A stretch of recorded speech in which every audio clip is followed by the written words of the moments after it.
Chapter 1673, Primordial Scroll. Chapter 1673, Primordial Scroll.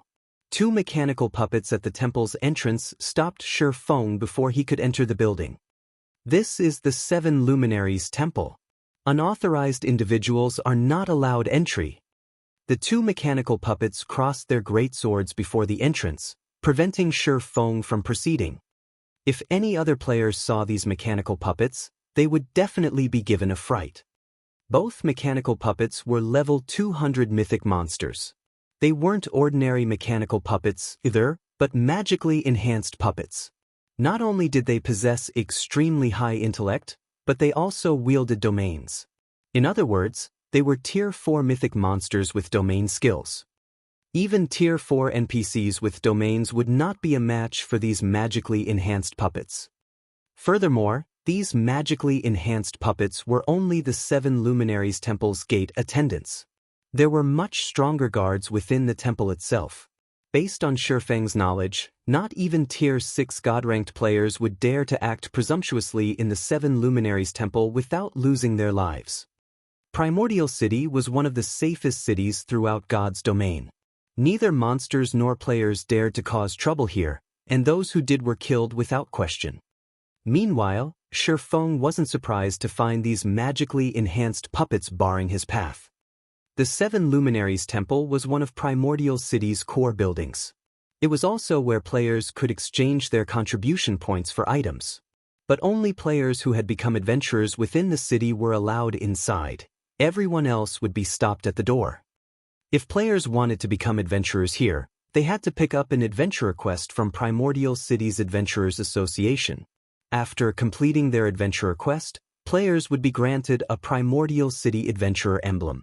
Players would only be considered a common adventurer in the city once they had this emblem, and it would allow them to enjoy some of the benefits the city offered. However, since Shi Feng was in a hurry, he hadn't stopped by the Adventurers Association to pick up the adventurer's quest. In response to the crossed greatswords before him, Shi Feng took out his city rookie emblem and showed it to the guards, asking, "Can I enter now?" The city rookie emblem granted him the status of a bronze adventurer in Primordial City. Although the status couldn't be upgraded, it was enough for now. If he had free time in the future, he could simply pick up the adventurer quest and obtain the real adventurer emblem. City rookie emblem confirmed. Identity confirmed. You may enter.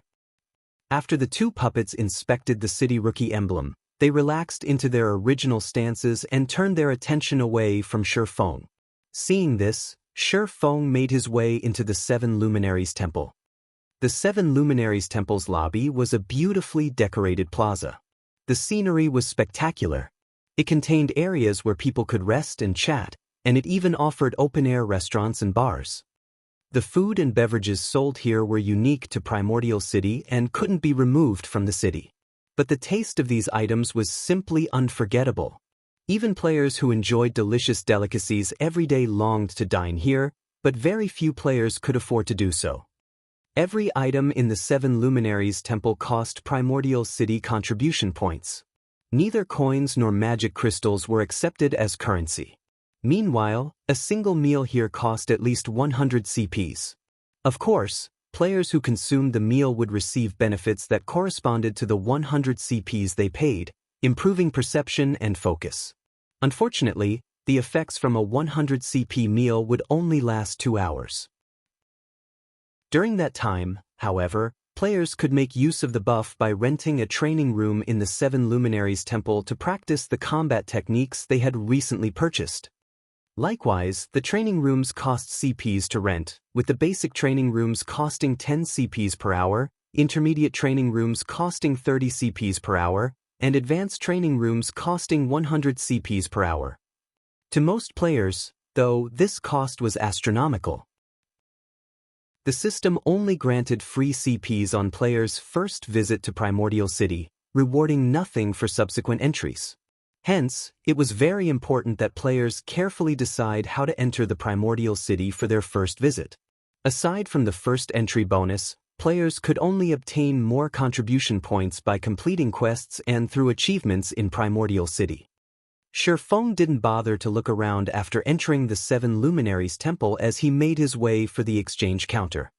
"Sir, may I know what item you wish to purchase?" an elven beauty behind the counter asked with a smile. Although the female elf looked like a simple administrator for the exchange department, if one paid close attention, they discover that she was actually a level 150, tier 3 great mage. Moreover, as a member of the elven race, her innate affinity with mana was incredibly high, making her slightly stronger than ordinary tier 3 great mages of the same level. Inside a minor NPC city, this female elf could easily serve as the city's magistrate. If this elven woman decided to attack Feng now, he'd die instantly unless he activated an invulnerability skill in time. "I wish to purchase primordial souls," Feng said. "Primordial souls are extremely rare, so each will cost you 200 contribution points. We also have a daily exchange limit on primordial souls. Only 100 primordial souls are made available each day," the elf explained. "May I know how many primordial souls you wish to purchase, sir?" 20, Feng stated. Primordial souls were rare tools that could help players when they challenged their promotion quests. They were also unique to Primordial City. Naturally, Feng had to purchase as many primordial souls as he could afford now. Meanwhile, aside from the 5,000 CPs he had gained for clearing the Azura ranked entrance test, he had received a bonus of 3,000 CPs from the system, giving him a total of 8,000 CPs, so spending 4,000 on primordial souls wouldn't put him in the red. He also wasn't sure how many Zero Wing members would make it into Primordial City. Fortunately, unlike other players, he had the City Rookie emblem, which allowed him to earn CPs far more easily. "All right." The elf administrator then retrieved 20 bottles from the spatial storage unit behind her and said, "Sir, as a City Rookie, you enjoy a 10% discount on all purchases.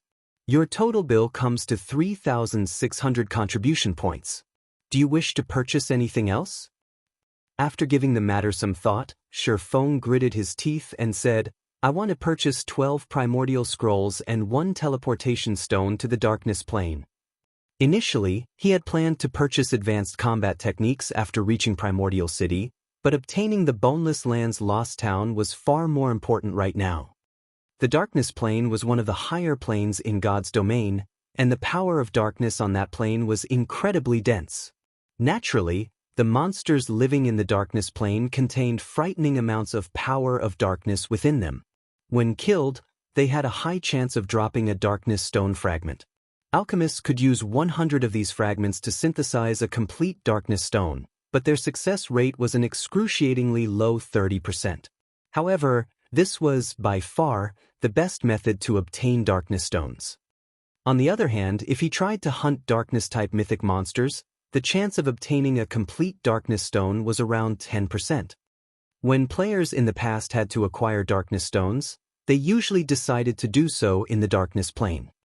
However, as a higher plane, the darkness plane was extremely dangerous. With Feng's current strength, grinding there would be purely suicidal. He only dared to do so because he had the Bible of Darkness. If he wanted to increase his survival chances in the darkness plane, the primordial scrolls were necessary. The primordial scroll was a super rare scroll that could only be used in higher planes. Players could use the scroll to summon heroic spirits to aid them in battle, and it was akin to a tier 3 summoning scroll. However, heroic spirits summoned this way operated differently from ordinary summoned creatures. A summoned heroic spirit's strength wasn't in direct combat. Rather, they tended to focus on support. They possessed plenty of support skills and spells that could significantly strengthen players' combat power. Like the primordial souls, there was a daily exchange limit for the primordial scrolls. Each primordial scroll costs 300 contribution points. Only bronze adventurers and above can purchase the Darkness Plane Teleportation Stone for 1,000 contribution points. Including the City Rookie discount, that puts your new total at 7,740 contribution points, the elf administrator reported, smiling as she took out the items Feng had requested. Feng then paid his bill, instantly becoming a poor bastard. But he didn't mind the huge expenditure. Compared to the value of the lost town, spending this many contribution points was nothing. He then mailed the primordial souls to Aqua Rose while he teleported to the darkness plane. Chapter 1674, Darkness Plane. Chapter 1674, Darkness Plane. After Shi Feng activated the teleportation stone, he abruptly blacked out. When he opened his eyes again, he found himself in an entirely different world. The sky was dusky in this world ruled by darkness and death. Shi Feng felt as if he had just arrived in a small, dimly lit house, barely able to see 20 yards away. All he could see was a barren wasteland. This place didn't seem survivable for any creature. System: you have discovered the darkness world. System: since you do not belong to this world, you find this world's power oppressive. All senses weakened by 50%, basic attributes decreased by 30%, and gained EXP decreased by 95%. System: while in the darkness world, you cannot make contact with the outside world. Once you die, your soul will be directly expelled from the darkness world. 3 system notifications suddenly reached Shi Feng's ears, one after another. Even Tier 2 players are suppressed so intensively? Shi Feng frowned when he heard the system notifications. He wasn't particularly surprised that he had been suppressed. However, what he didn't expect was the degree of suppression. Not only were higher planes much larger than other worlds, but the discrimination within them was also more severe. His appearance in the darkness world was akin to trespassing. Meanwhile, the stronger the creature entering a foreign world was, the greater the suppression would be. He had also visited higher planes in the past. Only he had already been a Tier 3 player, so his basic attributes had only been suppressed by 40%. Even though he had been fully geared in epic equipment, his basic attributes had only rivaled a great lord of the same level. His physique had also been considerably weaker. He had even had trouble against the various higher planes great lords of the same level. He hadn't expected the suppression on Tier 2 existences to be so severe. Tier 2 existences stood at the very bottom of the power hierarchy in higher planes. Even at the same level and tier, the higher planes monsters were much stronger than monsters on the God's Domain continent. This was because their life ratings were much higher than ordinary monsters, as were their combat standards. On the continent of God's Domain, dragons were creatures of legend, but in the higher planes, monsters with life ratings to rival dragons were everywhere. Hence, before reaching a certain strength, players had an exceedingly low survival chance in a higher plane.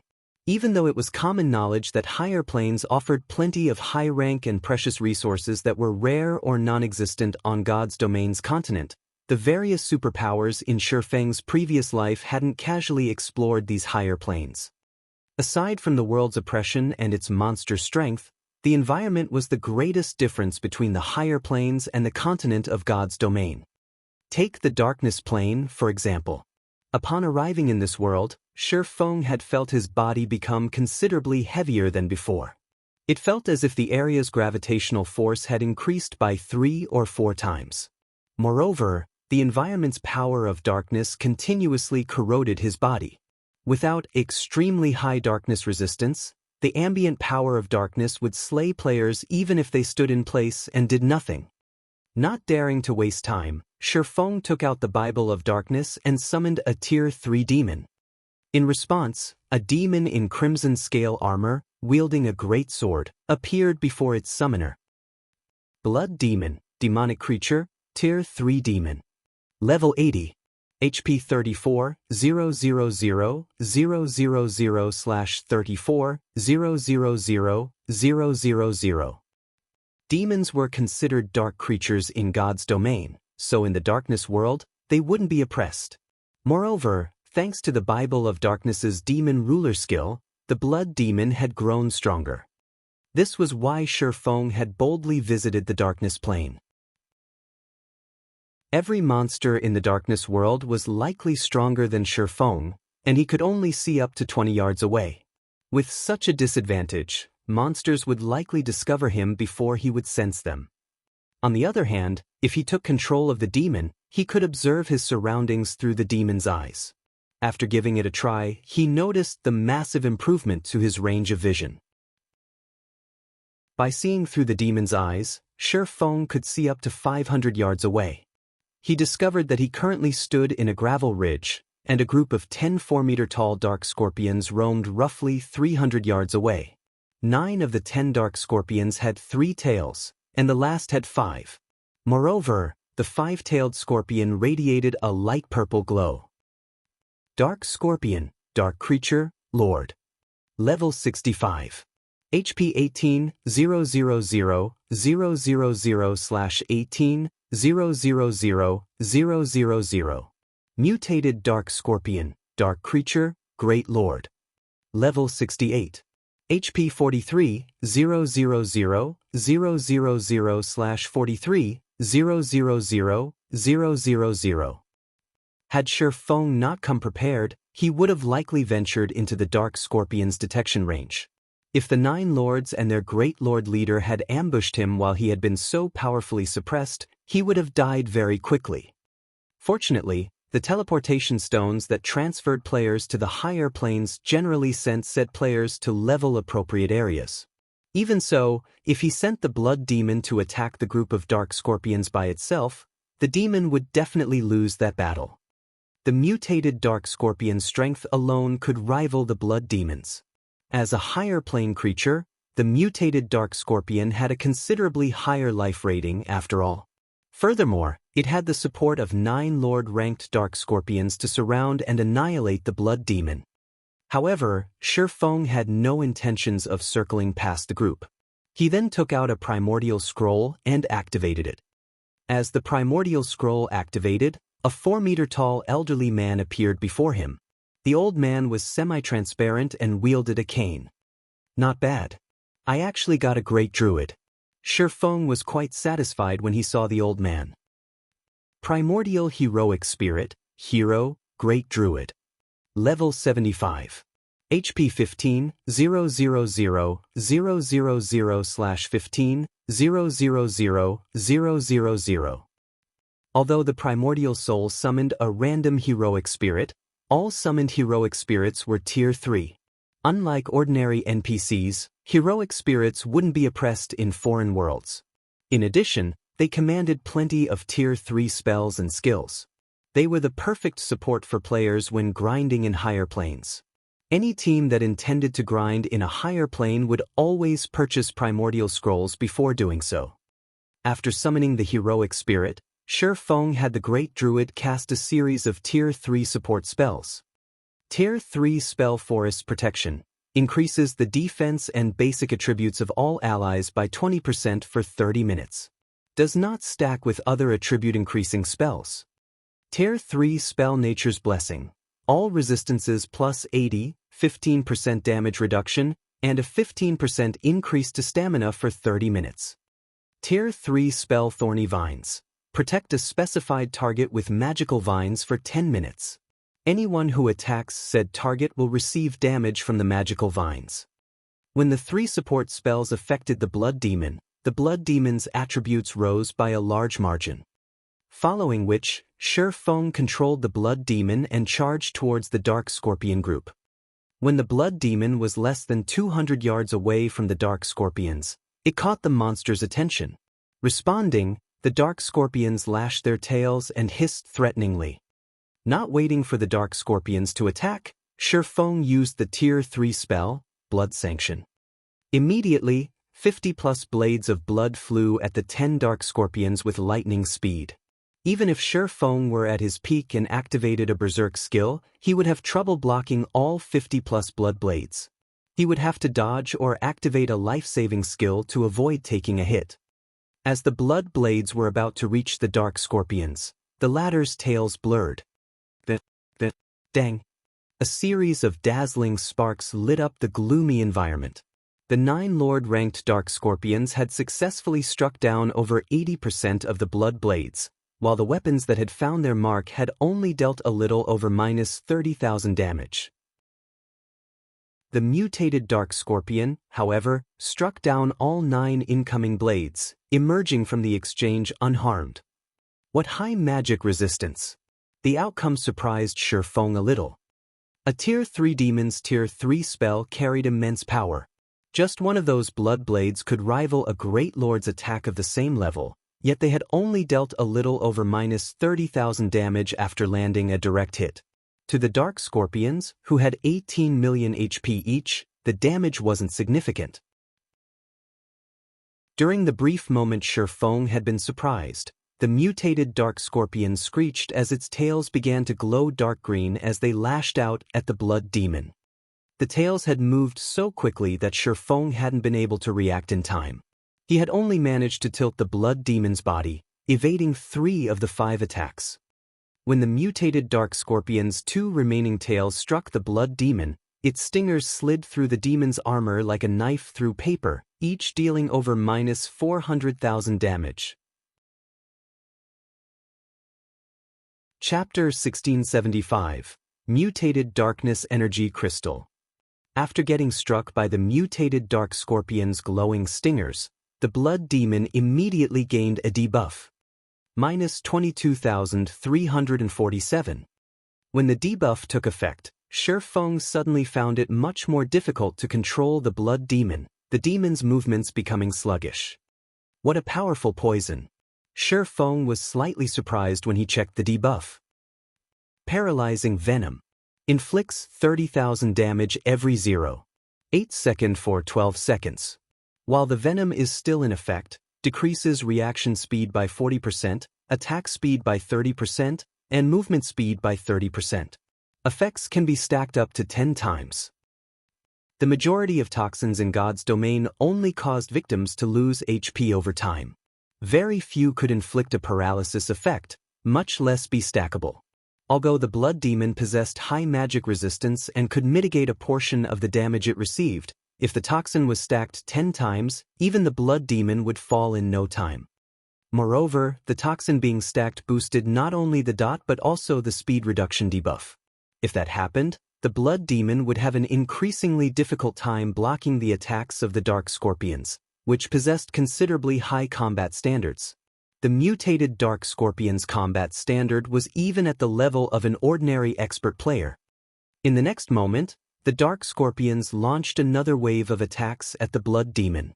Due to the venom, the Blood Demon had great difficulty defending itself. A series of damages ranging from several tens of thousands to several hundred thousand appeared above the Blood Demon's head, its HP plummeting. The number of paralyzing venom stacks also increased from 1 to 4. Now, the Blood Demon was taking -120,000 damage from the venom every 0.8 second. Its reaction speed had also decreased by 60%, and its attack and movement speed by 50%. Even though the Blood Demon was higher leveled, it would not last very long against the Dark Scorpions at this rate. Thank goodness I prepared Primordial Scrolls. Glancing at the mutated Dark Scorpion, Shifeng then commanded the heroic spirit to cast the Tier 2 spell Healing Wind. A light green gale immediately enveloped the Blood Demon. In the next moment, not only did the paralyzing venom debuff disappear altogether, but the Blood Demon also rapidly recovered the 10% or so HP it lost. In the blink of an eye, it was already back to full HP. Once Healing Wind ended, Shifeng had the heroic spirit cast the Tier 3 spell Earthen Vine.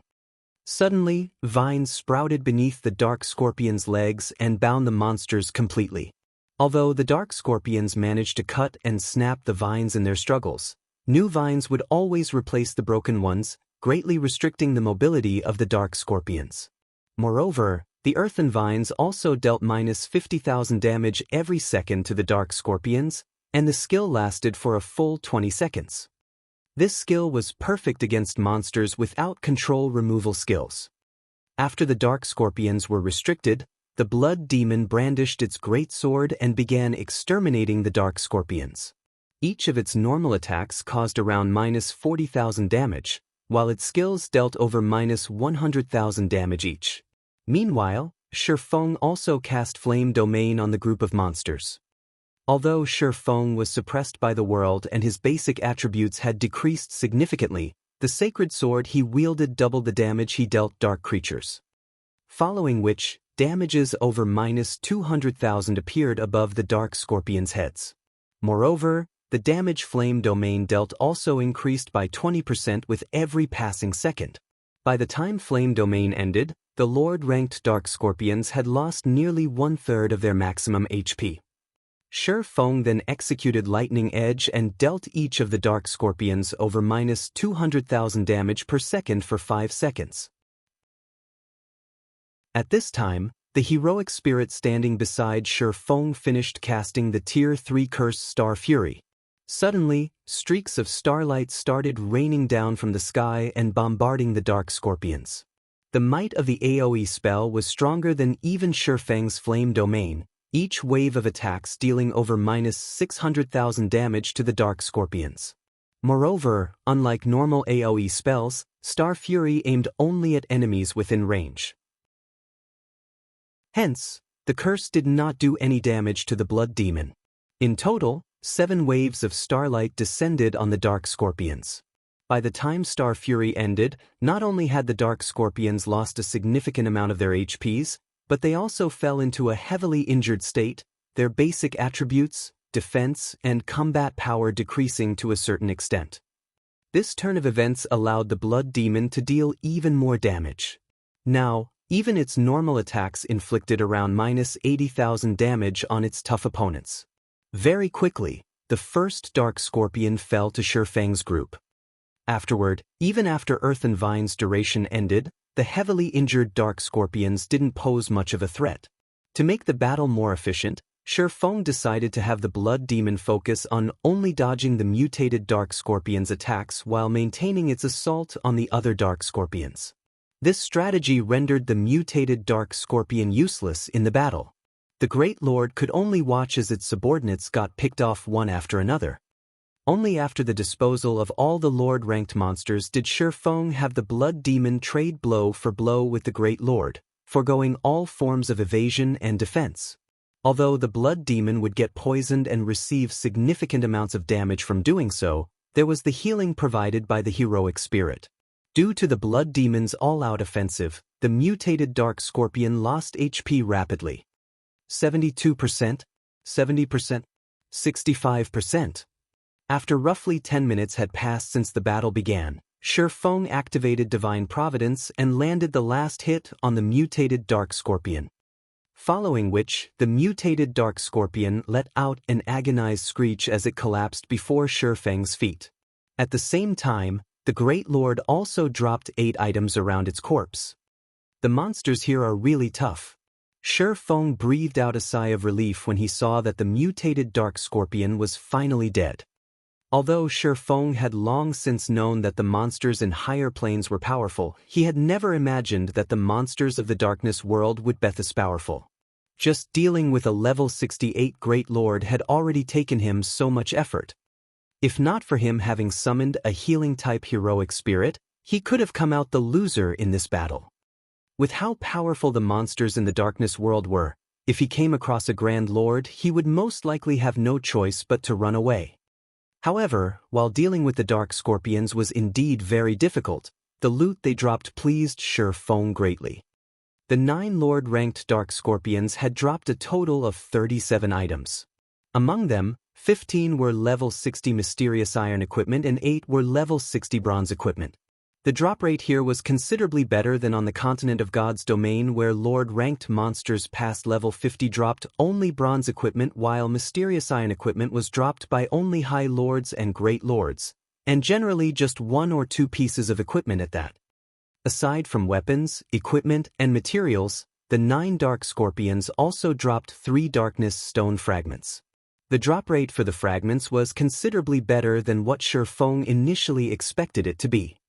However, compared to the loot of the 9 Dark Scorpions, the loot of the mutated Dark Scorpion was much more attractive. Of the 8 items dropped, 3 were equipment, a level 60 Secret Silver Cloth Armor Robe and 2 set pieces for the level 60 Secret Silver Plate Armor Dark Devourer set. Level 60 Secret Silver set equipment would be considered top-notch equipment in the game when players reached level 60. Moreover, the Dark Devourer set was actually an 8-piece set. The set's level requirement would be lowered to level 55 when 4 set pieces were gathered, and further to level 50 if one managed to complete the set. If players could equip level 60 Secret Silver set equipment at level 50, just the basic attributes they could gain from the set alone would surpass that of level 50 Dark Gold set equipment. Not to mention, the Dark Devourer set's other set effects were also plenty amazing. The set's 2-piece set effect reduced the damage sustained from Tier 2 spells by 40% and spells below Tier 2 by 70%. Meanwhile, the 6-piece set effect raised the wearer's strength and endurance by up to 30% when attacked. If he could allow the guild's MTs and Berserkers to equip the Dark Devourer set, they would be practically invincible among those of the same level. Aside from the 3 pieces of equipment, the mutated Dark Scorpion also dropped 2 Darkness Stone fragments. As for the remaining 3 items, 2 of them were paralyzing venom potions, which could be applied to weapons, allowing one's attacks to inflict a weakened version of the paralyzing venom debuff on targets. Each potion could be used 3 times, and each application lasted 30 minutes. Although the debuff imposed was nowhere near as strong as the mutated Dark Scorpions, it was still quite effective against both players and monsters. Following which, Shi Feng took out from his bag the last item the Great Lord dropped. This item was a crystal that gave off a black and white glow. When he looked at the crystal, a hint of excitement flashed in his eyes. The Mutated Darkness Energy Crystal. It was one of the rarest loot available in the Darkness world. In fact, it was a treasure highly sought after by players belonging to the Dark Forces. This was an item that would only be dropped by Darkness-type mutated monsters. Chapter 1676, Class Change to Yin Yang Saint. Chapter 1676, Class Change to Yin Yang Saint. Looking at the mutated darkness energy crystal in his hand, Shi Feng immediately took out a Summon Guard scroll and activated it. The mutated darkness energy crystal contained a special kind of power of darkness, allowing one to gain better control over the power of darkness. For players belonging to the Dark Forces, absorbing the mutated dark energy crystal would improve their physique and life rating. At the same time, the power of darkness they could use would increase. One could say that the mutated darkness energy crystal was similar to a bloodline but with far inferior effects compared to an actual bloodline. Even so, it was still extremely precious. Shi Feng never thought he could obtain a mutated darkness energy crystal just by killing one mutated dark scorpion. Dark players would definitely go crazy with envy if they learned of this matter. In the past, countless dark players had visited the darkness world to obtain mutated darkness energy crystals. However, extremely few actually got their hands on one. Unfortunately, as Shi Feng was not a dark player, the crystal was not as valuable to him. However, there was another use for the mutated darkness energy crystal, which was also considered by players as one of the most wasteful methods of using mutated energy crystals like the mutated darkness energy crystal, and that was to allow personal guards to absorb its power. Letting a personal guard absorb the power of a mutated energy crystal gave the said personal guard an opportunity to awaken and assimilate that power. However, the chances of success were below 10%. In contrast, if players were to absorb the power of a mutated energy crystal, they were sure to obtain that power. In the past, almost no player would waste the mutated energy crystals they obtained on their personal guards. Of course, there were always exceptions, such as righteous players who refused to trade with dark players no matter what. In such rare occasions, players would choose to give the mutated energy crystal to their personal guards instead and gamble on the small chance of success. Meanwhile, one of these exceptions had won their gamble, allowing their fine gold personal guard to obtain the power of fire. The result of this successful assimilation was a massive rise in combat power for the said personal guard. Afterward, the fine gold personal guard had even managed to get promoted to Tier 5. Normally, only Dark Gold guards had a chance to reach Tier 5 in God's domain. Meanwhile, after getting promoted to Tier 5, the evolved Fine Gold guard's combat power was even close to rivaling that of Tier 5 Dark Gold guards. Back then, this incident had caused a huge commotion throughout the entire God's domain. Spending a mutated energy crystal to obtain a Tier 5 personal guard was a very profitable trade. After all, most players that absorbed a mutated energy crystal couldn't even reach Tier 5. Moreover, a Tier 5 personal guard was much stronger than a Tier 5 player. The only downside was the difficulty of resurrecting personal guards that were killed. Due to this incident, the various superpowers had also reconsidered their opinions on spending mutated energy crystals on personal guards. Meanwhile, since the mutated darkness energy crystal was utterly useless to Shifeng, he might as well gamble it on one of his personal guards. After Shifeng completed the incantation for the Summon Guard Scroll, a summoning magic array manifested before him. A moment later, the lithe figure of a woman appeared in it.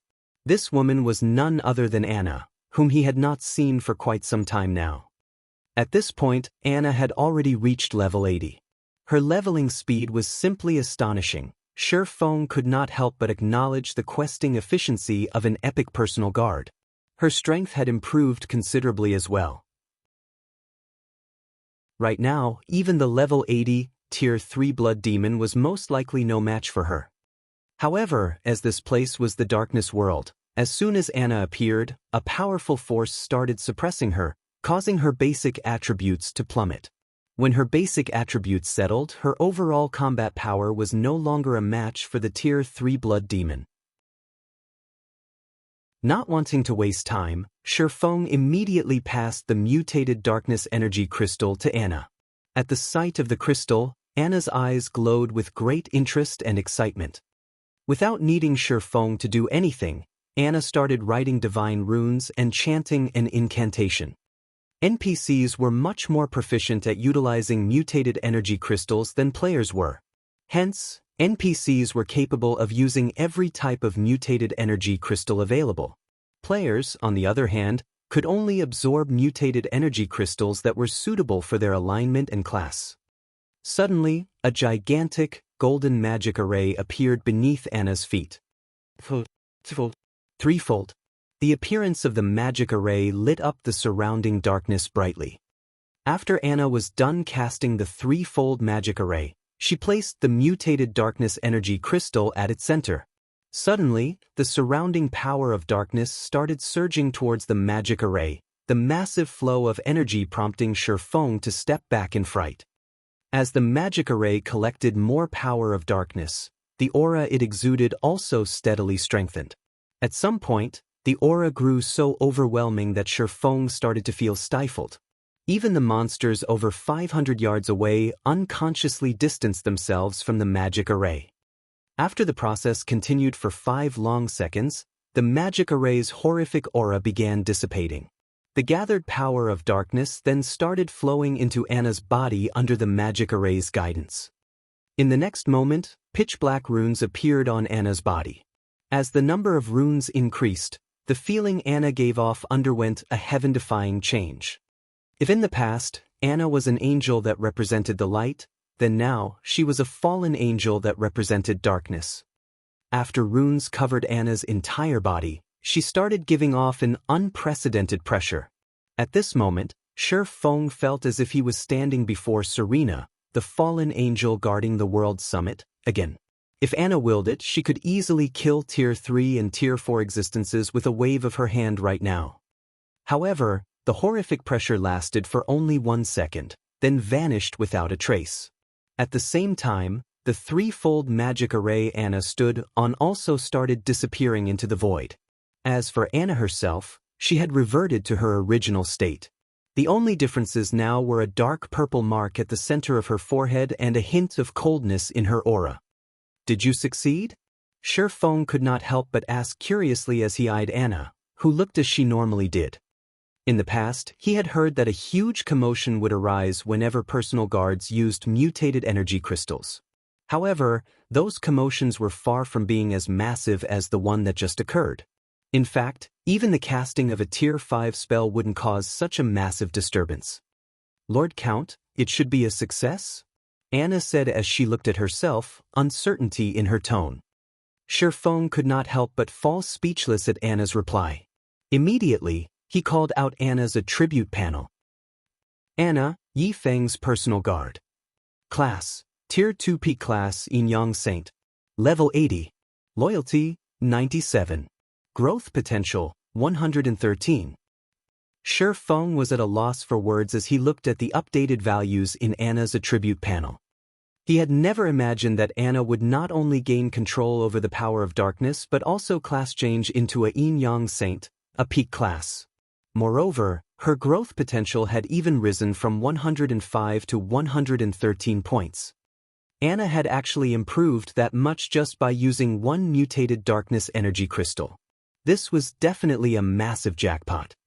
After all, every point increased in growth potential would allow a personal guard to gain considerably more attribute points with each level up. Now that Anna had 8 more points in growth potential, she would no doubt become an even more terrifying existence in the future. Not to mention, Anna had even class changed into a Yin-Yang Saint. In God's domain, class legacies held much greater importance to NPCs than to players. In a situation where both sides were of the same level and tier, an NPC with a basic class had almost no chance of defeating an NPC with an advanced class, and likewise an NPC with an advanced class had no chance of defeating an NPC with a peak class. After Shi Feng was done looking at the summary of Anna's attribute panel, he could not help but click to inspect her specific attributes. Is she a monster? Shi Feng involuntarily gaped in shock when he saw Anna's basic attributes. Chapter 1677, Anna's Power. Chapter 1677, Anna's Power. Shi Feng was dazed for a long moment after seeing Anna's basic attributes. If other players saw Anna's statistics, they'd be surprised by how high the values were at most, but Shi Feng knew the implication these attributes had. A normal level 80, Tier 2 magical class NPC would only have around 3,600 intelligence, which was already far more than what magical class players would have at level 80, Tier 2. Even if a level 80 player were fully geared in epic equipment, they wouldn't have such a high attribute since every personal guard used epic weapons and equipment. Even the strongest magical class personal guard Shi Feng had heard of in the past had only commanded 4,200 intelligence after reaching level 80, Tier 2. Although there was only a 600-point difference, the difference in magic damage and maximum mana would be massive. In God's domain, the power of a spell heavily depended on the caster's intelligence. For example, if a Tier 1 player and a Tier 6 player cast the same Tier 1 spell, the power difference would be like heaven and earth. The outcome was due to the difference in their attributes. Meanwhile, high-tiered spells and skills only allowed one to display more of their raw power. Previously, Anna's intelligence had only risen to 4,346, and she had barely been able to contend with ordinary great lords of the same level in terms of raw magic damage. However, if she used the powerful skills in her arsenal, she could have easily overwhelmed a great lord of the same level. Now, Anna's intelligence had risen to 5,031 points. With such high intelligence, she could overwhelm great lords with ordinary Tier 2 spells. Now, I won't have to worry about needing sufficient help in the darkness world. Looking at Anna, Shi Feng could tell that she could easily stomp out great lords of the same level. Aside from the improvements they granted players and NPCs, mutated darkness energy crystals would force the darkness world to recognize their users. With this recognition, the world would no longer consider them an intruder and suppress them. This was why dark players desired mutated darkness energy crystals. Although dark players were members of the dark forces and contained a small amount of power of darkness within, the darkness world still considered them trespassers. The world would still suppress them, although the suppression wouldn't be as severe due to the power of darkness they contained. However, if they absorbed a mutated darkness energy crystal, they could proceed without any suppression. They could then explore the darkness world as if they were in their element. Now that Anna had absorbed the mutated darkness energy crystal, she, too, had been recognized by the darkness world. The world would accept her as one of its own, and she'd be able to exhibit all of her strength. Shi Feng then began his search for the next group of monsters. Although resources within the darkness world were abundant, this world didn't have as many monsters as the continent of God's domain. If the darkness world's monsters moved in large groups as they did on the continent of God's domain, players would have no hope of surviving here.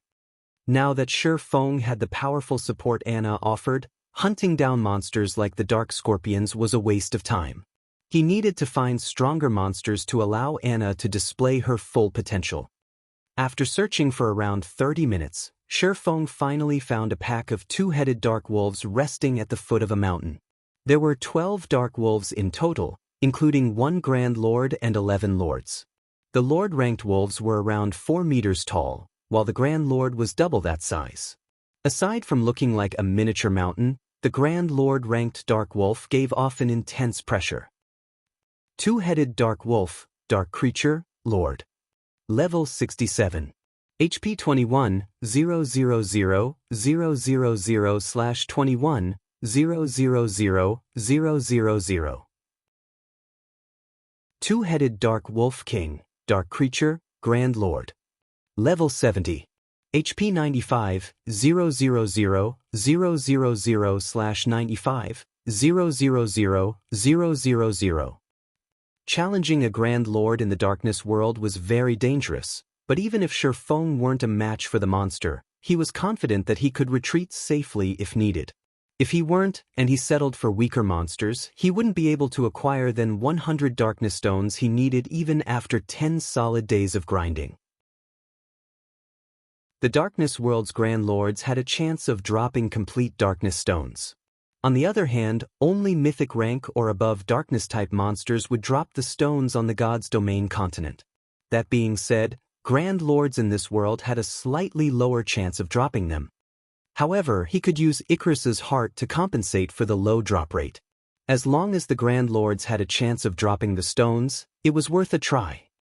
Shi Feng had only planned to challenge Grand Lords after he could summon 3 demons with the Bible of Darkness. He'd also be able to use another Primordial Scroll in 2 hours. With 5 Tier 3 monsters and a healer, he had a considerably good chance of defeating the Grand Lords. At worst, he could always suppress his opponents with the Ring of Gospel. But now that he had a monster of a personal guard like Anna, there was no need to wait. Alright, let's begin. Shi Feng commanded once everyone was in position. Anna instantly began to write divine runes, chanting an incantation at the same time. A short moment later, 10 level 80 Lord-ranked Rock Guardians formed before Anna. A level 80 Great Lord-ranked Golden Giant had joined them. Due to the significant boost to Anna's intelligence, her summoned creatures had also received a boost to their attributes. The summoned creatures were 15% stronger than they had been previously, but Anna wasn't done yet. Following which, she cast Magic Strengthening, further increasing the Rock Guardians and Golden Giant's basic attributes. In the blink of an eye, Shi Feng had a powerful monster army.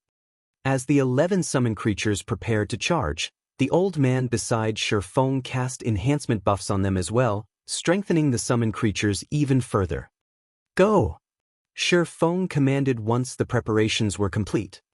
The Golden Giant and Blood Demon led the charge with the 10 Rock Guardians closely behind them. When the group of summoned creatures came within 200 yards of the Dark Wolf pack, the Dark Wolves howled with anger. The two-headed Dark Wolf King stood and glared at the Golden Giant and Blood Demon. Emanating a low growl, it pushed its paws against the ground and shot forward.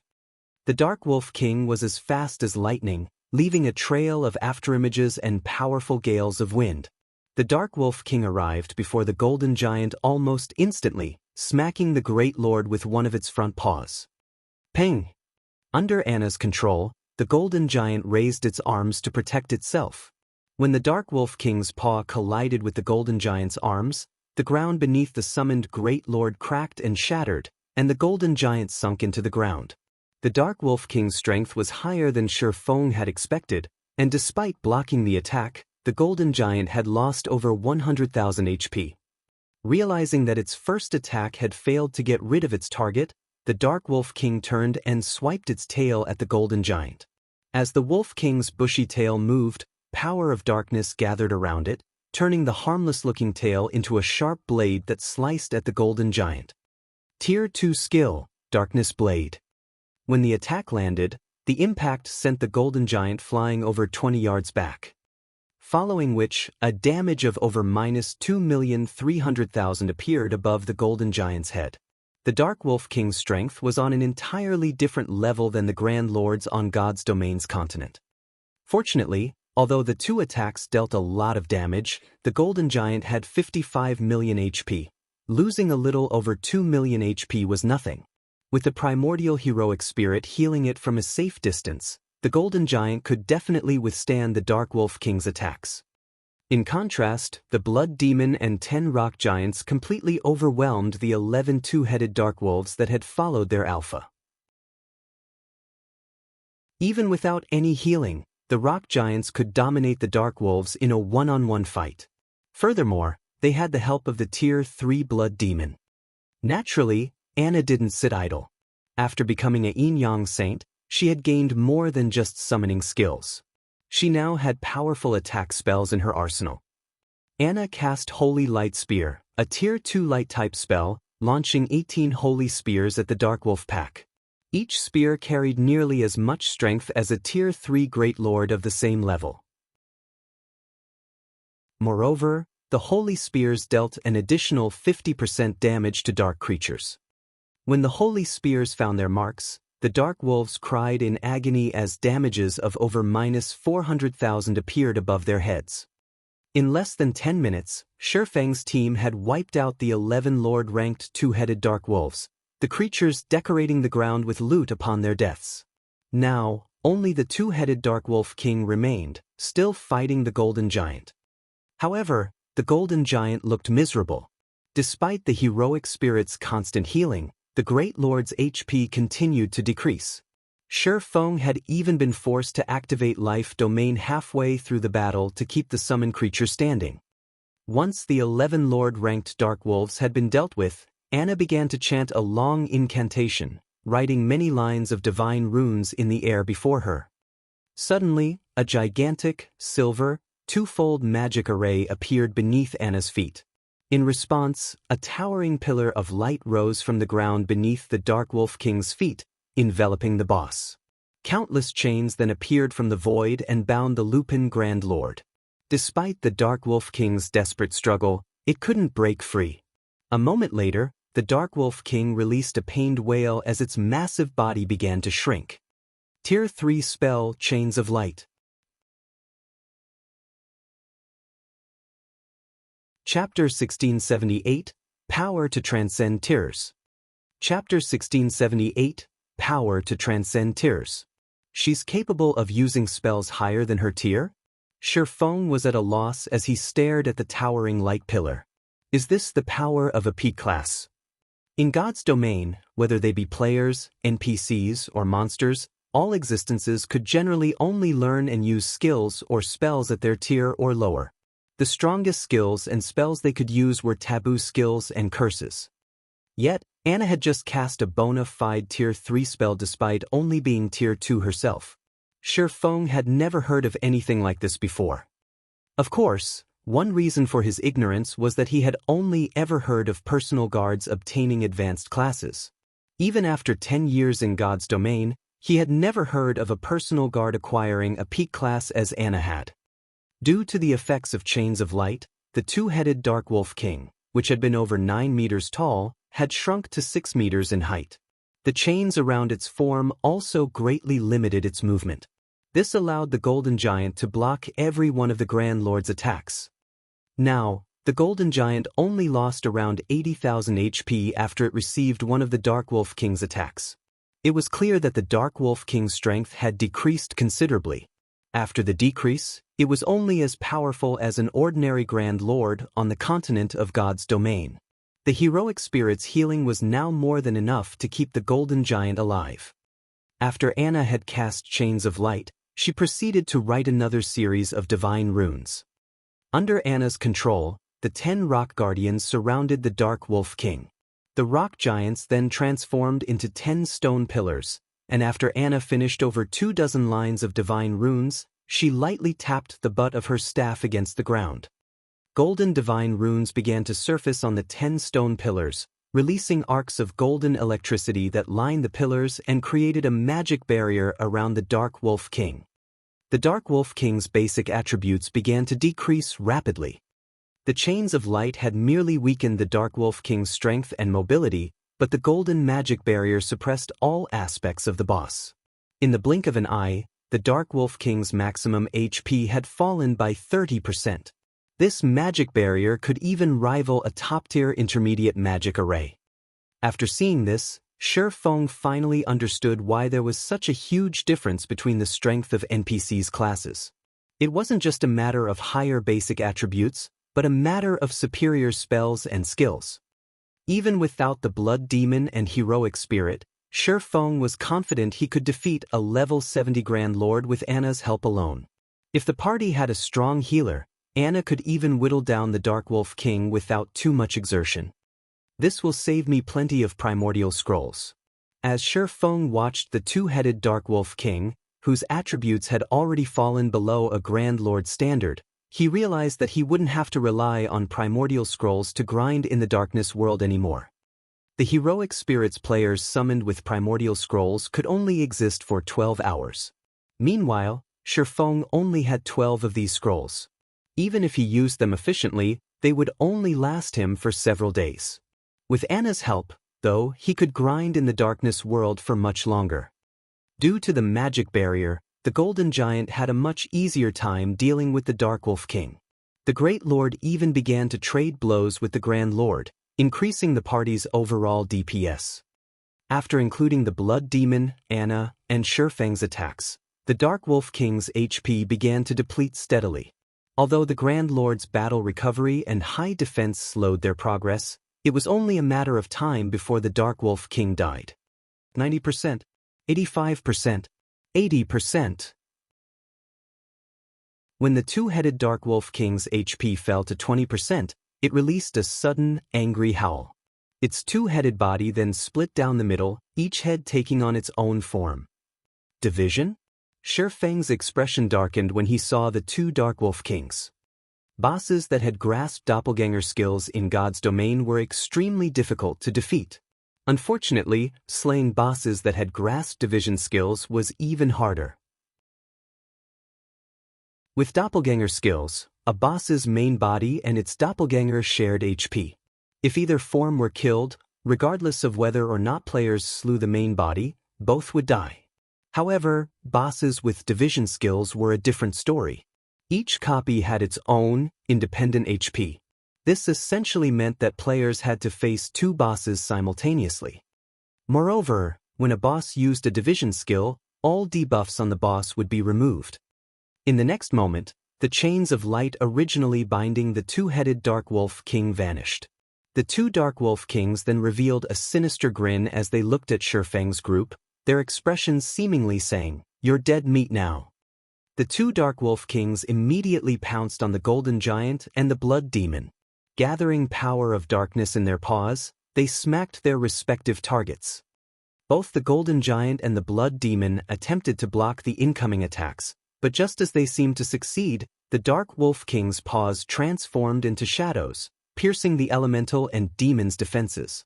The attacks struck their targets, and both the Golden Giant and the Blood Demon were thrown over 20 yards away, a damage exceeding -2 million appearing above each of their heads.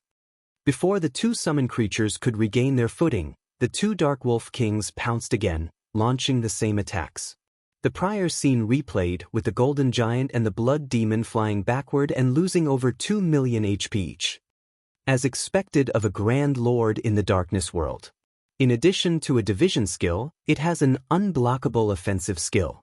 This boss could even annihilate a 20-man team of Tier 2 experts of the same level.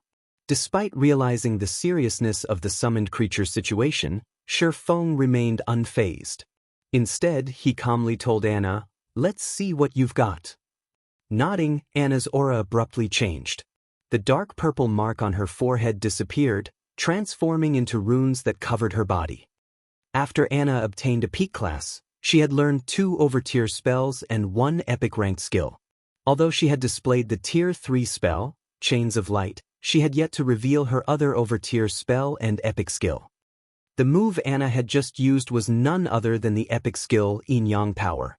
Not only did Anna's basic attributes soar under the skill's power, but the strength of her light and darkness type skills and spells would also rise by 1 tier, to a maximum of tier 4. This was the Berserk skill unique to peak legacies. Anna's tier 2 spells and skills already had the power to rival tier 3 attacks, but now her attacks were even more powerful than a Grand Lord's of the same level. Furthermore, while yin-yang power was in effect, all of her spells and skills would increase by 1 tier. It was by no means an exaggeration to consider Anna a level 80, tier 3 NPC. Anna proceeded to cast the tier 2 spell, Holy Light Spear once more, but unlike her previous use, the number of holy spears she summoned had doubled to 36. Moreover, each spear carried more power than before. Under Anna's control, the holy spears transformed into streaks of white light that bombarded the 2 Dark Wolf Kings. While the 2 Dark Wolf Kings happily bullied the Golden Giant and Blood Demon, the holy spears appeared before them.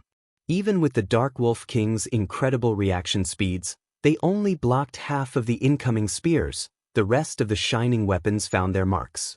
When the holy spears met the Dark Wolf King's tough fur, the 2 Grand Lords howled in pain. Each spear dealt over -600,000 damage. By the time the 2 Dark Wolf Kings had recovered from the holy spear's bombardment, Anna had finished casting the tier 2 spell, Feathers of Light. Suddenly, countless white, immaculate feathers descended from the sky, decorating the area around the 2 Grand Lords. Anna, who stood outside of the rock giant's magic barrier, grabbed at a feather that had fallen before her. She then gave the feather a gentle pinch. Boom.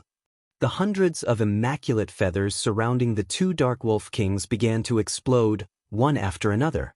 Although each feather's explosion was not particularly powerful and only devoured a few tens of thousands of the Grand Lord's HPs, the total accumulated damage was frightening. After a short moment, the 2 Dark Wolf Kings, who had only held on by a small amount of HP, fell to Anna's spell.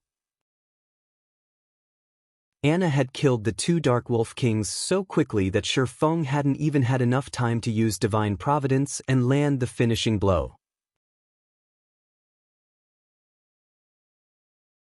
Chapter 1679, Ancient Rock City's Shocking Transformation. Chapter 1679, Ancient Rock City's Shocking Transformation. Seeing the corpses of the divided 2-headed Dark Wolf King reaffirmed Anna's strength for Shi Feng. Although light-type spells had striking effects against dark creatures, they shouldn't allow a level 80, tier 2 NPC to overwhelm the 2-headed Dark Wolf King to this extent. Not even ordinary tier 3 NPCs of the same level were capable of such a feat. The only downside to Anna's yin-yang power was its 100-second duration and a long 6-hour cooldown. If she could use this Berserk skill frequently, she could massacre one level 70 Grand Lord after another.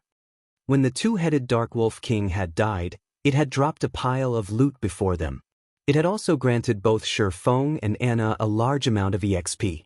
Although Shi Feng's EXP gain in the darkness world had been drastically reduced, his experience bar still increased by a noticeable amount.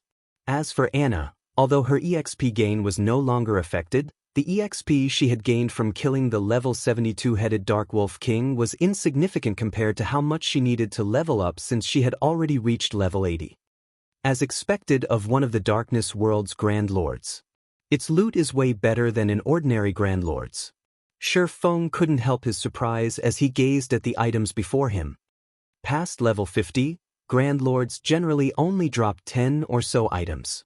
Moreover, the majority of the loot would even be materials, and one would be lucky if they got 3 or 4 pieces of equipment, even the best of which would be secret silver rank. However, the 2-headed Dark Wolf King had dropped over 20 items.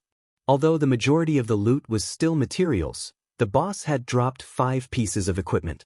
3 of the pieces were level 60 secret silver equipment, including 1 pair of boots belonging to the level 60 secret silver ranked Dark Devourer set. The last 2 pieces were level 60 fine gold equipment, one of which was a set piece for the level 60 fine gold ranked Fantasy Demon set. Although the Fantasy Demon set was only a 6-piece set, players could equip the set at level 55 instead of level 60 once they had gathered 4 pieces. If the full set were given to a level 55 magical class player, that player would wipe the floor with other magical class players of the same level. Only players with multiple epic weapons and equipment would likely be able to contend with them. 2 master-ranked potions had also dropped. Among them, one was the Mana Awakening Potion. It was a rare berserk potion that increased players' spell effects by 200% for 30 seconds. The other potion was a Resuscitation Potion. If players consumed the potion after resurrecting, they could recover a portion of the lost EXP. These 2 potions had easily sold for over 100 gold each on the market in the past. In addition, the 2-headed Dark Wolf King had dropped a Darkness Stone and 3 Darkness Stone fragments. However, what surprised Shifeng most was a translucent crystal ball. The Detection Crystal Ball. This was a top-tier item for outdoor explorations. It was particularly useful at night, when visibility was poor. The Detection Crystal Ball could be used to detect all monsters within a certain range, which was determined by the Detection Crystal Ball's rank. A Bronze Detection Crystal Ball had a range of 500 yards, while Mysterious Iron-ranked crystal balls could detect enemies within 700 yards, and Secret Silver-ranked ones could reach 1,000 yards. It allowed players to avoid monster ambushes. The Detection Crystal Ball the Wolf King had dropped was Fine Gold rank, with a range of 1,500 yards. Not only could this item's detection reach further than the Blood Demon's vision, but it could also spot every monster within that range. It did not matter even if the monsters were camouflaged or hidden behind terrain. Unfortunately, it did cost 1 magic crystal to operate per hour. Ordinary players might not be willing to pay this price, but it wasn't an issue for Shifeng, and it would be of great help as he explored the Darkness World. There weren't as many monsters in the Darkness World as there were on the continent of God's domain, making them troublesome to find. Since Shifeng was looking for specific targets, his hunt was even more time-consuming. With the Detection Crystal Ball, however, he could save plenty of time and avoid unnecessary battles. This will save me a ton of time. Shifeng smiled. Without hesitation, he spent 1 magic crystal to activate the Detection Crystal Ball and looked for his next target. Although Anna wouldn't be able to use her berserk skill again for a short time, Shifeng had summoned another Tier 3 demon to assist him as soon as the demon summoning skill's cooldown had ended. With the extra Tier 3 demon, his party could slowly whittle down another level 70 Grand Lord even without the personal guard's berserk skill. In such a way, Shifeng continued to hunt Grand Lords in the Darkness World. As for his stamina and concentration recovery, Shifeng had used the life essence he had accumulated with the blood refining crystal to remain battle-ready. In addition, every monster he killed in the Darkness World granted varying amounts of blood energy, which he could use to create more life essence. In the end, Shifeng grinded monsters for a full day without rest. With the help of Divine Providence, he had collected 28 Darkness Stones and 200+ Darkness Stone fragments during that time. At this rate, he should be able to collect 100 Darkness Stones in no time. In addition, he had collected over 100 pieces of level 60 Secret Silver and Fine Gold weapons and equipment. He also managed to complete 1 Dark Devourer set and now had 4 set pieces of the Fantasy Demon set, only missing the helmet and gloves. Although Shifeng was in high spirits and more than eager to continue his grind, his many years of experience in God's domain had taught him that it was important to balance work and rest properly.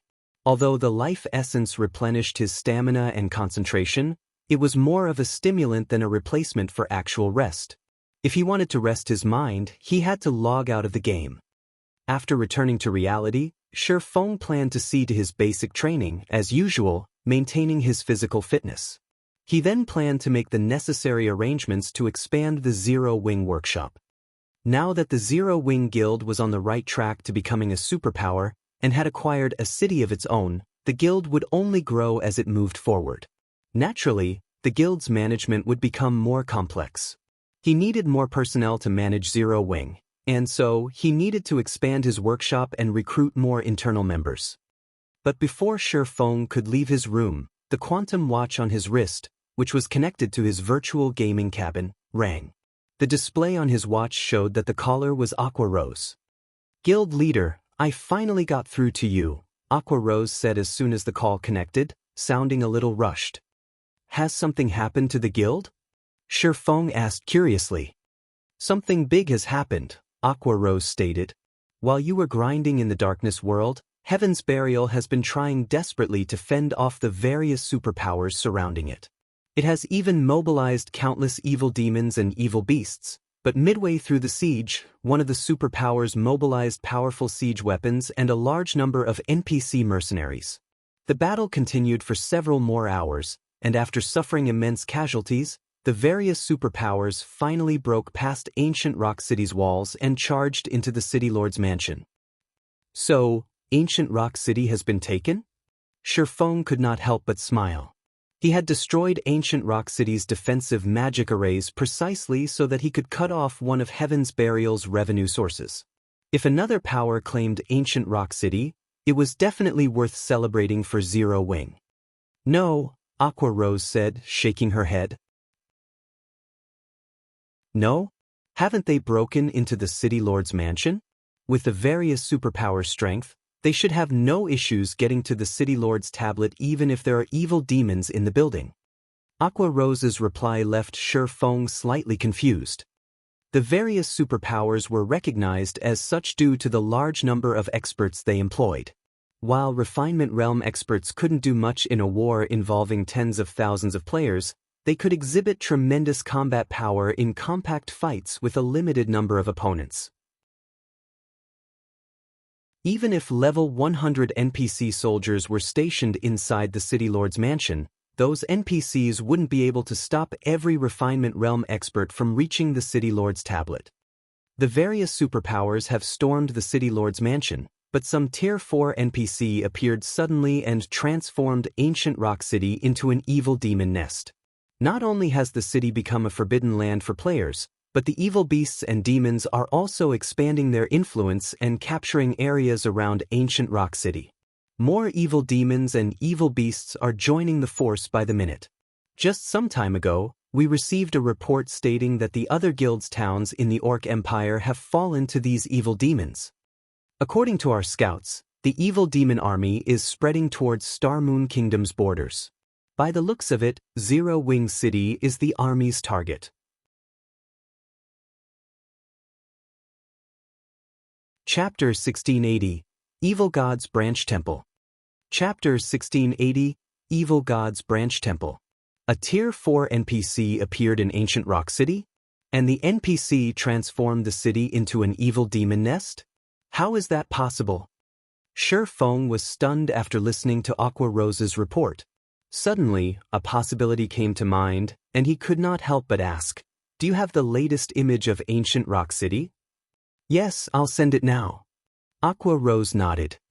The fact that ancient Rock City had become an evil demon nest had frustrated the various superpowers. Hence, they had sent plenty of scouts to investigate ancient Rock City's current state in the hopes of wresting back control of the city. Meanwhile, Zero Wing had collected quite a bit of information from those superpowers. Following which, Shi Feng entered his virtual gaming cabin again and logged into his rest space. He could still make contact with players in God's domain from within the rest space. Once he had logged in, Shi Feng noticed the pictures of ancient Rock City Aqua Rose had sent. In addition to that, she had sent video recordings and statistics reports about the current forces inside the city. What a terrifying number. Shi Feng was shocked as he watched the videos. Evil demons and evil beasts crowded ancient Rock City, both on its walls and inside the city itself. Several million monsters had taken control of the city, far more than any single player could control. Based on the information the various superpowers had gathered, there should be roughly 3 million evil demons and evil beasts defending ancient Rock City. Moreover, this number continued to grow as time passed. However, the number of monsters within the city wasn't the most important aspect. It was these monsters' levels. The lowest leveled monster present in the city was level 50, while the higher leveled ones had reached level 80. Moreover, there were mythic ranked evil beasts and evil demons outside of the city. Based on current reports, there should be more than 10 mythic ranked evil beasts and evil demons protecting ancient Rock City. There was also a level 80, Tier 4 NPC stationed in the city. This NPC was the true Grim Reaper to players due to its Tier 4 domain skill. Based on the reports, hostile players that tried to approach this Tier 4 NPC would be transformed into evil demons before they could get near the NPC. Sure enough, Shi Feng frowned as he gazed at the towering temple in the heart of ancient Rock City. They sure are ruthless. They actually built a branch of the Evil God's temple in ancient Rock City. The only way to transform a city into an evil demon nest was to create an Evil God's temple branch temple in the city. If a branch temple descended, one could instantly teleport all of the evil beasts and demons under their command to the temple, essentially fortifying the city with an army. However, it was extremely difficult to get a branch temple to descend. First, the descent's target must not have any defensive magic arrays, and second, one would need a large number of precious materials and souls. Once a branch temple descended, the occupied city would crumble. Although it was only a branch temple, the density of the evil energy it exuded would be horrific. This evil energy would corrupt the land the branch temple occupied, and only a Tier 5 high priest or above would be able to cleanse the corrupted land. If the land remained corrupt, ordinary players wouldn't be able to survive there. Now that a branch temple had descended, ancient Rock City had been undoubtedly crippled. The city's fate as an evil demon nest was sealed. Becoming a guild city again was practically impossible. Guild leader, what should we do? The evil demon and evil beast armies are clearly marching towards Zero Wing City. Even if we petition the kingdom's armies to suppress these monsters at the border, there are too many of them. In addition, more evil beasts and evil demons join the march as time passes. On the off chance that the kingdom's armies fail to hold off these monsters and they reach Zero Wing City, we'll definitely be in trouble, Aqua Rose expressed her concern. If such a frightening number of evil beasts and evil demons assaulted Zero Wing City, it would only be a matter of time before the city fell even if it had a stronger defensive magic array than Stone Forest Town. Mythic ranked creatures marched alongside the evil beasts and demons towards Zero Wing City, after all. Even if Zero Wing City's defensive magic array could stop those monsters' attacks, there was a limit to how long the magic array could hold. Once it broke, the city's players would quickly follow. If they did not think of a plan to stop the monster army now, Zero Wing City would be finished. Shi Feng felt a headache brew as he looked at the dense swarm of evil demons and evil beasts. He had never thought that Beast Emperor and Heaven's Burial had grown so powerful that they could summon a branch temple. It wasn't exactly a simple task, and the price of doing so was unimaginable. This was because the branch temple was meant to hide the main temple. If Beast Emperor and Heaven's Burial had tried to mobilize their monster armies from within Star Moon Kingdom, even if Shi Feng had sat back and done nothing, the kingdom's NPCs would discover the evil god's temple within Star Moon Kingdom immediately. At that time, the kingdom would doubtlessly dispatch its armies to exterminate the temple. But a branch temple was a different story. Since Beast Emperor and Heaven's Burial teleported their monsters from the main temple to the branch temple, it was impossible to track down the main temple before these armies mobilized within the kingdom.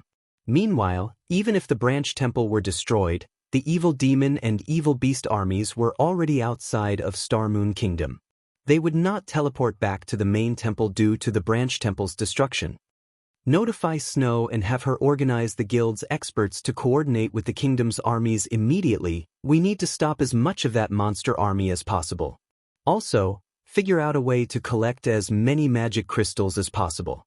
Before I return, have everyone put as much distance as possible between them and the monster army. That includes other guilds members and independent players. Make sure they don't become sacrifices for that army, Shi Feng ordered after giving the matter some thought. The evil god's temple had been a constant thorn in the side for God's domain's various major powers in the past. The main reason for this the temple members' ability to create evil beasts and demons through their defeated opponents. If a force weren't strong enough and tried to challenge the evil beasts and evil demons, they'd only become food for those monsters. There were two methods to keep its forces from spreading when the evil god's temple plagued a country. The first was to exterminate every evil beast and demon found with overwhelming strength. while the second was to destroy the main temple. In reality, the evil gods' temples across the continent of God's domain served as evil energy transfer devices.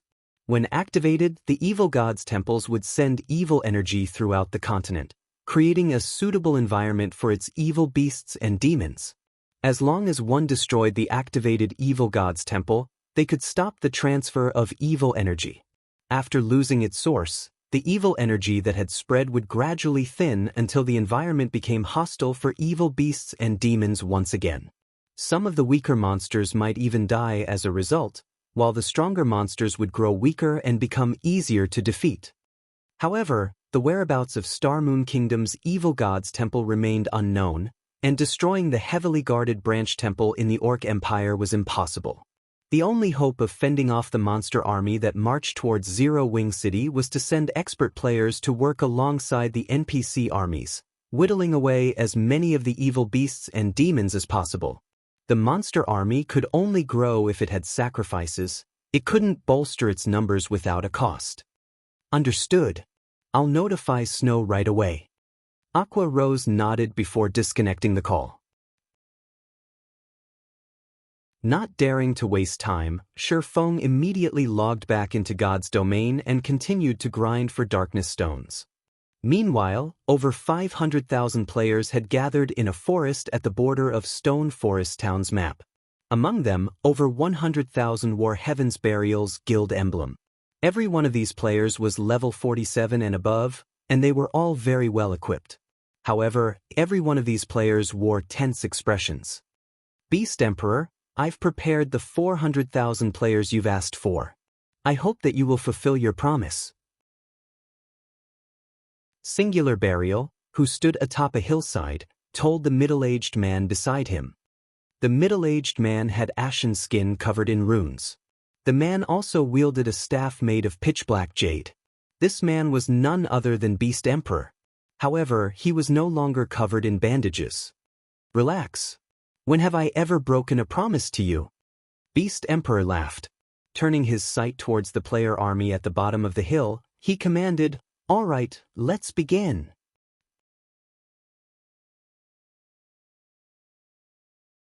Chapter 1681, Brute Force. Chapter 1681, The Brute Force. After Beast Emperor finished speaking, he immediately began writing divine runes and chanting an incantation. Suddenly, a gigantic magic array formed beneath Beast Emperor's feet and continuously expanded outward. Only after reaching a radius of 500 yards did it stop growing. The magic array then conducted a massive amount of mana that no single player would be capable of. When the magic array was complete, Beast Emperor stabbed the black jade staff in his hand into the center of the magic array, letting it serve as the magic array's core. Have them enter the magic array one by one. Make sure not to enter it too quickly. If they're too quick, the magic array won't be able to absorb their immortal souls, and they will end up hurt for nothing, Beast Emperor said as he looked at Singular Burial. Also, during this period, no harm must come to the magic array's core. Otherwise, everything will be for naught. Rest assured, I've summoned plenty of my guild's experts here. There's even an army of 100,000 elites spread across the surrounding area. Even if someone tries to launch an ambush, I still have a defensive magic array I can activate to hold them back, Singular Burial said, nodding. His gaze then shifted toward the general direction of Stone Forest Town, a cold glint flashing in his eyes as he swore, "Black Flame, just you wait. Since you dared to destroy my ancient rock city, I will definitely let you personally witness the destruction of the guild you created." Due to the various superpowers' successful invasion of ancient Rock City, he had no choice but to turn the city into a nest for evil demons. The loss of this massive source of income had a considerable impact on Heaven's Burial's development. In fact, some of the major corporations supporting Heaven's Burial had already withdrawn their funds, instantly shattering Singular Burial's dream of making the guild a superpower. As for the remaining corporations backing Heaven's Burial, they were staying only because they believed in Lei Jingyang's and his own abilities. If not for the two of them, these major corporations would have drastically reduced the funding they provided Heaven's Burial. Hence, It was definitely not an exaggeration to say that the hatred he felt for Zero Wing could blot out the sky. Originally, the plan was to take action against Zero Wing. However, after the battle at Ancient Rock City, Singular Burial changed his mind. He also wanted Zero Wing's members to have a taste of getting whittled down and destroyed bit by bit. First, he would take away Stone Forest Town. Next, he would deal with Zero Wing City. With these two places gone, Zero Wing would lose two of its most important sources of income. If that happened, it was only a matter of time before Zero Wing crumbled. Meanwhile, all Black Flame would be able to do at that time was watch as Zero Wing dissolved into nothingness while Stone Forest Town and Zero Wing City fell into the hands of Heaven's Burial. From then on, Heaven's Burial would replace Zero Wing as Starmoon Kingdom's absolute overlord. Beast Emperor no longer made any further comments. Instead, he summoned a mythic-ranked evil demon to secretly assist in protecting the magic array. Compared to expert players, a mythic-ranked evil demon provided much greater assurance. After all, he had paid an enormous price to obtain the Black Jade Staff. Acquiring another one to hold another sacrificial ceremony would be extremely difficult. After Beast Emperor was done dealing with the matters here, he took out a teleportation scroll and left the area. All he needed to do now was wait for the magic array to collect a sufficient number of immortal souls. Meanwhile, such a large commotion naturally could not escape the eyes of Starmoon Kingdom's various major powers. What's Heaven's Burial trying to do by gathering so many players over at Stone Forest Town? Could it be preparing to vent its anger on Zero Wing's Stone Forest Town now that its ancient rock city has been destroyed? That shouldn't be the case, right? That's Stone Forest Town we're talking about. It's not as if we've never seen how strong the town's defenses are. It is even more fortified than NPC towns. Moreover, I heard that the number of Tier 2 NPC soldiers defending Stone Forest Town has already exceeded 400. The town won't be so easy to take down. Hasn't Heaven's Burial learned its lesson from its previous failure? Maybe Heaven's Burial has some trump card to rely on. When the various major powers discovered Heaven's Burial's actions, they could not help but discuss it curiously. They all wondered what Heaven's Burial was trying to do. Vice Guild Leader, Heaven's Burial seems to be trying to take action against Stone Forest Town. What should we do? The Zero Wing members garrisoning Stone Forest Town were greatly concerned over this matter. Based on Heaven's Burial's actions, that guild was obviously planning on starting a guild war, only it had yet to make all the necessary preparations. Once it was ready, however, it would definitely launch an attack. Everyone in the guild is to avoid casually going out during this period, to avoid getting ambushed by Heaven's Burial's evil demons. At the same time, keep a close eye on Heaven's Burial's status and report back any findings immediately. Aqua Rose fired off commands through the guild chat. She also had Melancholic Smile strengthen the defenses of Stone Forest Town, building more defense turrets and moving more miniature ballistas to Stone Forest Town as a precaution. Currently, Heaven's Burial's monster army was already approaching Starmoon Kingdom's border. If Zero Wing did not send experts to help the NPC armies exterminate some of the monsters, the monster army's advance into Starmoon Kingdom would definitely accelerate. Hence, they could not afford to pull away those experts to deal with Heaven's Burial's player army. The only thing they could do right now was slow the advance of the monster army while strengthening the defenses of Stone Forest Town. Not to mention, the odds were that Heaven's Burial's player army was capable of summoning a large number of evil demons to aid the army in battle. If Zero Wing launched a half-hearted attack on Heaven's Burial's player army, Zero Wing's members would definitely be beaten black and blue. After all, without the help of static defenses and NPC soldiers, players couldn't contend against the powerful evil demons. For a time, the atmosphere in Starmoon Kingdom turned awkward. Aside from Zero Wing, the other guilds in the kingdom were also making their own preparations for war. After all, nobody knew for sure what Heaven's Burial was actually trying to do. There was always a chance that the guild would go crazy and start attacking every guild town in sight. Although the NPCs of Star Moon Kingdom had already tightened its security measures against evil beasts and evil demons, if players wanted to have the kingdom's armies mobilized to assist them in dealing with these monsters, they needed to provide concrete proof that these monsters had actually appeared. Only then would the kingdom's armies move out.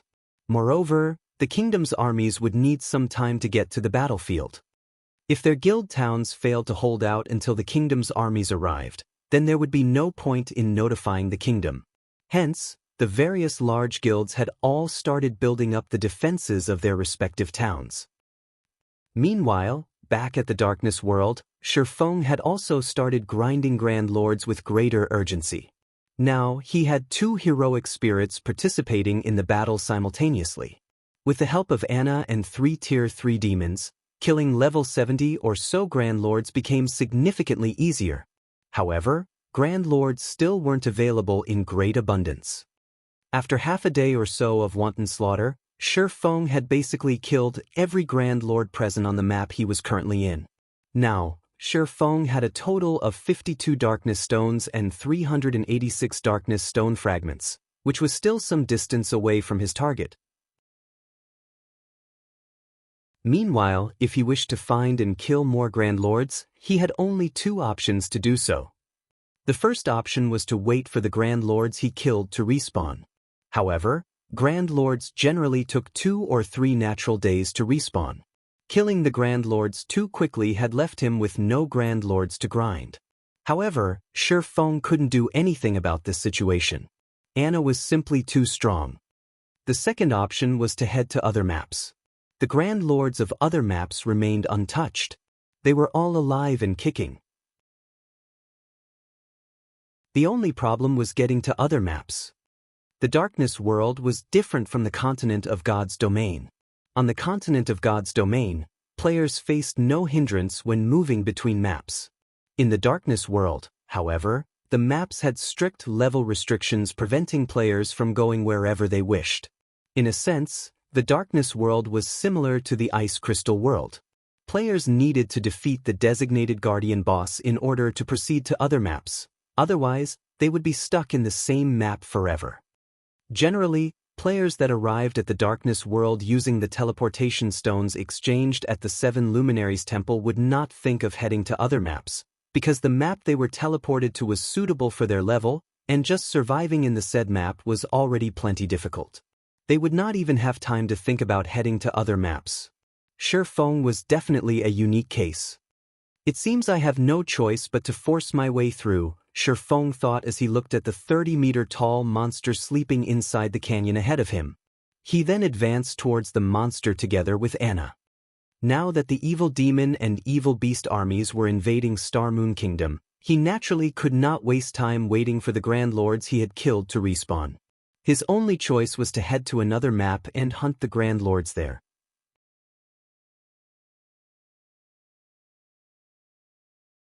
Chapter 1682, High Demon.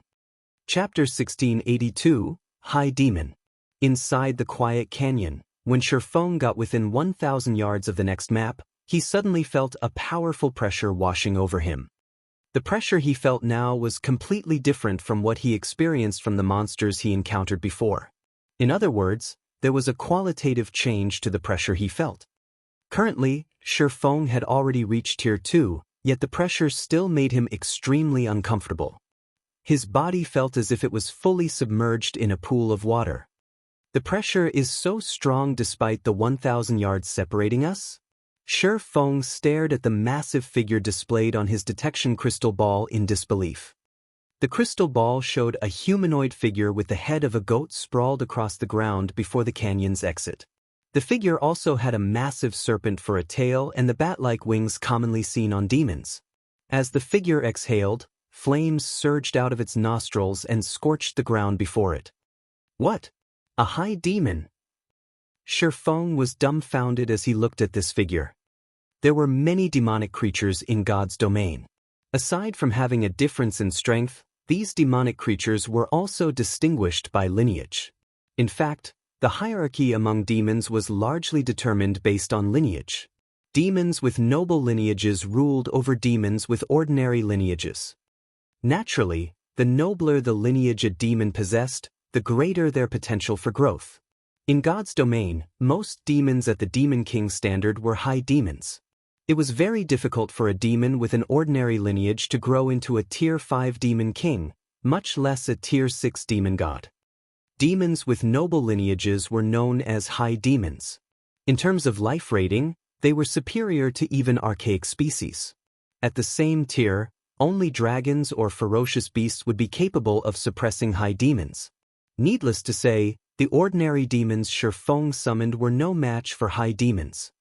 Nevertheless, the guardian boss stationed at the entrance to the next map was actually a high demon.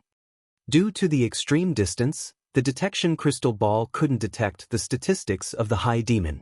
However, when Shifeng arrived within 600 yards of the high demon, its statistics entered his eyes. Baphomet, High Demon, Grand Lord. Level 73. HP 120, 000, 000/120, 000, 000. A level 73 Grand Lord? Shifeng fell into deep thought as he looked at Baphomet's statistics. Compared to an archaic species of the same level, a high demon had much less HP. Even so, 120 million HP was still a horrifying amount for him to deal with. Just Baphomet's battle recovery alone allowed it to recover 1,200,000 HP every 5 seconds. If his DPS was lower than 240,000, Baphomet would be an invincible existence to him. The only stroke of luck was that Baphomet was a demon. So long as his opponent was a demon, the Bible of Darkness would be able to suppress it. Although he couldn't use the Bible of Darkness to turn Baphomet into his subordinate, he could greatly suppress the high demon's basic attributes. Moreover, this suppression was absolute. Its effects would not weaken in the slightest, unlike how magic arrays and the like did when the target monster was too strong. All the same, a high demon was still a high demon. Baphomet wasn't just strong in terms of basic attributes. The skills, spells, and combat standard it possessed were beyond those of an ordinary demon. I can only give it a try. Gritting his teeth, Shifeng took out another primordial scroll from his bag and summoned a third primordial heroic spirit. Although Zero Wing City's defenses were far superior to an ordinary guild city's, the current situation was unlike before. The quantity and quality of the evil beasts and evil demons surging into Star Moon Kingdom were extraordinary. If the monsters broke through the defensive network of the kingdom's army and reached Zero Wing City, Shifeng was unsure whether Zero Wing City could hold its ground against them. If he could secure the Lost Town before this happened, the numerous mana weapons stored inside the Lost Town would undoubtedly raise Zero Wing's strength by a significant margin. At that time, the chances of defending Zero Wing City would also improve significantly. Looking at Baphomet, Shifeng did not hurry to have his 3 demons charge at the high demon. Instead, he waited out the cooldown of Anna's skills. Afterward, he had the 3 heroic spirits cast one buff after another on everyone in the group, causing their basic attributes to skyrocket, particularly those of the level 80 Golden Giant, which already possessed immense strength. After being buffed up by the 3 heroic spirits, its strength was already close to rivaling a Grand Lord's of the same level. Following which, Shifeng gave the command to attack. Taking the lead, the Golden Giant and 3 Tier 3 demons charged forward, the 10 Rock Guardians following closely after them. If a player were to witness this scene, they would definitely turn around and flee. However, Baphomet simply yawned, paying no heed whatsoever to the approaching enemies. Only when the Golden Giant and 3 demons arrived within 200 yards of Baphomet did the High Demon look at the Golden Giant. Suddenly, as if they had just stepped into a muddy swamp, the Golden Giant, demons, and Rock Guardians' speed decreased abruptly. Moreover, their movement speed wasn't the only thing reduced, even their reaction speeds turned sluggish. Following which, Baphomet stomped on the ground and disappeared from where it stood. When Baphomet reappeared, it had moved over 50 yards from its original position. The High Demon was practically faster than even an ordinary mythic monster. Before the Golden Giant could react, Baphomet already stood before it, the High Demon looking no different from a child compared to the Golden Giant. After appearing before the golden giant, Baphomet waved its hand lightly as if it were sweeping away dust. In the next moment, the golden giant and the demons and rock guardians standing beside and behind the golden giant were all sent flying over 20 yards back, damages appearing above the summoned creatures' heads. Among the group, the golden giant, which possessed the highest defense, lost over 700,000 HP, whereas the Lord-ranked rock guardians lost over 1 million HP each. Sure enough, it's very strong. Shi Feng was deeply shocked by the strength Baphomet displayed.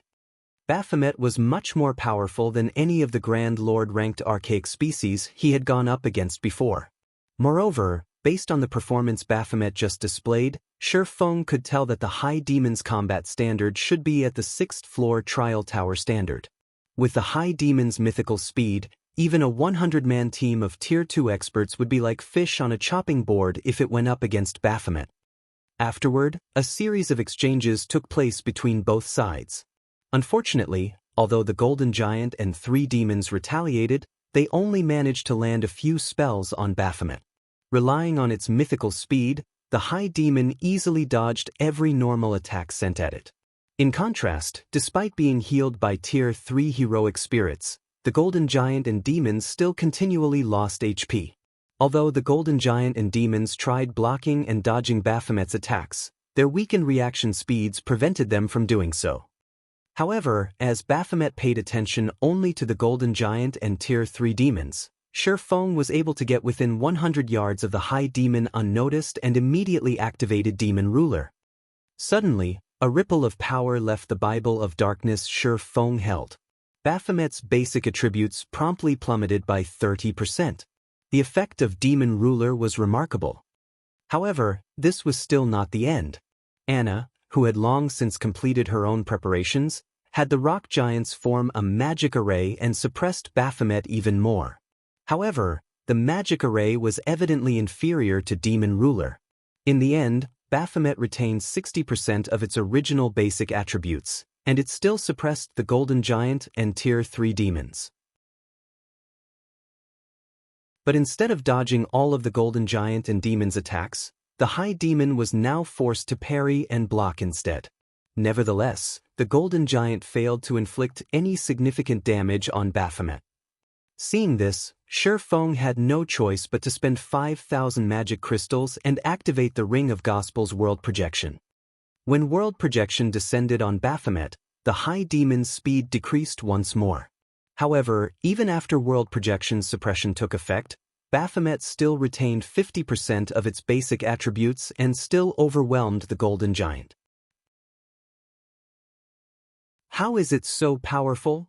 Shi Feng was next to speechless as he stared at Baphomet. If not for the Bible of Darkness's suppression, he would have long since turned around and fled by now. After thinking up to this point, he turned to look at Anna, a bitter smile on his face as he said, "It seems we can't hold back anything at all." Following which, he commanded Anna to use her other overtier spell, which was also the strongest spell Anna currently possessed. Tier 3 Curse, Yin Yang Judgment. Yin Yang Judgment's cooldown was 1 natural day. Unless absolutely necessary, Shi Feng did not wish to use the curse at all. However, if he did not use it now, it was only a matter of time before Baphomet defeated his team. After all, world projection had a short duration of only 10 minutes, each use costing him 5,000 magic crystals.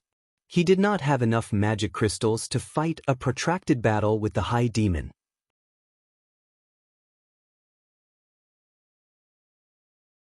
Chapter 1683, First Kill Baphomet. Chapter 1683, First Kill Baphomet. After Anna completed the final verse of her incantation, 2 magic arrays, one glowing white and the other, black, appeared above Baphomet. The mana surrounding the magic array then grew restless, blurring space around the High Demon. Such a huge disturbance attracted Baphomet's attention, and the High Demon's immediate reaction was to turn and flee. But Anna didn't give Baphomet the chance to escape. Waving her staff, she activated the magic array looming above Baphomet. Suddenly, a 50-meter-long golden, holy spear descended from the sky. The instant the spear fell, space around the magic array and Baphomet froze, drastically decreasing the High Demon's movement speed. Before Baphomet could attempt to defend itself, the Holy Spear collided with the monster. Boom! As a result, a towering, black-white light pillar rose into the air. When the pillar had manifested, the world around Baphomet shook violently, and resulting shockwave pushed the Golden Giant and the Tier 3 demons under Shifeng's control back by over 20 yards. After the light pillar had disappeared, it revealed a massive crater where Baphomet had stood, with the High Lord lying at the body. Scorching flames burned the High Demon, decorating it and the crater with scorch marks. Dark blue blood seeped from the numerous wounds covering Baphomet's body. However, compared to Baphomet's miserable appearance, the damage it had taken was truly terrifying. Minus 4,467,175. A damage of over 4 million appeared above Baphomet's head. To Baphomet, who only had a maximum HP of 60 million after multiple means of suppression, this move had taken nearly 1/13 of its total HP. The might of Yin-Yang Judgment completely exceeded Shifeng's expectations. Moreover, Baphomet had been heavily injured when the Tier 3 curse had struck, significantly decreasing its combat power. With no intentions of letting Baphomet recover, Shifeng ordered all of the summon creatures to use their strongest moves, holding nothing back. Following which, Tier 2 and Tier 3 skills and spells bombarded the High Demon, one after another.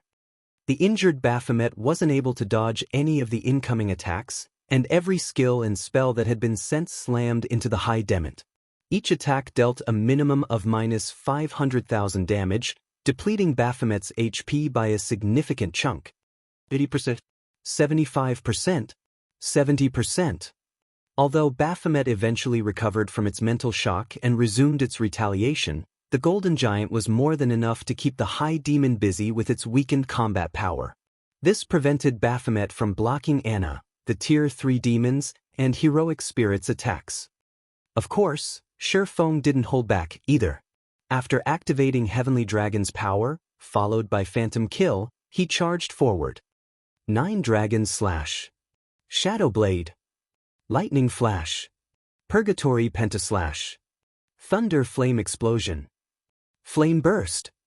Thanks to Killing Ray, every one of Shifeng's skills dealt double damage to Baphomet, and damages in the tens of thousands appeared above the boss's head. Although his damage was no match for the Tier 3 demons, who weren't suppressed by the Darkness World, it was still considerable. 50%, 40%, 30%. As time passed and Baphomet's HP continuously decreased, it continued to recover. Gradually, its reaction speed recovered, and eventually, the level 80 Golden Giant wasn't able to keep up with its attacks. This forced the heroic spirits at the rear line to shift their focus from offense to healing.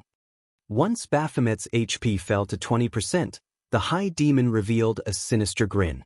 It began to swipe its claws at the air around it, sending powerful gales at Shifeng and his team. Before Shifeng and the others could launch another assault, Baphomet had finished chanting an incantation. The ground before the High Demon then cracked and shattered as towering, pitch-black flames spewed from the cracks. When the flames had dissipated, a crimson longsword engraved with pitch-black runes had taken their place. The moment the longsword appeared, Shifeng felt the surrounding power of darkness surge towards the weapon. The concentrated power of darkness became a black mist that circulated the crimson blade. Releasing the one-handed sword in its right hand, Baphomet grabbed the crimson longsword. The moment the High Demon touched the weapon, black flames danced along the sword's blade. Soulfire? Shifeng's expression darkened when he saw the flames. The punishment for challenging it is actually this severe. Although he had known that a High Demon would have powerful attack methods, he hadn't expected Baphomet to use Soulfire in battle. This was a player's nightmare. Soulfire was capable of burning souls, and not even players' immortal souls were immune to its effects. If players were killed by Soulfire, not only would their death penalty increase, but they would also be prevented from logging into God's domain for multiple days. Of course, this mechanic had likely been created to prevent players from challenging the Guardian boss a second time within a short period. However, Shifeng didn't want to waste too much time in the darkness world. If he suddenly couldn't log into the game for several days, Zero Wing would be finished. Without waiting for Shifeng to respond, Baphomet stomped its hoofs on the ground and vanished. It then reappeared before the Golden Giant, cutting down at the Great Lord with its flaming longsword. Failing to react in time, the Golden Giant succumbed to Baphomet's attack, a damage over -1,300,000 appearing above its head. Pitch-black flames licked at the wood the longsword had created. Seeing this, the heroic spirits immediately cast their healing spells on the Golden Giant. However, when the healing spells touched the Great Lord, their effects seemed to have changed. Not only did the Golden Giant still sport the wound, but the pitch-black flames also burned with their original vigor. In fact, the Golden Giant had only received 30% of the spell's normal healing. When he saw this, Shifeng's expression darkened further. Reduced healing effects was still acceptable, but the fact that the wounds Baphomet had inflicted couldn't be healed complicated the situation. As the Golden Giant accumulated more injuries, it would suffer a heavily injured state sooner or later. If that happened, its combat power would fall, and it would be helpless against the High Demon. If the Golden Giant couldn't deal sufficient damage, it would lose Baphomet's aggro. The High Demon would then be free to target someone else. Quick! Attack it with everything you've got! Shifeng commanded Anna. At the same time, he took 2 Tier 3 magic scrolls from his bag and activated them, one after another. Holding nothing back, Anna activated Yin-Yang power, her mana overflowing from her body. 1 Tier 3 spell after another bombarded Baphomet. However, even after noticing the incoming spells, Baphomet simply revealed a sneer as it lightly swung its crimson longsword, sending a wave of black fire to devour the approaching spells. The pitch-black flames corroded the Tier 3 spell's power relentlessly. By the time the spells actually reached Baphomet, they were weaker than Tier 2 spells.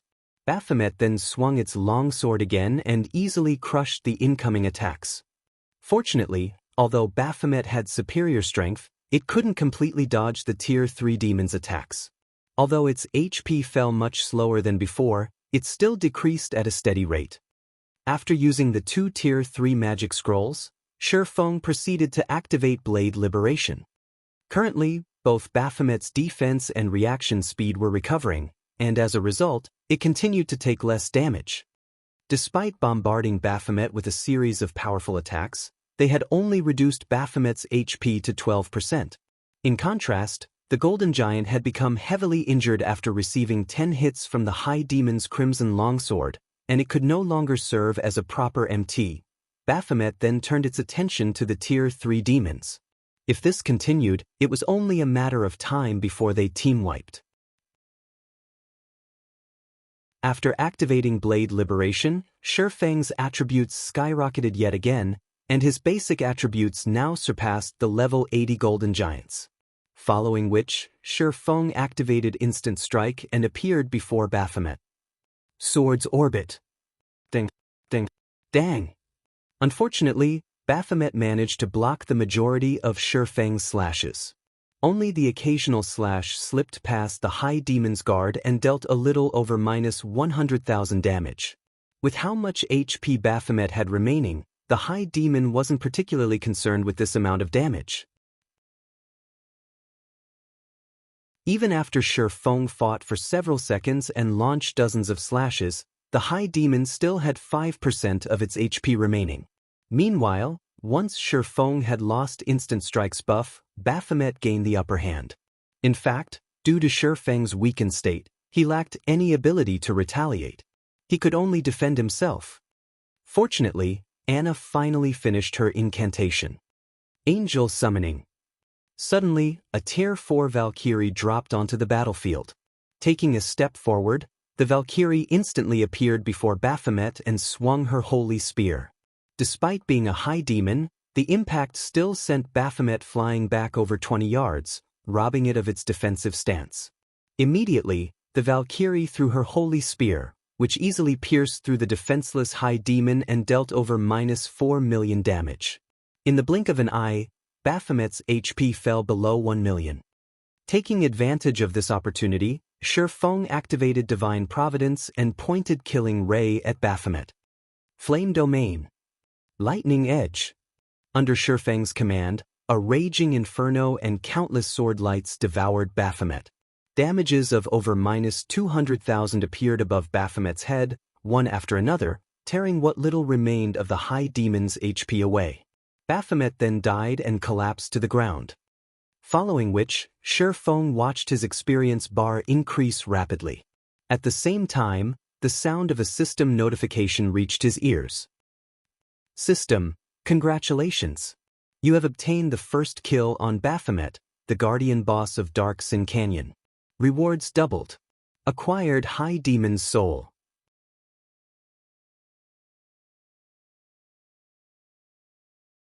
Chapter 1684. Repairing the Bible of Darkness. Chapter 1684. Repairing the Bible of Darkness. After watching Baphomet die, Feng breathed a deep sigh of relief. Despite the fact that the Darkness world reduced Feng's EXP gain, his experience bar had risen by 7%, pushing him to 62% of level 65. If not for the 95% reduction in EXP gain, he definitely would have climbed to level 66. With the High Demon's death, loot rained down from above, creating a dazzling sight to behold. If the various superpowers learned of this, they'd die from envy. The Darkness world's monsters already dropped excellent loot, and as a map's guardian boss, Baphomet's loot was far better than the map's other monsters. Including the first kill bonus, one could just imagine how bountiful the High Demon's loot was. Giving the loot a rough glance, Feng estimated that there should be over 100 items. As items rained from the sky, a crystal, radiating a golden glow, landed before Feng. His curiosity piqued. Feng promptly picked up the crystal and inspected it. High Demon's Soul, Epic Rank Consumable. Sacrifice magic crystals to create a new body for High Demon Baphomet.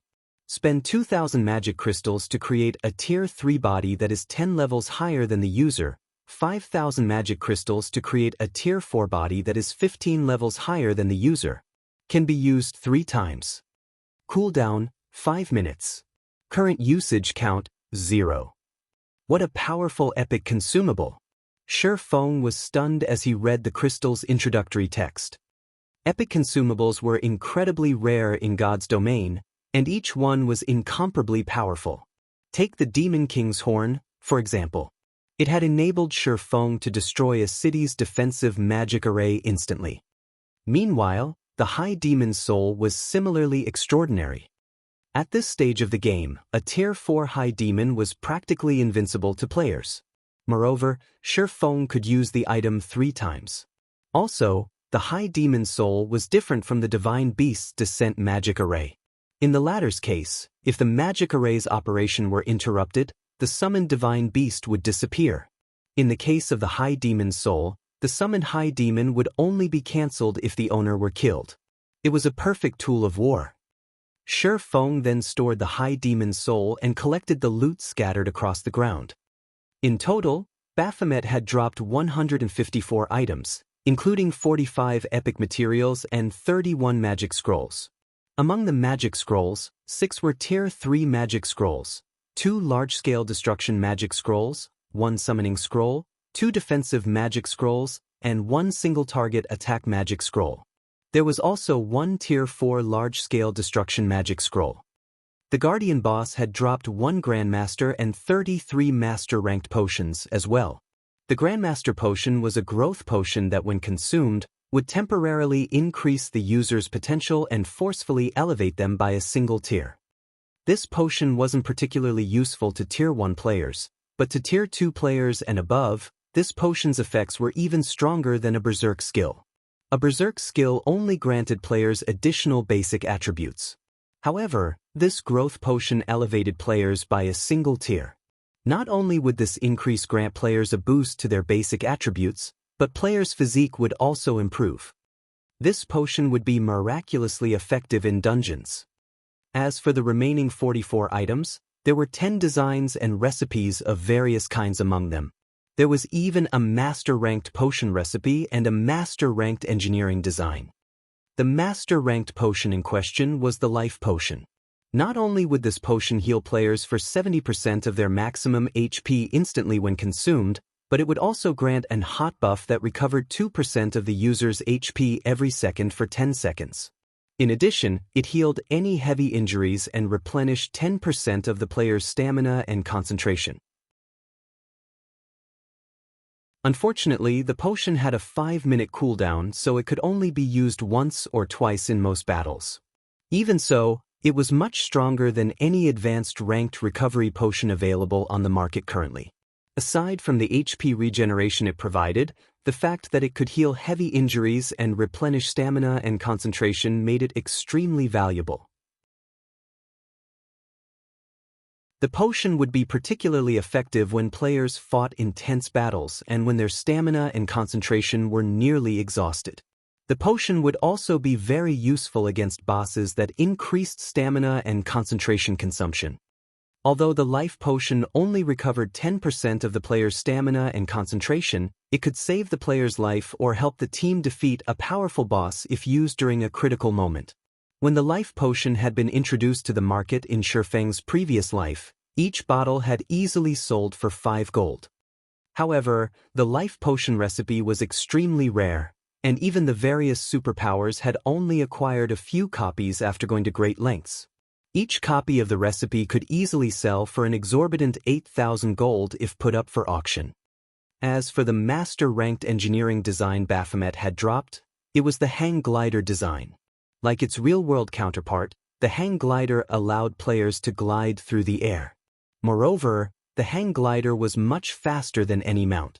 The master-ranked hang glider provided a 350% movement speed increase. Since there weren't usually obstacles in the air, players could also traverse longer distances in a straight line. However, the hang glider had 3 flaws. The first was that players needed to take off from a sufficiently high location. The second was that the environment would affect the hang glider. If players tried to glide through a storm, the consequences would be severe. They might even be blown out of the sky and fall to their deaths. The third flaw was that hang gliders were consumables and could not be repaired. They would disappear once their durability had been exhausted. Meanwhile, even a common hang glider cost around 18 gold to produce. They weren't much cheaper than common mounts, which players could use indefinitely. However, to players who valued time and speed, these flaws did very little to stop them from using the hang gliders.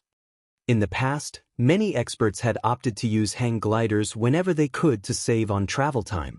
They paid no attention to the cost. As Shifeng gazed at the hang glider design, his eyes sparkled with joy. Since mounts weren't yet popular in God's domain, players' demand for hang gliders would be intense if he sold them.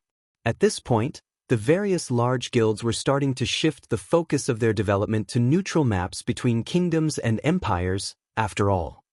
In a situation where no one had obtained a town-building order or town migration order, players were forced to walk to these neutral maps. In addition, neutral maps themselves were very large. Even with a mount, players would need a considerable amount of time to explore the map fully. However, players could save a lot of time if they had a hang glider. If the Candlelight trading firm introduced the hang glider to the market now, it would definitely be well received. In addition, since Candlelight would have the monopoly over the hang gliders, it would make a fortune off of the transportation tool. The extra funds would help Zero Wing City's development tremendously. Meanwhile, among the other 8 recipes and designs Baphomet had dropped, there was also an advanced hang glider design. Although the advanced hang glider was inferior to the master hang glider, it still increased players' movement speed by 300%. It seems I'll have to find some time to grind hang glider recipes, Shifeng thought to himself. Although the master hang glider was super rare, the advanced version wasn't. Level 70+ Grand Lords and above all had a chance of dropping the recipe. The field bosses of a few particular maps even higher drop rates. In the past, the various large guilds had generally opted to grind those field bosses to obtain more advanced hang glider recipes. Zero Wing's main force was already considerably strong. With the help of his Bible of Darkness, they could definitely grind for more advanced hang glider recipes.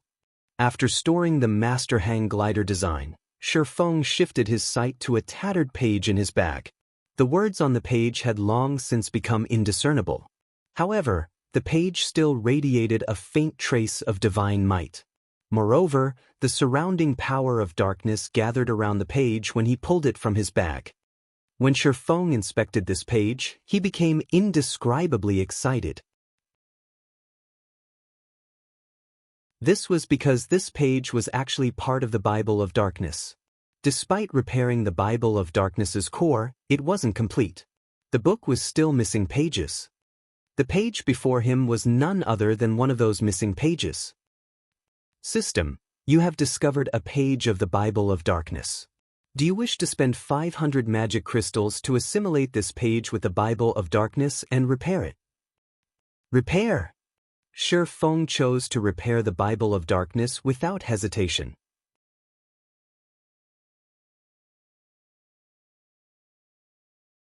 Chapter 1685, Dark Armament. Chapter 1685, Dark Armament. When Shifeng agreed to repair the Bible of Darkness, the book flew out of his bag space and hovered before him. The book then opened to reveal the missing page's location. At the same time, the missing page transformed into a black mist that melded with the Bible of Darkness. 3 seconds later, the page had joined the book as seamlessly as if it had never left in the first place. After the Bible of Darkness had recovered one of its missing pages, the power of darkness that gathered around the book became denser, and now a black mist settled over the book. The Bible of Darkness has improved by so much. After repairing the Bible of Darkness, its appearance indicated that it had become far more powerful. Although the book's aura wasn't much stronger than before, its control of power of darkness had improved. In fact, the Bible of Darkness's control over the power of darkness had improved so much that Shifeng could feel the darkness world suppression weaken slightly. Originally, this world had suppressed his basic attributes by 30%, but now, it had dropped to 25%. The suppression on his senses had also decreased from 50% to 40%. Unfortunately, his EXP gain was still reduced by 95%. Immediately, Shifeng inspected the repaired Bible of Darkness. Bible of Darkness, fragmented legendary item. The Bible of Darkness had been destroyed during the Great Destruction. The core magic array has since been repaired using the source of spacetime thus far.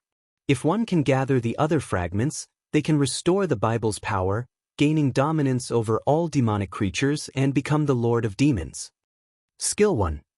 Demon Summoning. Summons the demon gate with the power of darkness, calling forth a random demon that is no higher than 1 tier and 15 levels than the summoner. Maximum tier cannot exceed tier 5. Holder of the Bible of Darkness can command the summoned demon for up to 6 hours. Cooldown. 2 hours 30 minutes. Skill 2. Gate of Darkness. Allows teleportation to the Dark Denver. Can also be used in the Dark Den to teleport to the outside world. Can teleport a maximum of 30 people at a single time. Cooldown. 1 day. Skill 3. Light of Darkness. Strengthen a player with the power of darkness, allowing said player to wield the power of darkness. Can strengthen up to a maximum of 1,500 people. Every player strengthened provides one source of darkness to the wielder of the Bible of Darkness. Skill 4. Power of Darkness. Fill your body with the power of darkness, increasing all attributes by 120%, decreasing cooldown of all skills by 30%, and increase damage by 50%. Duration will be equal to number of source of darkness *0. 5 seconds. Power of Darkness cannot stack. Can only strengthen players up to a maximum of tier 5 classes. Cooldown, 5 hours. Skill 5. Demon Ruler. Passive effect. Increases the attributes of demonic creatures under user's control by 35%. Forcibly decreases the attributes of all enemy demonic creatures within a 1,000-yard radius by 30%. Active effect. When activated, there is a 12% chance to control a demonic creature that is no higher than 2 tiers and 30 levels than the user for 2 hours. Can control up to tier 5 creatures. Can control up to a maximum of 3 creatures at a time. Cooldown, 5 minutes. Skill 6. Dark Armament. By sacrificing sources of darkness, transform the Bible of Darkness into a weapon suitable for the user. Duration is equal to number of source of darkness * 3 seconds. During this period, the Bible of Darkness's other skills cannot be used. Cooldown, 6 hours. Dark Armament? The appearance of a new skill had surprised Shifeng. Is this what the missing page contained? He had only expected to find some minor improvements to the Bible of Darkness's skills after incorporating the missing page. He had never thought that the page would add a new skill. Weapons were the foundation of a player's combat power. Players could only wield high attack power with a powerful weapon. At the end of the day, Berserk skills were unreliable. On the other hand, a powerful weapon could permanently increase a player's combat power. Although the Bible of Darkness's weapon wouldn't last forever, it could still last up to 75 minutes, which was much longer than any Berserk skill. It was enough time for players to end a large-scale battle. After examining the Bible of Darkness for a few more minutes, Shifeng stored it and began to appraise the other items Baphomet had dropped. Of the remaining 34 items, there was 1 darkness stone and 6 darkness stone fragments. The rest of the items were weapons and equipment, the most valuable of which was a pair of epic-ranked boots called the Trickster's Legs. When equipped, the Trickster's Legs would offer a significant boost to the wearer's movement speed and reaction speed. It was an excellent pair of boots that only level 50 players and above could equip. There were also 5 pieces of level 60 dark gold equipment, 12 pieces of level 60 fine gold equipment, and 9 pieces of level 60 secret silver equipment. Among the level 60 fine gold equipment, 2 pieces happened to be the hat and gloves for the Fantasy Demon set, which Shifeng still needed. He had also completed 2 Dark Devourer sets after killing Baphomet. Once Shifeng had organized the loot, he didn't bother to sit and rest. Instead, he drank a drop of life essence and continued towards the next map. After riding the demonic flame tiger for around 10 minutes through the canyon, Shifeng reached a new map.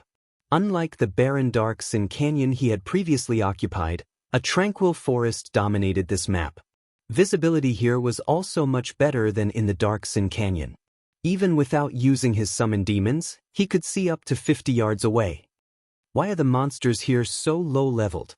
When Shifeng had inspected his surroundings with the detection crystal ball, the highest level monsters he had found nearby were only level 60. These monsters were clearly lower leveled than in the Dark Sin Canyon. Did I take the wrong path? The Dark Sin Canyon only had 2 exits. One of them had been completely blocked off, and a guardian boss defended the other.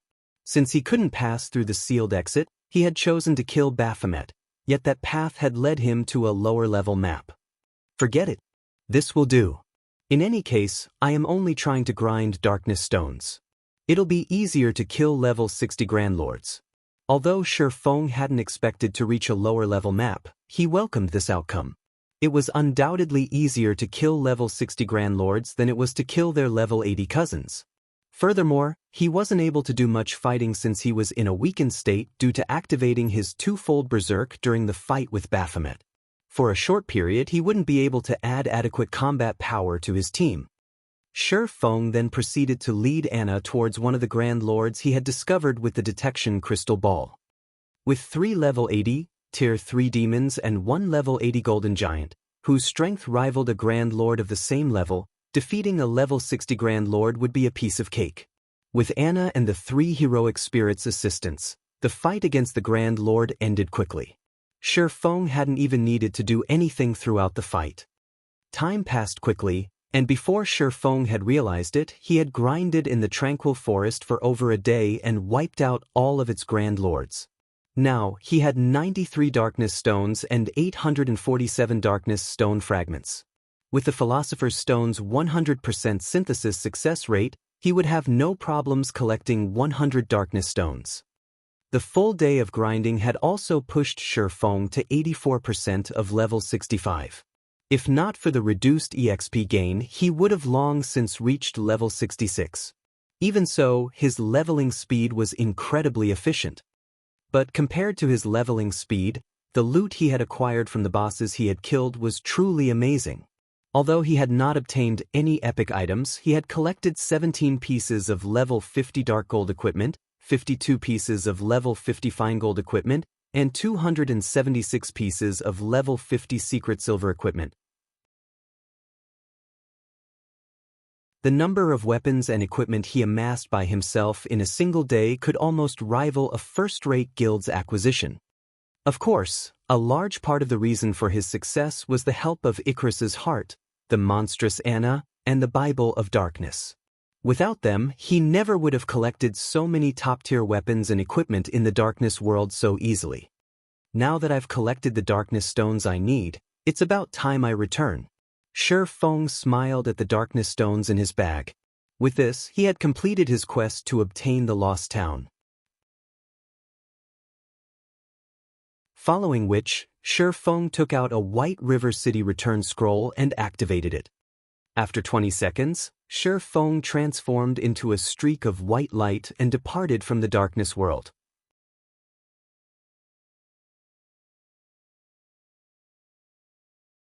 Chapter 1686, Stoneclaw Mountain Sealed. Chapter 1686, Stoneclaw Mountain Sealed. Star Moon Kingdom, White River City.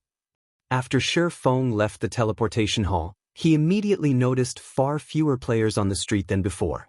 Moreover, when players noticed the zero-wing emblem pinned on Shi Feng's black cloak, they gave him unusual looks.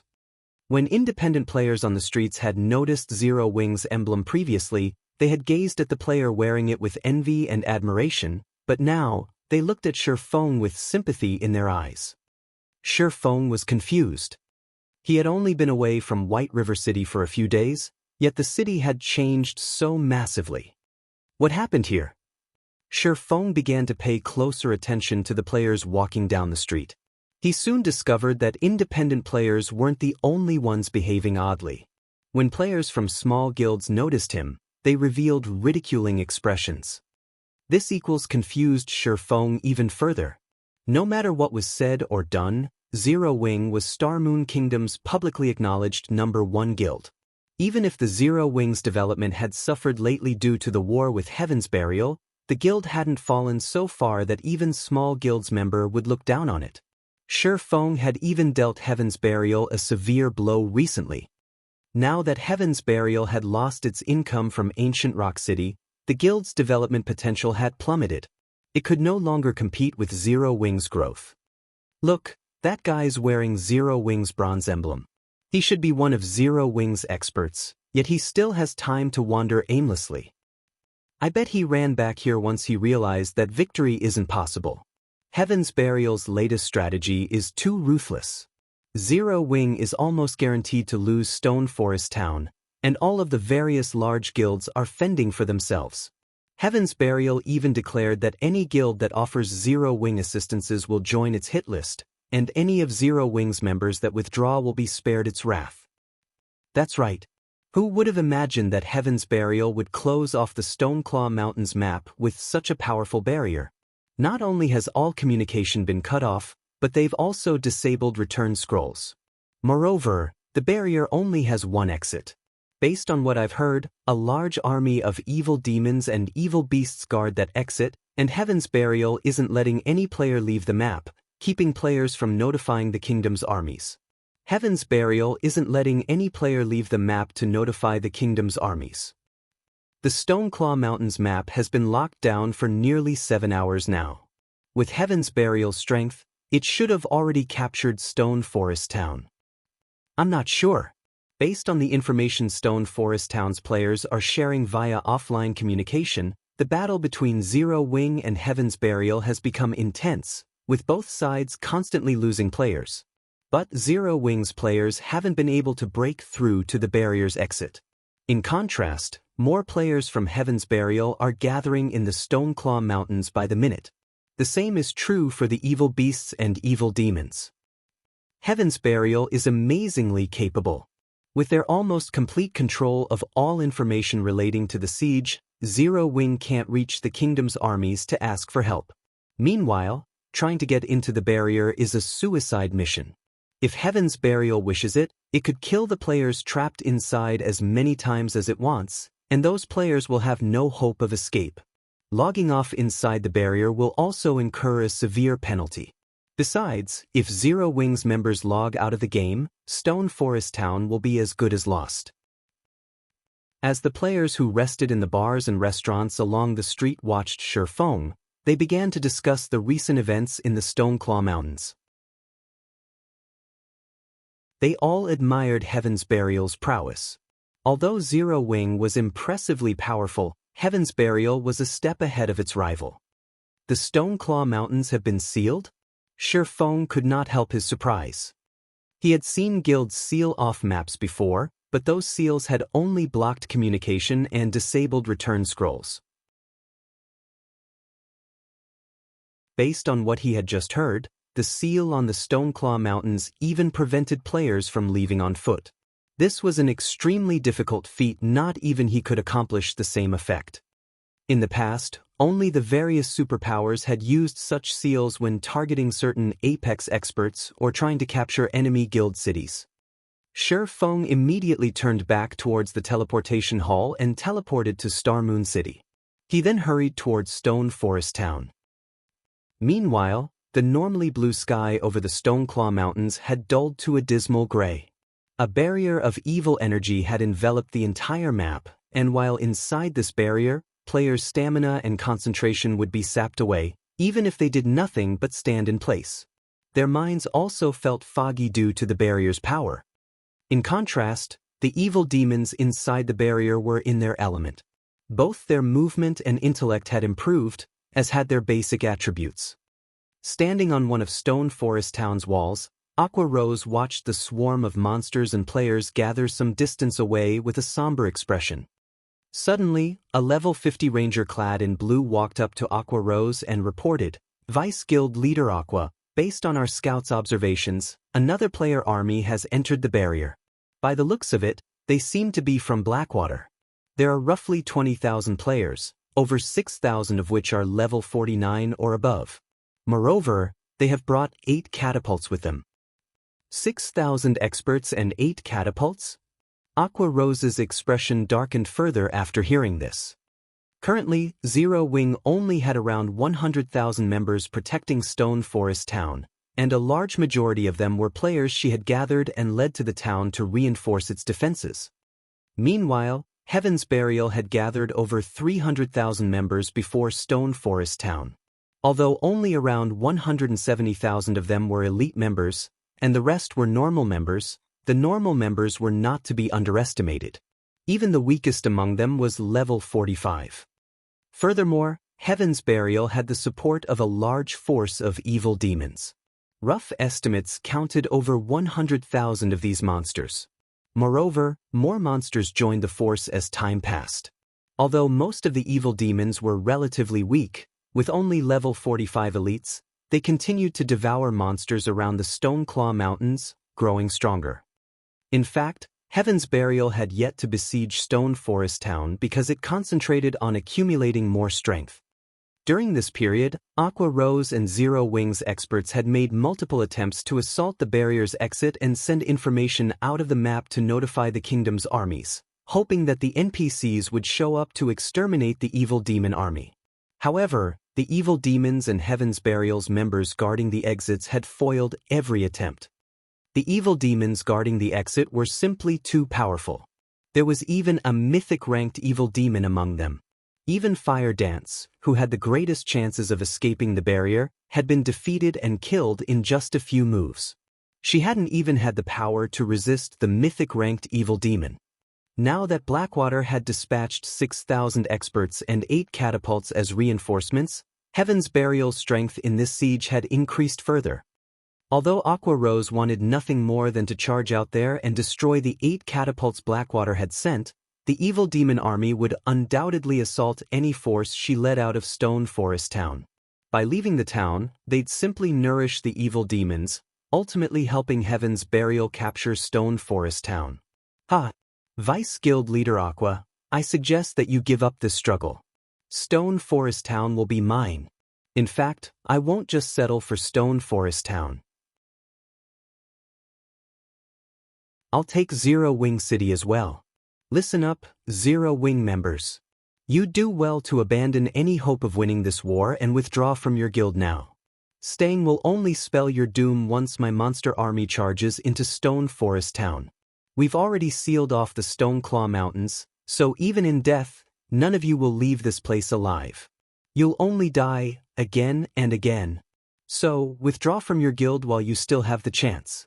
Singular Burial announced with a voice amplification device as he watched Aqua Rose on the town's ramparts. You should also know that currently, Blackwater's army and another army of evil demons are on their way. Once they arrive, not even heaven will be able to save you. The players in Stone Forest Town fell silent after listening to Singular Burial's declaration with solemn expressions. Are we going to fall just like this? Everything Singular Burial had said seemed true. All they could do now was wait for death to reach them. Suddenly, a figure appeared above the town before a deep voice echoed throughout the area, reaching Stone Forest Town and Heaven's Burial's army and ingraining its question into everyone's minds. Is that so?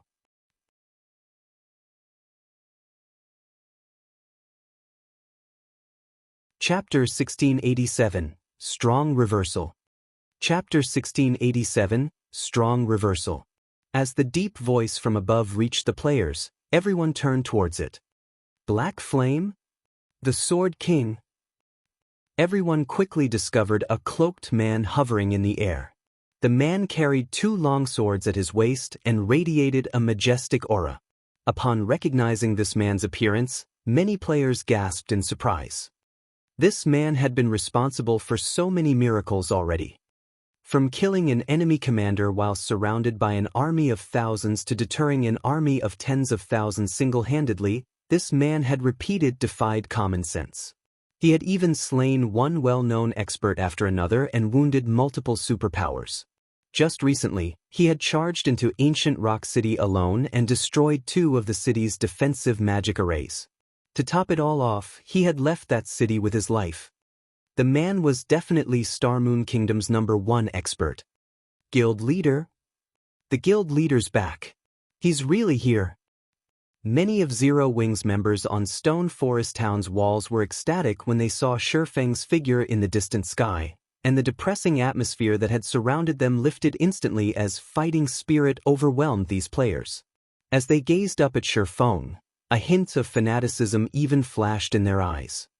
The guild leader? Has he already completed his quest?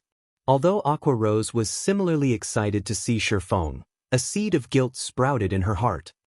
Shifeng had entrusted her with Zero Wing's management before he had left. Heaven's Burial had cornered the guild.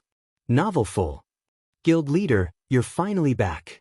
When Blackie, Fire Dance, Cola, Shadow Sword, Turtle Dove, and Zero Wing's other core members saw Shifeng, they seemed to have grown an extra backbone as they brimmed with confidence. Is Black Flame finally getting involved? Notify the higher-ups immediately, tell them that Black Flame has arrived. The various superpower spies stationed in Stone Forest Town exploded into action when they saw Shifeng above the town. Some of these spies immediately logged out of the game to report the situation to their superiors. Although logging off would incur penalties, this information was worth the price. After all, Shifeng's appearance alone had changed the situation. Zero Wing's members had already lost their fighting spirit after seeing the countless enemies around them. However, every one of these players reacted as if they were on some kind of high when they saw their guild leader, madness burning in their eyes. Very quickly, the major powers who watched this war received news of Shifeng's arrival in Stone Forest Town. So, Black Flame has finally made an appearance? And here I thought that he had given up on Stone Forest Town. It seems he still intends to fight this out until the very end. When Galaxy Past, who rested the Star Alliance's residence in Starmoon City, received the latest report from his subordinate, he could not help but shake his head and sigh. Heaven's Burial had thrown everything it had into this last assault. The guild had clearly stopped holding back. Even if Stone Forest Town's defenses were very powerful, the evil demon army was no laughing matter. Unlike evil beasts, evil demons were intelligent. They also had faster reaction speeds. They wouldn't succumb to the town's static defenses as easily as the evil beasts.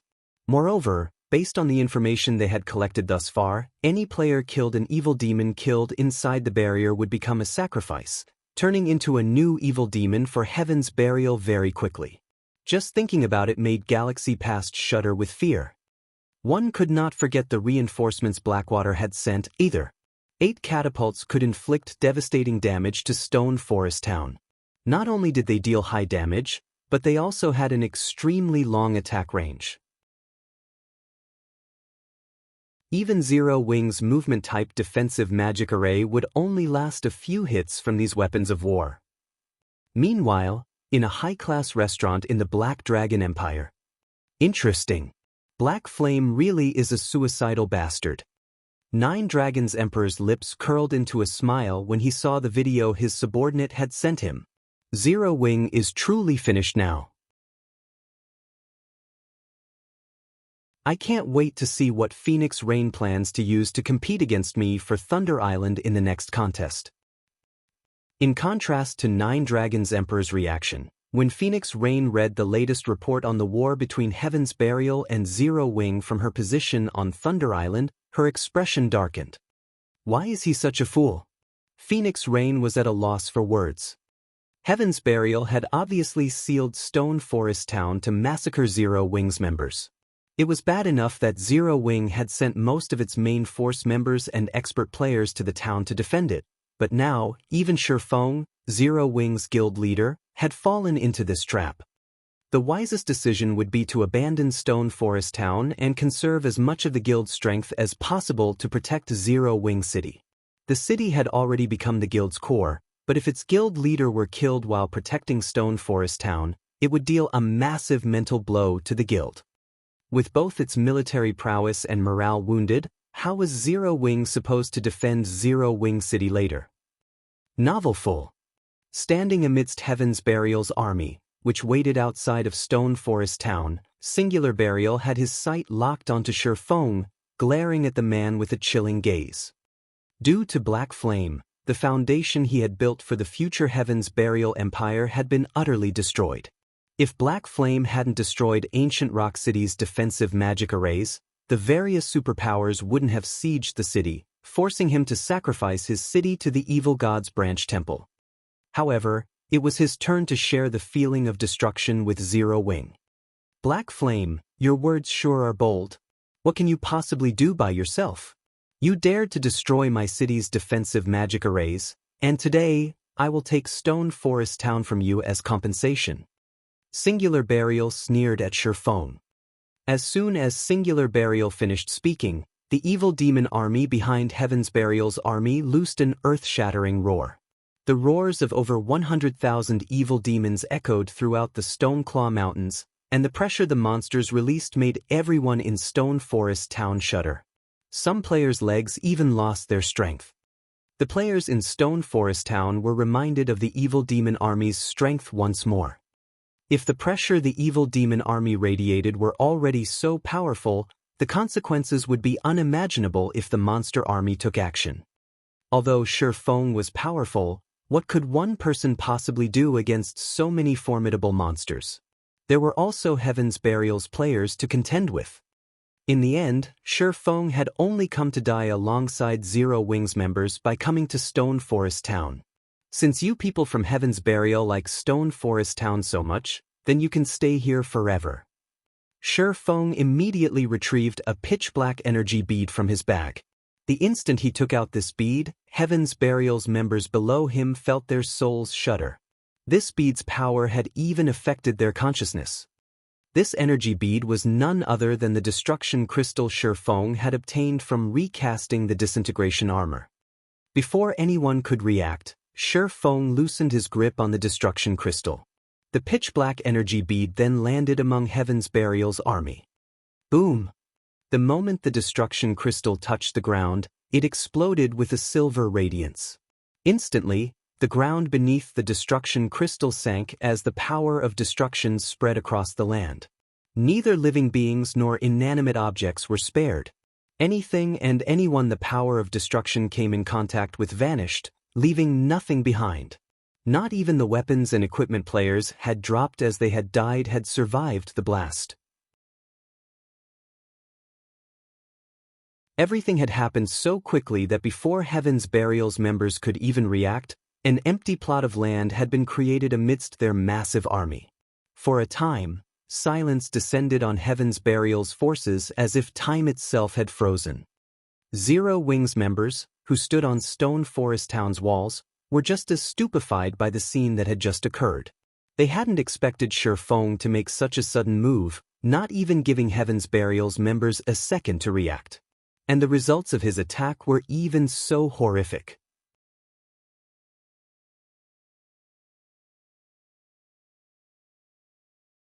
Chapter 1688, Strength of One Person.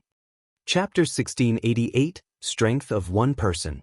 The destruction crystal had a 1,000-yard radius. The AoE could rival a Tier 5 large-scale destruction spell. However, unlike Tier 5 large-scale destruction spells, the destruction crystal destroyed everything it touched on a fundamental level. It did not rely on great power to destroy its targets, and even a small fraction of the power of destruction would destroy any player's body it encountered. It would even damage their immortal souls and corrode them to a certain extent. Unfortunately, the power of destruction would weaken at the edges as it spread. Most of the players 500 yards or more from the explosion's epicenter were still alive. Some of them were even still standing. Only, they had all been contaminated to varying degrees from their contact with the power of destruction. This contamination had significantly decreased their basic attributes, and their HPs slowly depleted over time. As for their stamina and concentration, they steadily lost both. Although these players were technically still alive, they could no longer add to the force's combat power. In addition, every player within the radius had lost a drastic amount of their weapons and equipment's durability. All mysterious iron weapons and equipment had turned into dust the moment the power of destruction had touched it, regardless of how little or how much power of destruction they had come into contact with. Not even secret silver equipment would survive within 300 yards of the epicenter. Only fine gold equipment had any hope of surviving the contamination within this range. Only dark gold equipment or better would have survived the contamination within 100 yards of the epicenter. Even so, dark gold weapons and equipment within this radius had still lost over 1/3 of their durability. All of this had happened in a mere instant, and Heaven's Burial hadn't had any time to react. The sudden development hadn't only stunned Heaven's Burial's members, but players within Stone Forest Town also gaped at the result. Heaven's Burial's members were all level 45 and above. If they died and lost a level, they'd have a challenging time recovering their losses. However, players that had been caught in the blast hadn't only lost levels, but their equipment and weapons had been destroyed as well. This loss was far more severe than losing a single level. When Heaven's Burial's surviving members saw their weapons and equipment, they nearly fainted. Zero Wing is really doomed now. The spectating players in Stone Forest Town could not help but gasp. Shifeng's attack had certainly been extraordinary.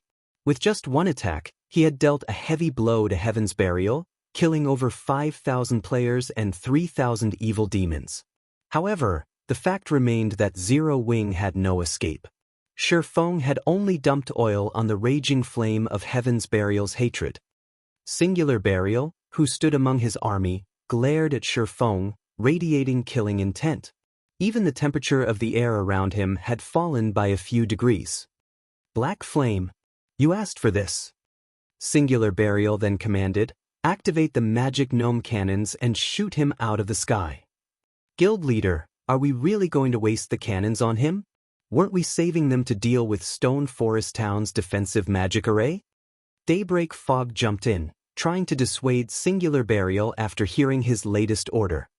The magic gnome cannons were war weapons they had acquired after capturing Ancient Rock City. Each of the cannon's shots could rival a Tier 3 large-scale destruction spell. It also dealt increased damage to defensive magic arrays and fortifications. It was a specialized weapon for siege warfare. However, the magic gnome cannons had limited ammunition, and Heaven's Burial had spent most of that ammunition while defending ancient Rock City.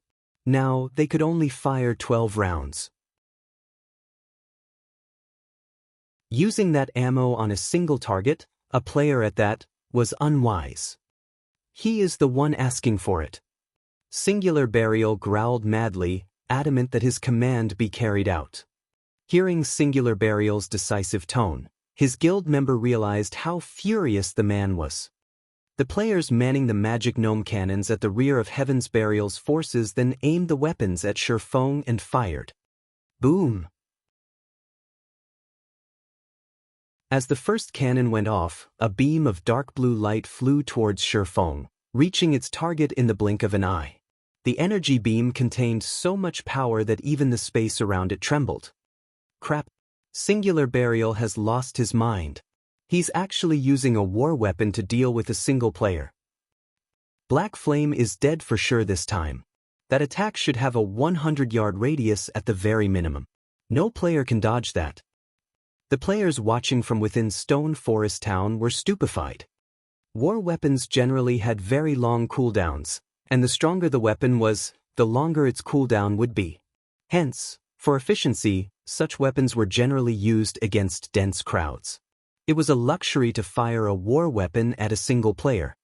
Just as the dark blue energy beam was about to smash into Shifeng, he activated Heavenly Dragon's power, increasing his HP by 500%, defense by 300%, strength by 150%, and agility by 60%. The intensity of his aura instantly skyrocketed, and it felt as if some primordial beast had just woken from a long sleep. Following which, Shifeng swung Killing Ray towards the incoming energy beam. Lightning Edge. Countless arcs of lightning flew from Shifeng's blade, forming a long, blue river that collided with the incoming energy beam. When the attacks collided, a brilliant radiance illuminated the battlefield. While everyone was momentarily blinded, a strong gust of wind pushed at them. Heaven's Burial's members standing near the collision were even forced to retreat several yards. After the two attacks fought for supremacy, the magic gnome cannon's energy beam devoured the river of lightning and proceeded to devour Shifeng. However, before Singular Burial could cry out in joyous victory, the smoke in the sky scattered and revealed Shifeng's still living figure. Shifeng was actually alive and still hovering in the air. In fact, he was nowhere near dead. He had only lost around 1/8 of his HP. He didn't die. How is that possible? Seeing Shifeng alive and kicking, the players watching from Stone Forest Town were dumbfounded. The eyes of Heaven's Burial's members nearly fell from their sockets when they saw the result of the attacks. How is this possible? Did he use some invulnerability skill? No, that can't be right. He has lost HP. But, if he didn't use an invulnerability skill, why did he only lose a little HP? For a moment, Singular Burial failed to comprehend what had just happened.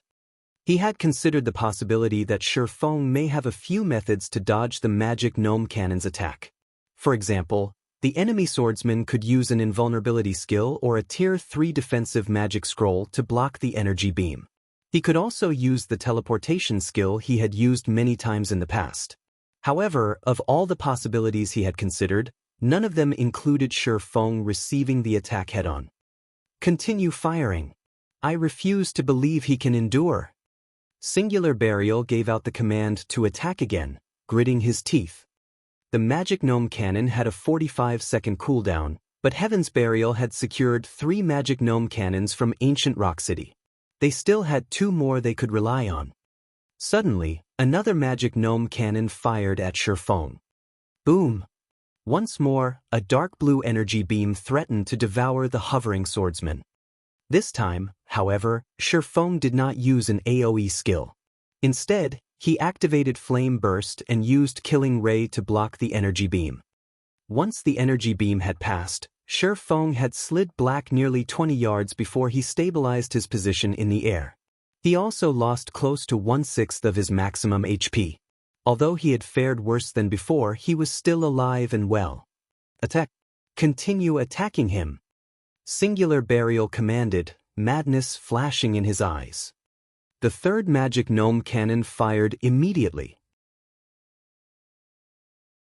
Seeing another dark blue energy beam approach, Shifeng moved forward to meet it. Boom! As the smoke scattered, Shifeng remained in the air. He also still had more than 50% of his HP. Is that it?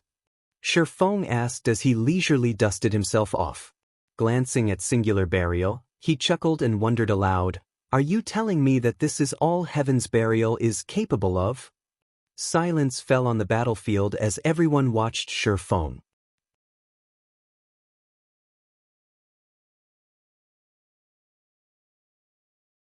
Chapter 1689.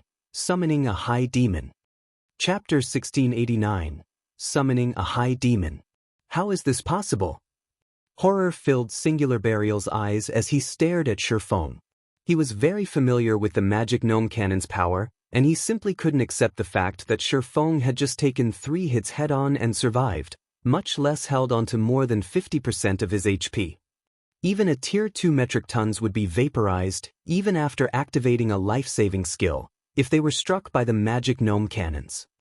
Yet, 3 of these powerful weapons attacks had failed to kill Shifeng. Is he some NPC or a humanoid monster? As Heaven's Burial's members looked up at Shifeng's proud, hovering figure, they were overwhelmed with horror and confusion. The strength Shifeng had just displayed was beyond players' abilities. This kind of power lingered in the realms of NPCs and monsters. When they thought about how they were supposed to fight such a monster, a chill crawled down their spines.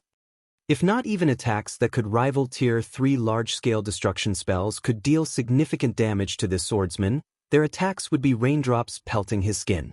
Shifeng's combat standard was also exceedingly high. He wouldn't simply let them attack him like a common monster. If Shifeng charged into their army's ranks, the consequences would be unimaginable. Meanwhile, Stone Forest Town had become eerily silent after its players had witnessed the failed bombardment. So, this is the strength of Star Moon Kingdom's #1 expert. Although they knew that Shifeng was Star Moon Kingdom's publicly acknowledged #1 expert and that they were definitely no match for the Sword King, they had never dreamed that the man was this powerful. Being able to face weapons of war was a feat beyond players. Shifeng, without a doubt, was a bona fide monster. After witnessing this, the experts that had planned to challenge Shifeng and claim the title as Star Moon Kingdom's #1 expert smiled in self-ridicule as they realized how comical their idea was.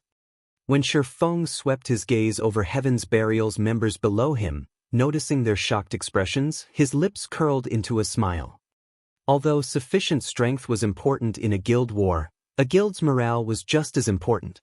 Players plagued by fear and worry wouldn't be able to fight to their full potential, and they'd make senseless mistakes.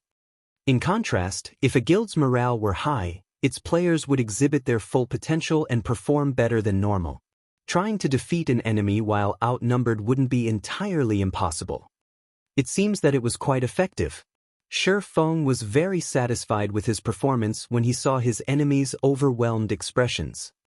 While war weapons were indeed powerful, they were not unstoppable. Current players were simply too weak to take a hit from such weapons. Tier 3 large-scale destruction spells could certainly kill Tier 1 players, and not even Tier 2 players could normally survive such an attack. But what about Tier 3 and Tier 4 players? Once players reached Tier 3 large-scale destruction spells would only pose a threat, they wouldn't be unstoppable. After reaching Tier 4, players could even shatter a Tier 3 large-scale destruction spell. The reason Shifeng had dared to face the magic gnome cannon's attacks was due to his sufficiently high basic attributes and magic resistance. In addition, Heavenly Dragon's power increased his HP and defense by a significant margin. Most importantly, the Disintegration Armor's Disintegration Field could weaken skills and spells above Tier 2 by 60%. With all of these factors in play, he had chosen to receive the magic gnome cannon's energy beams head-on. Even so, he had still received a considerable amount of damage. However, if anyone else stood in his place, even with the help of the Disintegration Field, they'd either die or barely cling to life after a single attack. Although it appeared that he had only lost a small fraction of his HP, he had boosted his HP by 500% with one of his skills. Losing 1/6 of that HP was the equivalent to losing as much HP as he normally possessed. Moreover, receiving Tier 3 large-scale destruction spells head-on was a considerable burden on his equipment's durability. After 3 shots from the gnome cannons, his dark gold equipment's durability had fallen by nearly 1/4. If he received another dozen or so energy beams, all of his items would be destroyed, aside from his epic and fragmented legendary items. Seeing that Heaven's Burial's members panic, Shifeng promptly took the Tier 4 large-scale destruction magic scroll, which he had obtained after killing Baphomet, from his bag and activated it. Tier 4 spell, Dark Prison. Before Heaven's Burial's members could recover from their shock, a pitch-black ball appeared among the army. This pitch-black ball then expanded, quickly and silently enveloping a 500-yard radius. After remaining motionless for 2 seconds, the black ball burst, and a towering pillar of black light took its place. Instantly, all players who had failed to activate invulnerability skills died as they were caught within the light pillar. With this single attack, Heaven's Burial had lost an additional 6,000+ members. Zero Wing, heed my command. Leave town and wipe out Heaven's Burial. Leave none of them alive. Bring the miniature ballistas and movement-type defensive magic array. Shifeng shouted from his position in the air, his voice echoing across the battlefield. Upon hearing Shifeng's command, Zero Wing's members' blood boiled as they roared with power. Under Aqua Rose and the other core members' command, everyone charged out of Stone Forest Town and dashed toward Heaven's Burial's 300,000-strong army. Hundreds of miniature ballistas and the movement-type defensive magic array followed closely behind. Damn it! How does Black Flame wield this kind of power? We can't win. Black Flame is a monster. I don't want to die. Compared to the physical destruction from Shifeng's Tier 4 large-scale destruction magic scroll, the mental blow had been crippling. After seeing so many more of their companions instantly die, many of Heaven's Burial members turned and fled.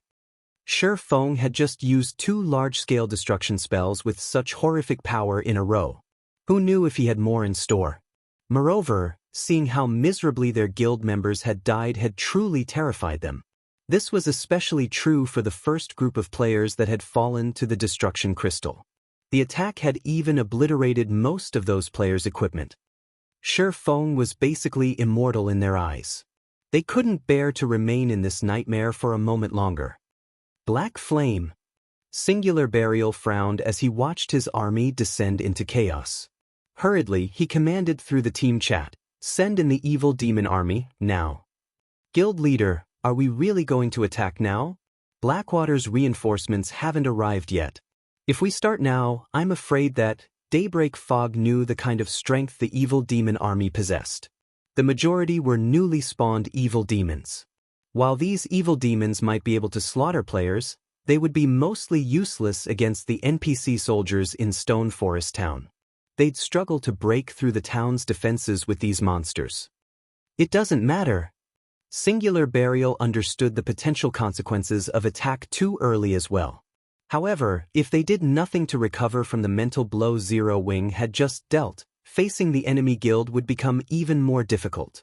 However, very quickly, Singular Burial revealed a sneer as he said, "Zero Wing's members have taken the initiative to leave the town. This is the perfect opportunity to annihilate them. Notify Flame Blood to send in the mythic-ranked evil demons and beasts." Understood. Daybreak Fog recognized Singular Burial's reasoning. Immediately, she contacted Flame Blood and ordered him to take action. Immediately, a commotion occurred within the nearby forest. Within seconds, 1 level 80 mythic-ranked evil demon and 4 level 80 mythic-ranked evil beasts emerged. As they appeared, their deafening roars reached the battlefield. The pressure they exuded even stole the breath from the nearby Heaven's Burial members. The sudden inclusion of these mythic-ranked evil beasts and demon discouraged Zero Wing's members. In contrast, some of Heaven's Burial's morale returned. Black Flame, It's time to pay for your arrogance. Singular Burial smirked when he saw that Zero Wing's army had already moved a considerable distance away from Stone Forest Town. With a wave of his hand, he commanded the mythic-ranked evil beasts and evil demon to charge into Zero Wing's ranks. Shifeng then returned to the ground. Once he landed, he pulled a crystal ball with a golden glow from his bag. "Come, Baphomet!" Shifeng shouted. At the same time, 5,000 magic crystals vanished from his bag space.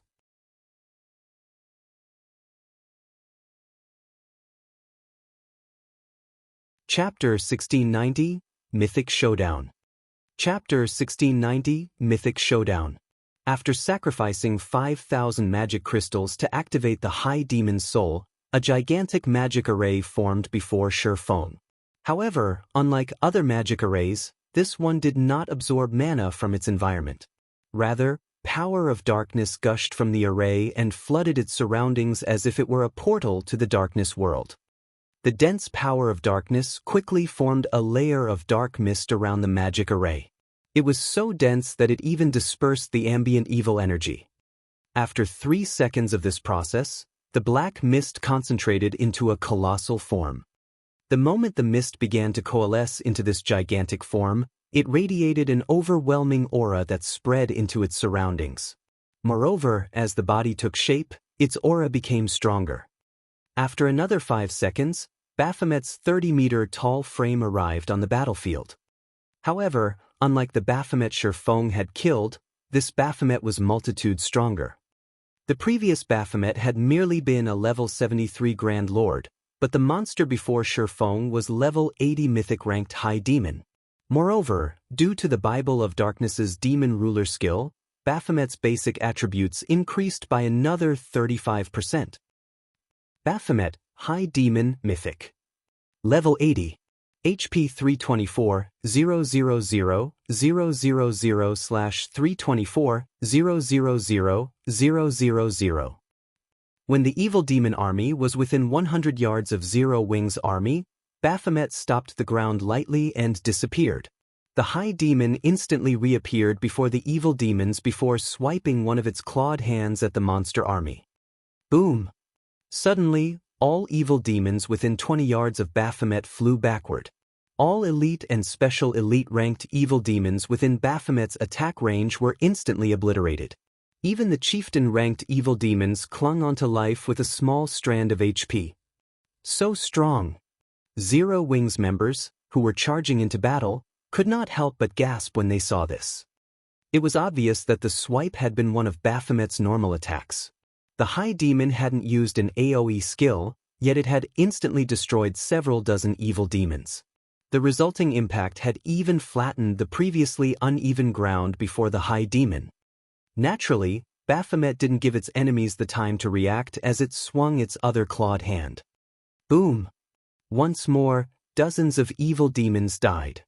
Several Lord-ranked evil demons flew through the air as they sustained heavy injuries. For a time, Baphomet continued on an unstoppable rampage. The High Demon massacred the evil demons as if it were squashing on ants. Although the nearby evil demons had tried to retaliate, Baphomet had barely taken damage. The chieftain-ranked evil demons only dealt around -300 damage to the High Demon, whereas the Lord-ranked evil demons dealt around -1000 damage. These attacks weren't even a scratch to Baphomet. With its battle recovery, Baphomet regained 3,240,000 HP every 5 seconds. Furthermore, the evil demons didn't have long-ranged attacks. At most, they could launch a few mid-ranged attacks. Although Baphomet was massive, only 200 or so evil demons could attack it at one time. Even if Baphomet stood there and did nothing, the evil demons couldn't kill it. In the few seconds since Baphomet had joined the battlefield, the High Demon had killed hundreds of evil demons. Among them, over 24 had been chieftains, and 1 had been a lord. Although the loss was insignificant compared to Heaven's Burial's 100,000-strong force of evil demons, Singular Burial's expression twisted as he watched the High Demon's slaughter. He had never expected Zero Wing to have a trump card like this. He had assumed that Zero Wing would summon divine dragons as it had during their previous war. If that were the case, he intended to sneak the mythic-ranked evil demons past Zero Wing's defenses to target the magic array that summoned the dragons directly.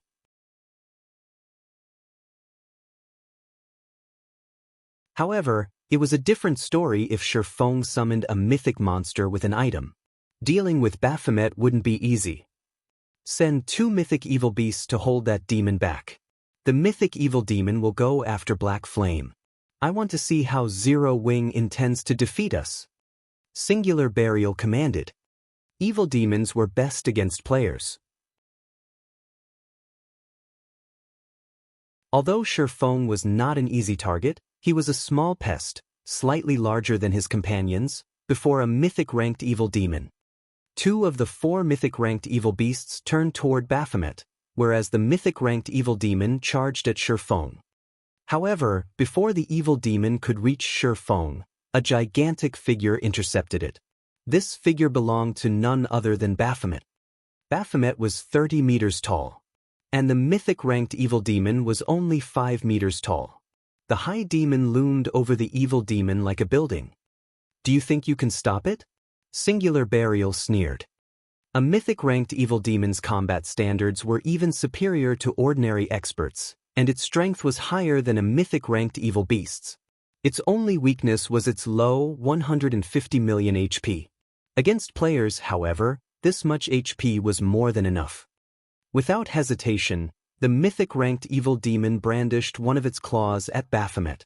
As its claw moved, gray mist rapidly enveloped it. Space tore as the claws passed. Tier 3 skill, Dark Annihilation Claw. Although the attack was only a Tier 3 skill, the evil demon's overwhelming strength and speed improved it. Seeing the approaching attack, Baphomet swung one of its own clawed hands to meet the attack, rather than try to dodge. Boom! When the 2 claws collided, space around them shattered. The ground below the collision sank, while nearby evil demons were thrown through the air. Evil demons below chieftain rank and within 20 yards of the impact died instantly from the resulting shockwaves. After the 2 demons pushed against each other for a few seconds, the Dark Annihilation Claw's effects vanished, and the mythic-ranked evil demon was forced back by 5 steps before it stabilized itself. The difference between the 2 monsters' strength was obvious at a glance. The Heaven's Burial members that had brimmed with fighting spirit were stupefied, especially Singular Burial. How is any of this possible? How can that thing stop the evil demon's Tier 3 skill with a normal attack? Singular Burial simply could not understand how a demon could possess such horrific strength that not even a mythic-ranked evil demon could compete with it. However, Singular Burial quickly recovered his senses. Baphomet was only 1 creature, and he had a total of 5 mythic monsters under his command. Even if Baphomet were more powerful, it couldn't stop 5 mythic monsters at once.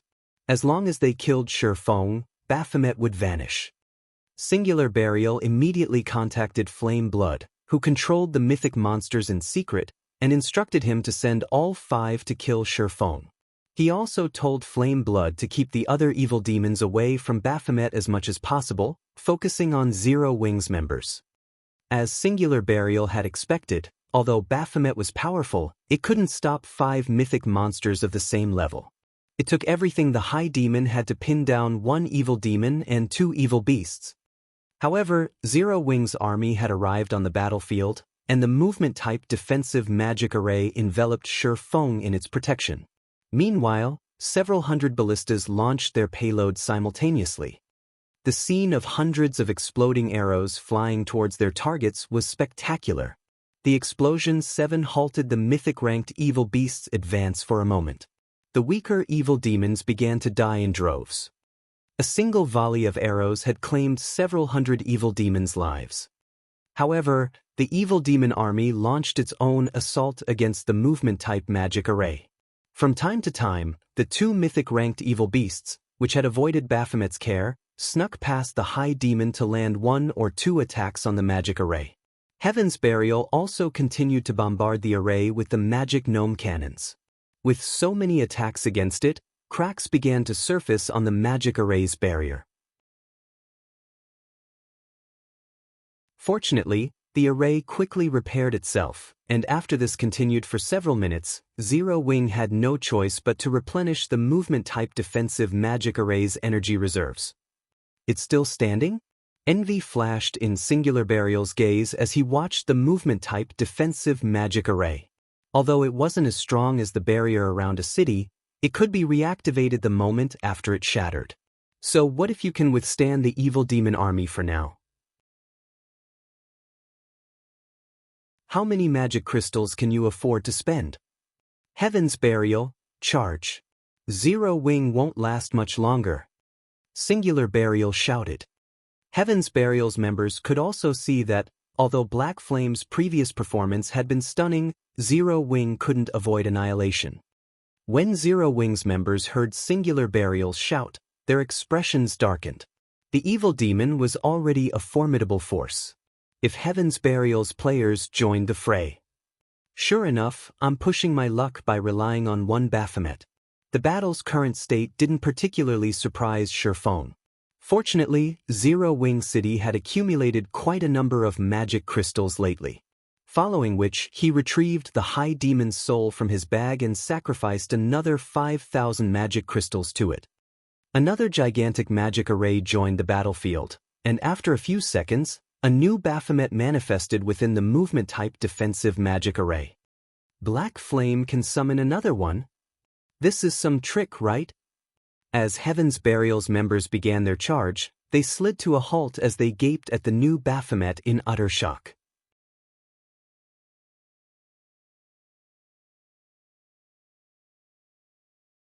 Chapter 1691, Chaotic Battlefield. Chapter 1691, Chaotic Battlefield. Baphomet's 30-meter-tall figure was eye-catching inside the movement-type defensive magic array. The players standing around it looked like ants, and the High Demon was difficult to miss. Both this new Baphomet's aura and basic attributes were identical to the first Baphomet Shurfeng had summoned. He can actually summon two such powerful monsters.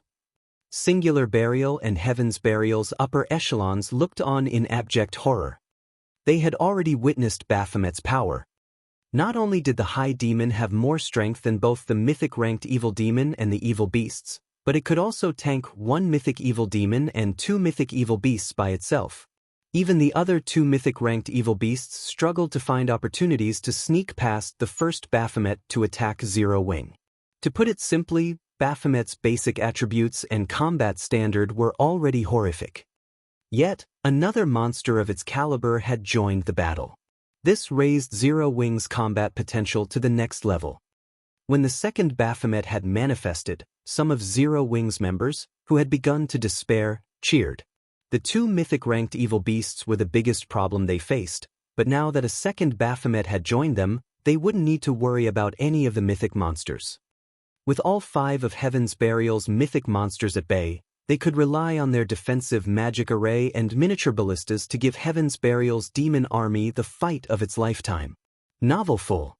Suddenly, the second Baphomet vanished and reappeared before one of the two unhindered Mythic-ranked Evil Beasts. Baphomet then swung its clawed hand at the Evil Beasts. Boom! The impact forced the level 80 Mythic Evil Beast to retreat several steps. Noticing the new, powerful foe, the other Mythic Evil Beast turned and headbutted Baphomet. Rather than dodge the incoming attack, Baphomet stomped the ground and swung its other claw, easily stopping the Evil Beast's all-out attack. The resulting impact pushed the Evil Beast back by several steps. The difference in strength between both sides was obvious at a glance. For a time, the two Baphomets pinned down Heaven's Burial's 5 mythic monsters, giving the monsters no opportunity to attack the movement-type defensive magic array. As a result, Heaven's Burial's damage against the array drastically decreased. Even with the rest of the evil demon army attacking desperately, the depletion of the magic array's energy reserves slowed. Now, it would take far more time to drain the defensive magic array's energy. Furthermore, Zero Wing's members could replenish the reserves at any given moment. This allowed the miniature ballistas and ranged players in the defensive magic array to attack without restraint. Each volley from the miniature ballistas contained several hundred exploding arrows. Although a single volley was not enough to kill the chieftain rank and above evil demons, the weaker demons turned to ash instantly. Amazing! So, this is Zero Wing's foundation? Even if the guild didn't have those two mythic monsters, Heaven's Burial would still find its members difficult to annihilate. The spectating players inside Stone Forest Town were stunned by the spectacular sight of several hundred miniature ballistas launching simultaneous attacks. Meanwhile, Singular Burial, who commanded the battle from afar, glared at Shifeng. He felt as if someone thrust a blade into his heart with each exploding arrow volley from the miniature ballistas. He had sacrificed 400,000 players to obtain these evil demons, and to convince his players to offer a portion of their immortal souls willingly, Heaven's Burial had offered them significant compensation. Yet, in the few short minutes since the battle had begun, over 20,000 evil demons had fallen. In contrast, Zero Wing had yet to suffer a single casualty as the impenetrable defensive magic array protected its members. After a short moment, Zero Wing had regained the advantage. Guild leader, we are dealing too little damage to Zero Wing's defensive magic array. At this rate, Zero Wing will annihilate our forces before we can even deplete the magic array's energy reserves, Daybreak Fog said, frowning as she watched volley after volley of exploding arrows rain down on Heaven's Burial's armies. Aside from the two Baphomets, the several hundred miniature ballistas were plenty of trouble. Their combined attacks could rival a Tier 4 large-scale destruction spell in both power and range. Even though evil demons were stronger than players, they couldn't survive a bombardment of multiple Tier 4 large-scale destruction spells. Novelful, haven't Blackwater's reinforcements arrived yet? Singular Burial could practically feel his heart bleed. The losses the evil demon army was suffering were severe, but his player army's losses were worse. Players didn't have as much HP as the evil demons, and every attack from the two Baphomets and the miniature ballistas could one-hit his players. Thus far, Heaven's Burial had lost over 30,000 players. Many of them were the guild's elite members. Meanwhile, the Mythic Evil Demon and Mythic Evil Beast performance wasn't nearly as powerful as he had expected. On the contrary, the two Baphomets had them thoroughly suppressed, and they steadily lost HP. Singular Burial regretted his decision to begin the battle against Zero Wing so soon. Had he known that Shifeng could summon two Baphomets, he definitely would have waited until Blackwater's reinforcements had arrived. With Blackwater's catapults, destroying Zero Wing's defensive magic array would be much easier. Once they depleted the magic crystals Zero Wing had on hand, the guild's members would be fish on a chopping board. They're almost here. They'll arrive in 6 or 7 minutes, Daybreak Fog reported after contacting one of Blackwater's representatives. 6 or 7 minutes? Singular Burial made some quick calculations in his head. At the rate the battle was developing, Heaven's Burial should have no problems lasting for another half an hour or so. Alright, but tell them to hurry. Tell them that Zero Wing is much stronger than we had anticipated. Daybreak Fog immediately relayed Singular Burial's message to Blackwater's army. Zero Wing can actually dominate the evil demon army? It's no wonder why such an insignificant guild dares to provoke Blackwater. Falling Fire, who wore a set of crimson mage robes, was surprised after he learned of Heaven's Burial's current predicament. However, that was all he felt. He wasn't worried in the slightest that they would fail to capture Stone Forest Town. Singular Burial had stated that his forces could hold out for another 30 or so minutes, and his group would arrive in around 7. Meanwhile, standing at the forefront of Zero Wing's army, Shifeng spent another 5,000 magic crystals to summon a third Baphomet once the High Demon's soul's cooldown ended. The instant the third Baphomet manifested, the battlefield fell silent. It was as if time had frozen. Before Heaven's Burial's members could react to the new Baphomet, Shifeng had the freshly summoned High Demon charge into enemy ranks, executing one skill after another. A Tier 4 High Demon possessed many skills and spells, and all of them were capable of killing dozens, even hundreds, of players. Damn it! How is this possible? Shock and confusion overwhelmed Singular Burial as he stared at the third Baphomet. He could not figure out how Shifeng had summoned such powerful monsters, one after another. However, Singular Burial quickly calmed himself and pushed this thought out of his mind as he turned to Daybreak Fog and commanded, "Fog, contact Falling Fire and tell his group to hurry. Tell him to bring the 1 mythic evil demons and the 2 mythic evil beasts guarding the exit." Daybreak Fog knew how precarious their situation was now as well.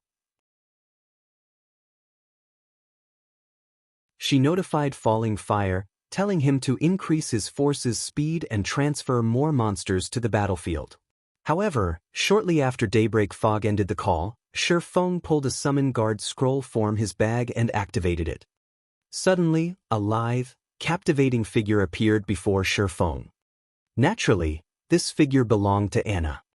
Following Anna's arrival, a level 80 Great Lord ranked Golden Giant and 10 level 80 Lord ranked Rock Guardians joined the battlefield.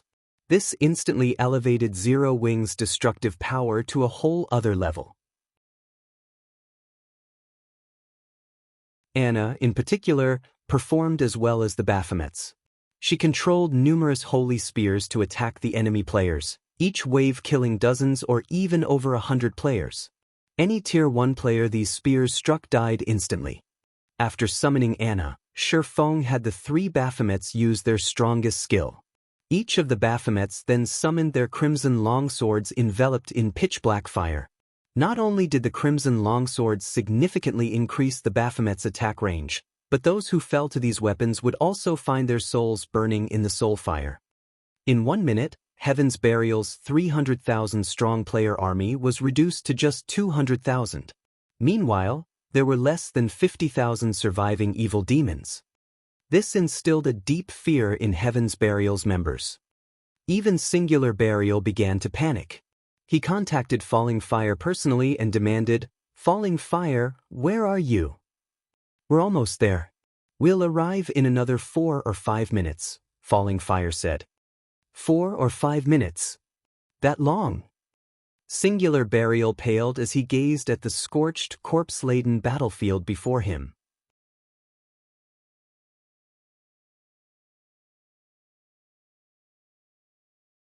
Chapter 1692, Army Shattered.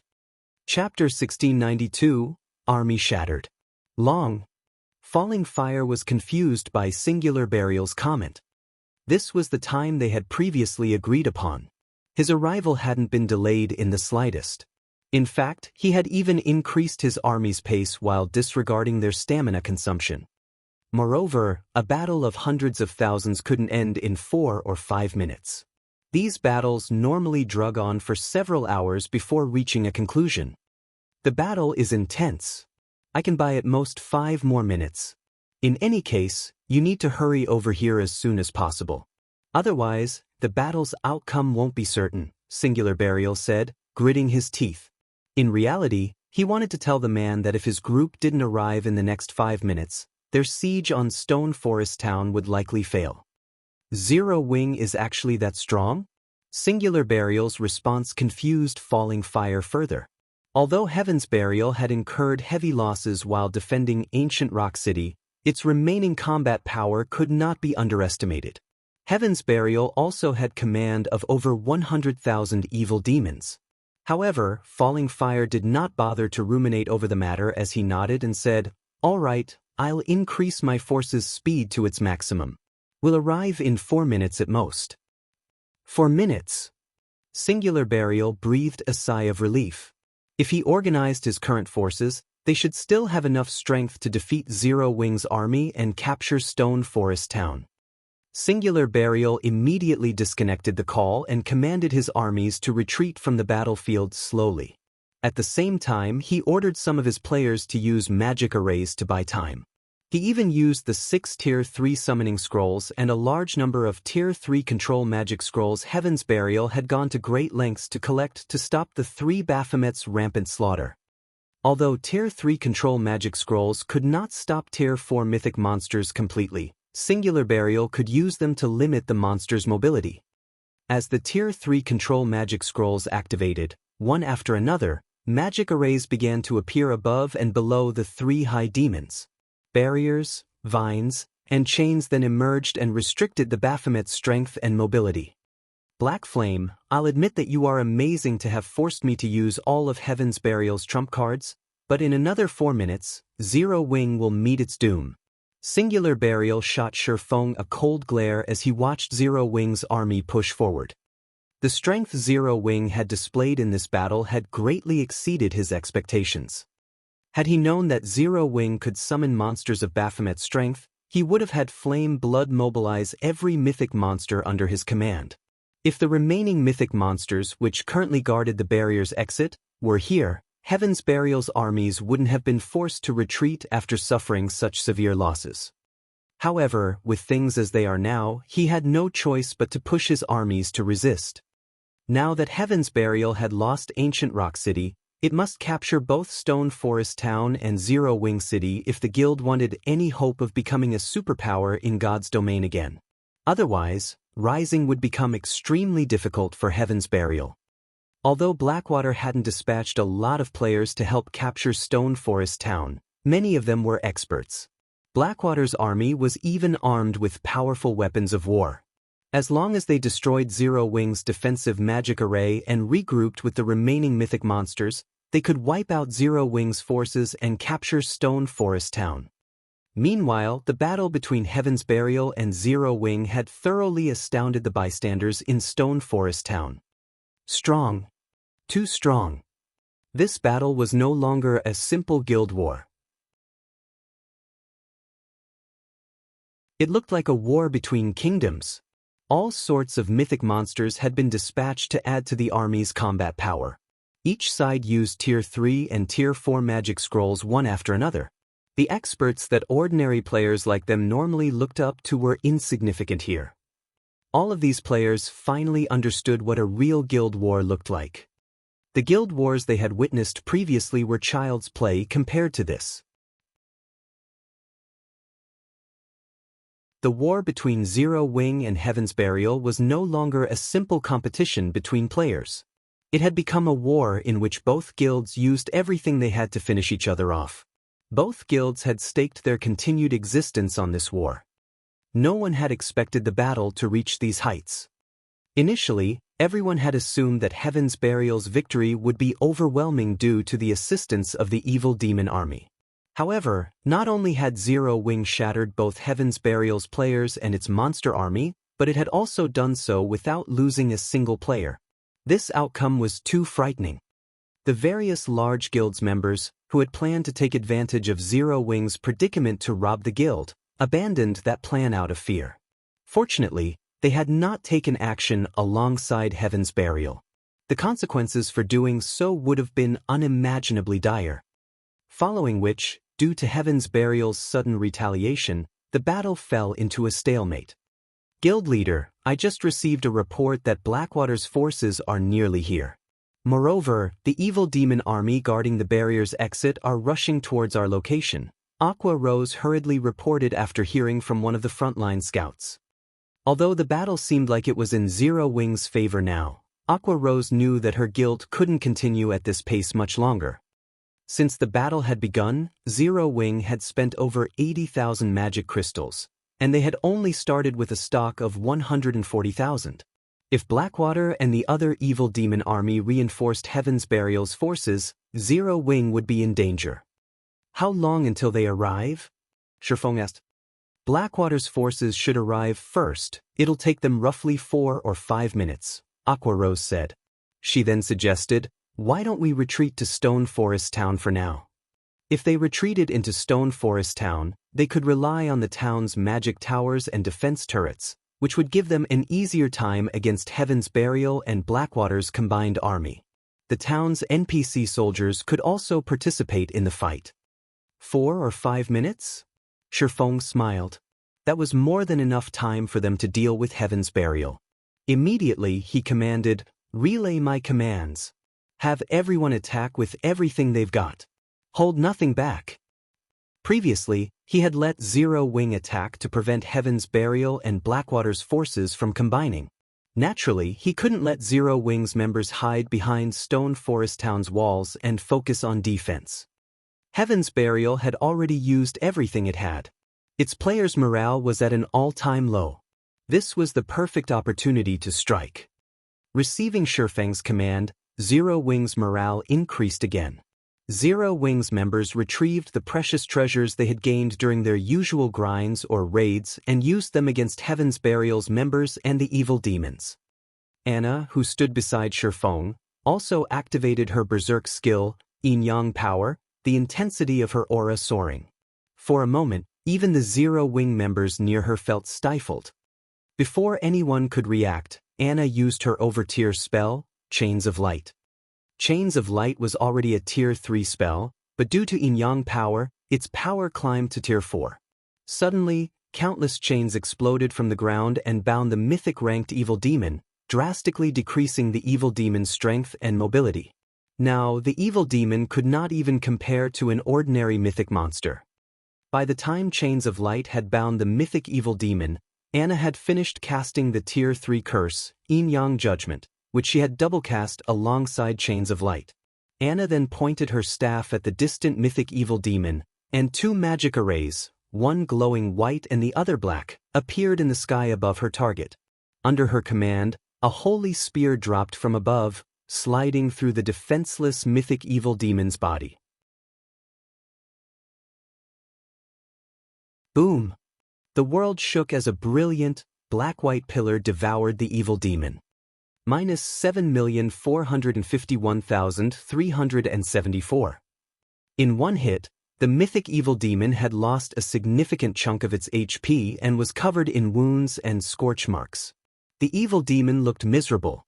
At the same time, it fell into a heavily injured state, reducing its combat power and defense.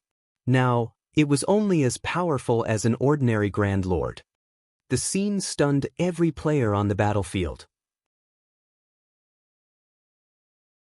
With one strike, the mythic evil demon had lost more than 5% of its HP. At this point, Shifeng commanded the two Baphomets that fought near the mythic evil demon to use the Tier 4 skill, Dimensional Slash. Two streaks of black light then cut down the heavily injured mythic evil demon. Minus 9,613,474. Minus 9,576,174. Two frightening damages appeared above the mythic evil demon's head simultaneously, instantly lowering the evil demon's HP to under the 60% threshold. Damn it! Heal it quickly. Do not let the mythic evil demon die. Singular Burial paled when he saw the mythic-ranked evil demon's HP plummet. He had never thought that Zero Wing would still have such a hand to play. Regardless of how much Singular Burial shouted at his team, the mythic evil demon's HP continued to decrease. Heavily injured, the evil demon even struggled to block Anna and the two Baphomet's attacks. Meanwhile, each Baphomet easily dealt over 1,000,000 damage with their normal attacks, and if the high demons used Tier 3 or Tier 4 skills, they'd deal several millions of damage. Heaven's Burial's healers simply couldn't keep up. Nearly 30 seconds later, the mythic evil demon fell to Anna's holy light spear and dropped over a dozen items. When they saw the items, many players wanted to charge in and claim the loot for themselves, but with the two Baphomets standing guard, they quickly dismissed the thought. Using this opportunity, Shifeng quickly made his way to the loot and collected the dropped items without sparing them a second glance. Once the mythic evil demon was dead, the battle turned for the worst for Heaven's Burial. Without the mythic evil demon, Anna and the three Baphomets overwhelmed the remaining 4 mythic evil beasts. They also had cover fire from the miniature ballistas. Despite Singular Burial's command for the mythic evil beasts to retreat from the battlefield, one of the monsters fell less than a minute after the evil demon had died. Seeing this, Singular Burial was unable to utter a single word for some time. Falling Fire, where are your forces? Daybreak Fog asked desperately after contacting Falling Fire. We're almost there. We'll reach the battlefield in another minute, Falling Fire replied. 1 minute? That long? Daybreak Fog could not help but sigh when she heard Falling Fire's reply. Glancing around at the remaining mythic-ranked evil beasts, she shook her head and said, "Forget it. You are better off not coming. The battle here is over. We'll regroup at the barrier's exit." The battle's over? What is the meaning of this? Falling Fire demanded, shocked. We lost, Daybreak Fog answered after mustering her final strand of willpower. She then disconnected the call.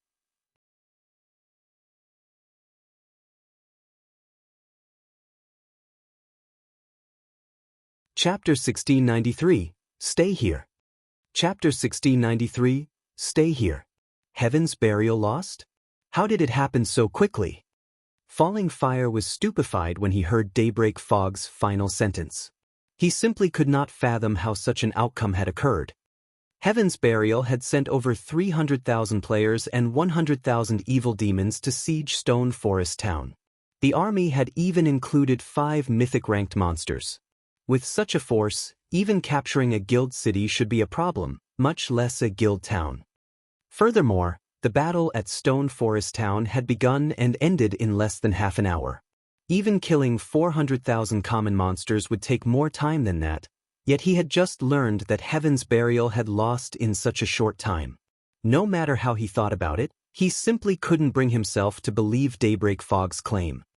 Moreover, Singular Burial had confidently assured him that they could last another 5 minutes, but only 3 minutes had passed since that conversation, and the battle was over. For a moment, he even wondered if Singular Burial was toying with him. However, with how much Heaven's Burial had riding on this battle, Falling Fire doubted that Singular Burial would make such a joke. If Singular Burial were really joking, only Heaven's Burial would suffer for it. Should we retreat? Qin Muyun, the woman beside Falling Fire, asked. She wore a suit of silver plate armor and carried a buckler engraved with divine runes. No. How can we possibly just leave after spending all of that time and effort to get this far? Even if Heaven's Burial is heavily wounded, Zero Wing shouldn't fare much better. Let's go and take a look. If there is a chance of victory, we can use the opportunity to capture Stone Forest Town, Falling Fire said, shaking his head. Moreover, we have the advanced magic array, Magic Dragon's Descent. Mythic evil demons and beasts can't compare to the Magic Dragon. Not even a city's defensive magic array can last more than a few hits against it. Capturing Stone Forest Town will be child's play. Qin Muyun nodded her agreement. This time, their superiors had instructed them to show Zero Wing and everyone else in God's domain the consequences for provoking Blackwater. Although Heaven's Burial's swift defeat had been a surprise, it was not exactly impossible. The majority of Heaven's Burial's evil demon army consisted of recently spawned demons, which still sorely lacked strength. Meanwhile, Heaven's Burial's player army only had around 170,000 elite members, while the rest were normal guild members. As for the guild's experts, Heaven's Burial had only dispatched around 5,000 due to the losses the guild suffered in Ancient Rock City. On the other hand, Blackwater had dispatched over 6,000 experts and 10,000 elite players. In addition, the army had 5 Tier 2 experts, Falling Fire, Laughing Drunkard, Lethal Gale, First Ghost, and Qin Muyun. With their arrangement of 1 Tier 2 Shield Warrior, 2 Tier 2 Berserkers, and 1 Tier 2 Assassin, they could offer the support to allow Falling Fire to display the full strength of a Tier 2 Elementalist. In contrast, Heaven's Burial only had 3 Tier 2 players, and there wasn't a single MT among them. They had also brought with them 8 catapults. Even if they had to face 2 or 3 mythic monsters, they had a high chance of victory. Falling Fire and Blackwater's forces immediately increased their pace towards Stone Forest Town. After running for nearly 1 minute, the army arrived at the top of a slope some distance away from Stone Forest Town. However, as Falling Fire began to organize his troops and advance on the town, he heard the sound of a massive explosion. The forest ahead of him trembled with the force of the explosion, and after a moment, a towering pillar of light destroyed the blast's surrounding terrain. Pitch-black fire devoured the nearby trees in the blink of an eye, leaving only cinders behind. When the light pillar faded, Falling Fire's team spotted a 50-meter-tall evil earth dragon laying in the ashes. The evil earth dragon's HP had already reached 0, and its entire body had burned to black. Deep cuts scored the evil earth dragon's entire body, with some so deep that one could even see the mythic monster's white bones. Several hundred of these deep gouges decorated the evil earth dragon's form. Blackwater's members gasped when they saw this corpse's miserable state. The light pillar had also killed hundreds of evil demons and players. However, that wasn't the worst part. Despite these players clearly being dead, their translucent souls still occupied the battlefield. Meanwhile, these souls were in agony as the pitch-black flames continued to burn them. Seeing this, ordinary players might not realize what was happening, but the large guild's upper echelons and experts understood very well. This was a soul attack, and any player the attack killed would lose more than just one level. It was very likely that these players wouldn't be able to log back into God's domain for some time.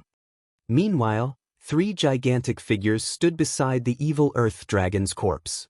Each of these figures was 30 meters tall, and they all held crimson longswords in their right hands, the blades of which were wrapped in pitch-black fire. Once they saw their prey's corpse, the 3 Baphomets split up and charged at the nearby evil demons and Heaven's Burial members. Every time the Baphomets swung their swords, dozens of evil demons and players lost their lives. None of these evil demons or players could withstand a single hit from the high demons. The 3 Baphomets were like demon gods as they slaughtered the evil demons and Heaven's Burial members. Only the half-HP mythic evil beasts could hold off a high demon for any length of time. However, despite only one Baphomet facing off against the 2 remaining mythic evil beasts, the latter lost HP rapidly. It was only a matter of time before they died. Falling Fire and the others wore somber expressions as they watched this scene. The 3 level 80 mythic-ranked high demons even overwhelmed the evil earth dragons. Before these monsters, players were a joke. Falling Fire finally understood why Heaven's Burial had been defeated so quickly. How is Zero Wing so powerful? Falling Fire was greatly confused as he watched the 3 Baphomets slaughter Heaven's Burial's forces. Obtaining one such powerful monster was already extremely difficult, yet Zero Wing had command of 3 of them. Not even super guilds were capable of such a feat. Blackwater's members? Shifeng, who stood some distance behind the Baphomets, quickly noticed the spectating crowd on a distant hillside. "Since you're here, you should stay here forever." Saying so, Shifeng instructed 2 of the Baphomets to charge at Blackwater's army. The Baphomets he had summoned had a very short duration of 5 hours. Since Blackwater's forces had already arrived, he didn't mind taking them out. Fortunately, Heaven's Burial was no longer a threat to Zero Wing. He could finish off its members after taking out the larger threat, Blackwater's forces. "Damn it!" Falling Fire shouted. Watching the 2 Baphomets dash towards them, Falling Fire could easily guess what Shifeng had in mind. Immediately he commanded, "Summon the magic dragon. Activate the defensive magic array." Agreeing with Falling Fire's decision, Qin Muyun notified the players responsible for the 2 magic arrays. She had already witnessed the Baphomet's strength. If 2 of these monsters were allowed to charge into Blackwater's ranks, the consequences would be unimaginable. The only way to stop the 2 approaching high demons was to summon the magic dragon and use their defensive magic array. Suddenly, a colossal, silver magic array appeared in the sky. A moment later, a dragon covered in pitch-black scales and silver runes manifested before Blackwater's army. Magic Dragon Clan, High Inferior Dragon, Mythic. Level 75. HP 420, 000, 000/420, 000, 000. The magic dragon's aura was visibly stronger than that of ordinary mythic monsters. It could basically rival a mythic-ranked archaic species of the same level. The level 80 evil earth dragons simply couldn't compare to this monster. This was also why Falling Fire was confident in capturing Stone Forest Town despite Heaven's Burial's defeat. When the magic dragon joined the battlefield, 100 players in Blackwater's army spread out along the army's edges before activating a defensive magic array. A magic barrier then formed and enveloped the army. A moment after Blackwater's army deployed its offensive and defensive measures, the 2 Baphomets reached the army like a powerful gale. One of the two Baphomets then leaped into the air, transforming into a blur as it arrived before the magic dragon. The high demon then swung down its crimson longsword, and the weapon tore apart space as it moved down towards the high inferior dragon's head. Although Clan tried to block the attack with one of its claws, it was repelled the moment its claw met the blazing, crimson longsword. The crimson longsword then proceeded to smash into the magic dragon's head and slam it straight toward the ground, the resulting impact carving out a huge crater in the earth below. Meanwhile, the other Baphomet arrived before Blackwater's defensive magic array. As the high demon raised its long sword, the pitch-black flames along the blade flared. As the Baphomet commanded, a raging pillar of black fire descended on Blackwater's magic barrier. When the flames met the barrier, the attack formed a massive slice across it. Smaller, web-like cracks began to spread out around the cut, crawling across the entire magic barrier.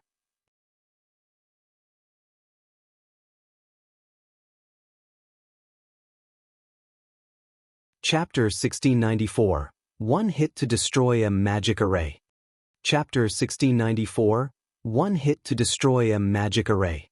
In the dense forest some distance away from Stone Forest Town. Under Singular Burial's command, Heaven's Burial's members had scattered and fled into the forest. By doing so, more members would escape with their lives.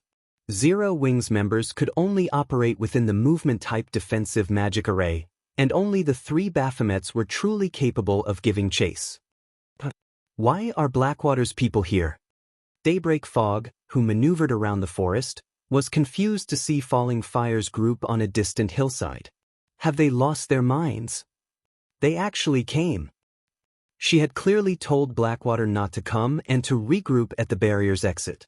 They'd only stand a chance against Zero Wing once they combined their forces. Foolish. Absolutely foolish. How can Blackwater employ such fools? Singular Burial could not help but curse out loud when he saw Falling Fire's distant figure. He had already gotten a taste of Zero Wing's true strength. He had hoped to regroup with Blackwater's army and the evil demon army guarding the barrier's exit before resuming their battle against his hateful enemy.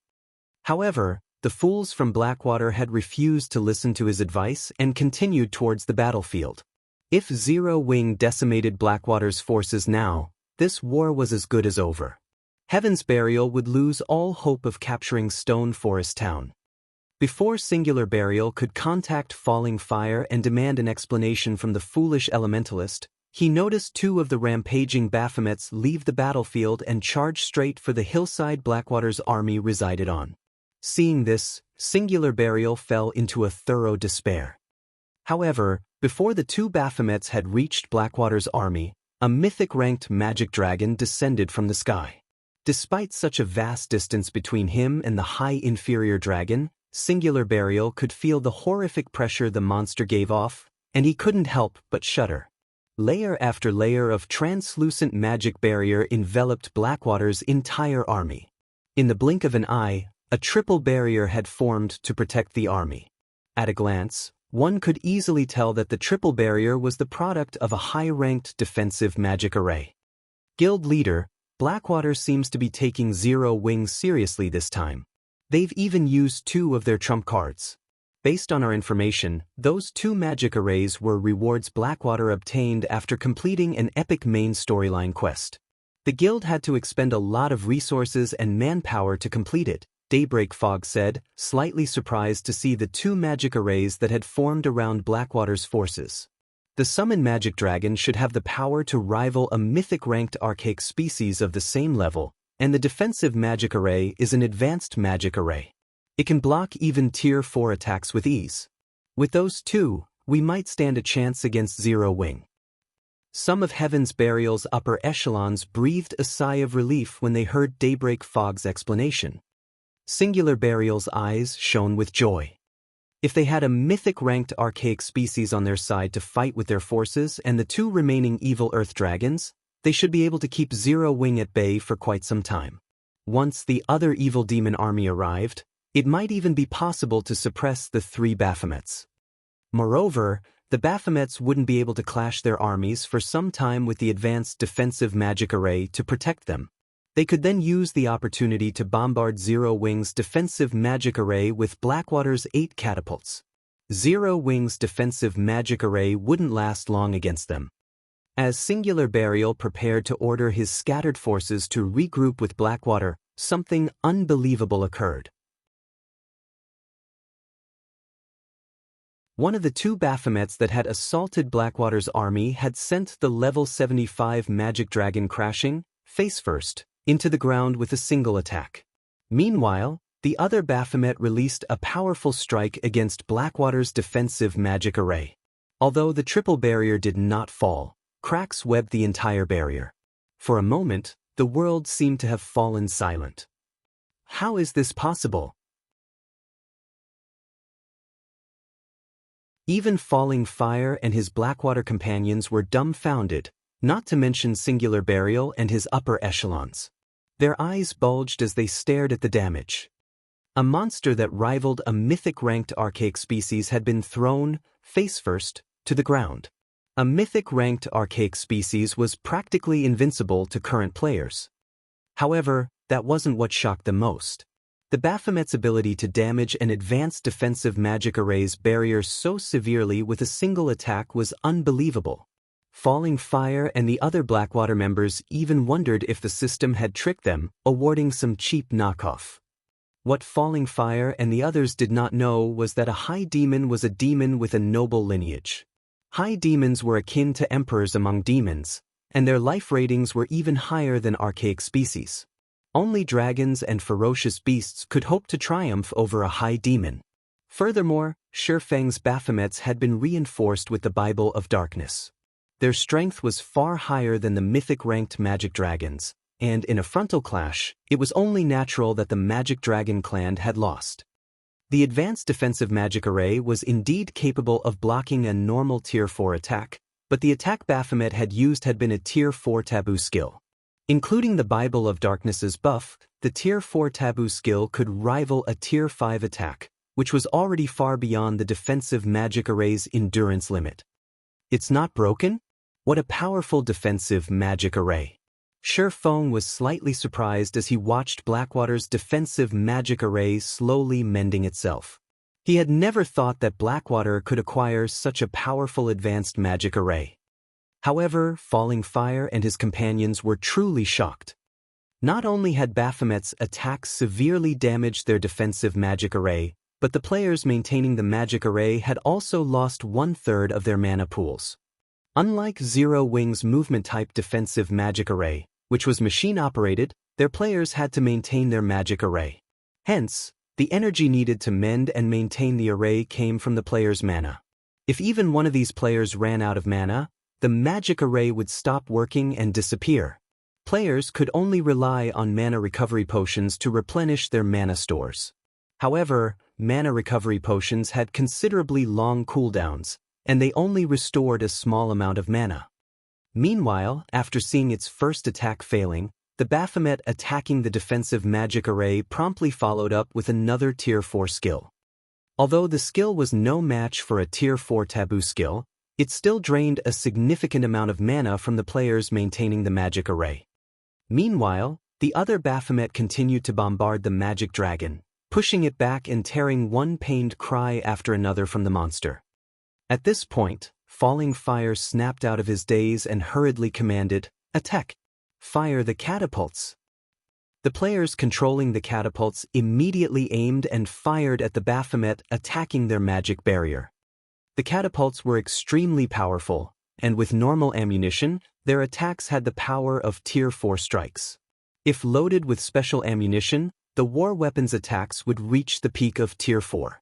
These attacks could even heavily injure mythic monsters, and their only downside was their long, 2-minute cooldown. Suddenly, 8 gigantic, flaming boulders flew towards the Baphomet attacking the defensive magic array.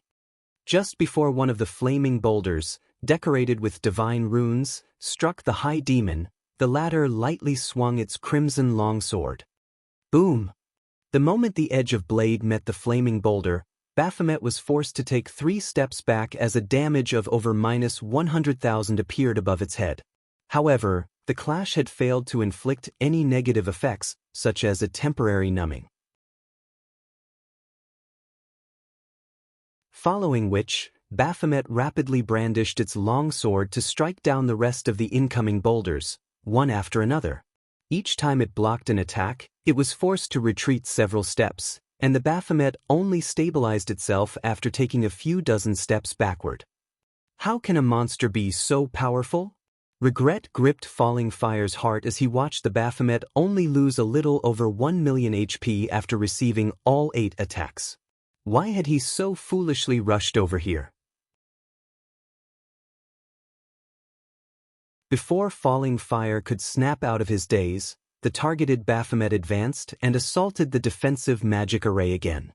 The players maintaining the magic array continued to lose mana, and although Falling Fire and his players tried to retaliate, the High Demons simply shrugged off their attacks. Retreat!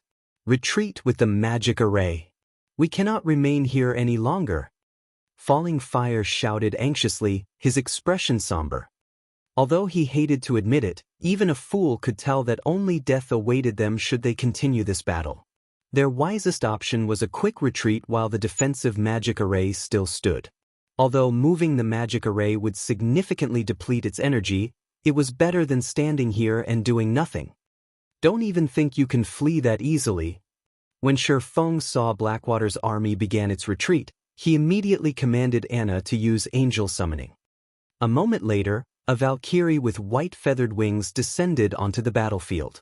A Valkyrie's life rating was even higher than a High Demon's, but how much strength the summoned Valkyrie could exhibit largely depended on Anna's basic attributes. Fortunately, Anna had already activated Yin-Yang power, which allowed the Valkyrie's combat power to reach a height like never before. The Valkyrie's 2 sets of wings shuddered slightly before she vanished from where she stood. A second later, she reappeared before Blackwater's army, radiating a horrific aura that was even stronger than the 2 Baphomets. Suddenly, a spear of thunder formed in the Valkyrie's hand before she tossed it at Blackwater's magic barrier. Ping! 3 crisp sounds echoed throughout the forest as a hole formed in the 3 incomparably powerful protective barriers. The spear then struck one of the players maintaining the array before it exploded. Boom! Countless arcs of golden lightning scattered, devouring everything in its path. Any players this lightning touched were vaporized instantly. With just one attack, the Valkyrie had killed over 500 Blackwater members. Meanwhile, the advanced defensive magic array could no longer operate as it lost one of its operators, and it began to fade out of existence. Staring at the Valkyrie before him, Falling Fire's expression became more solemn than ever before. When Singular Burial and the other Heaven's Burial members saw this from within the forest, horror flashed in their eyes. With one attack, the Valkyrie had destroyed an advanced defensive magic array that could even stop a Mythic-ranked monster's attacks.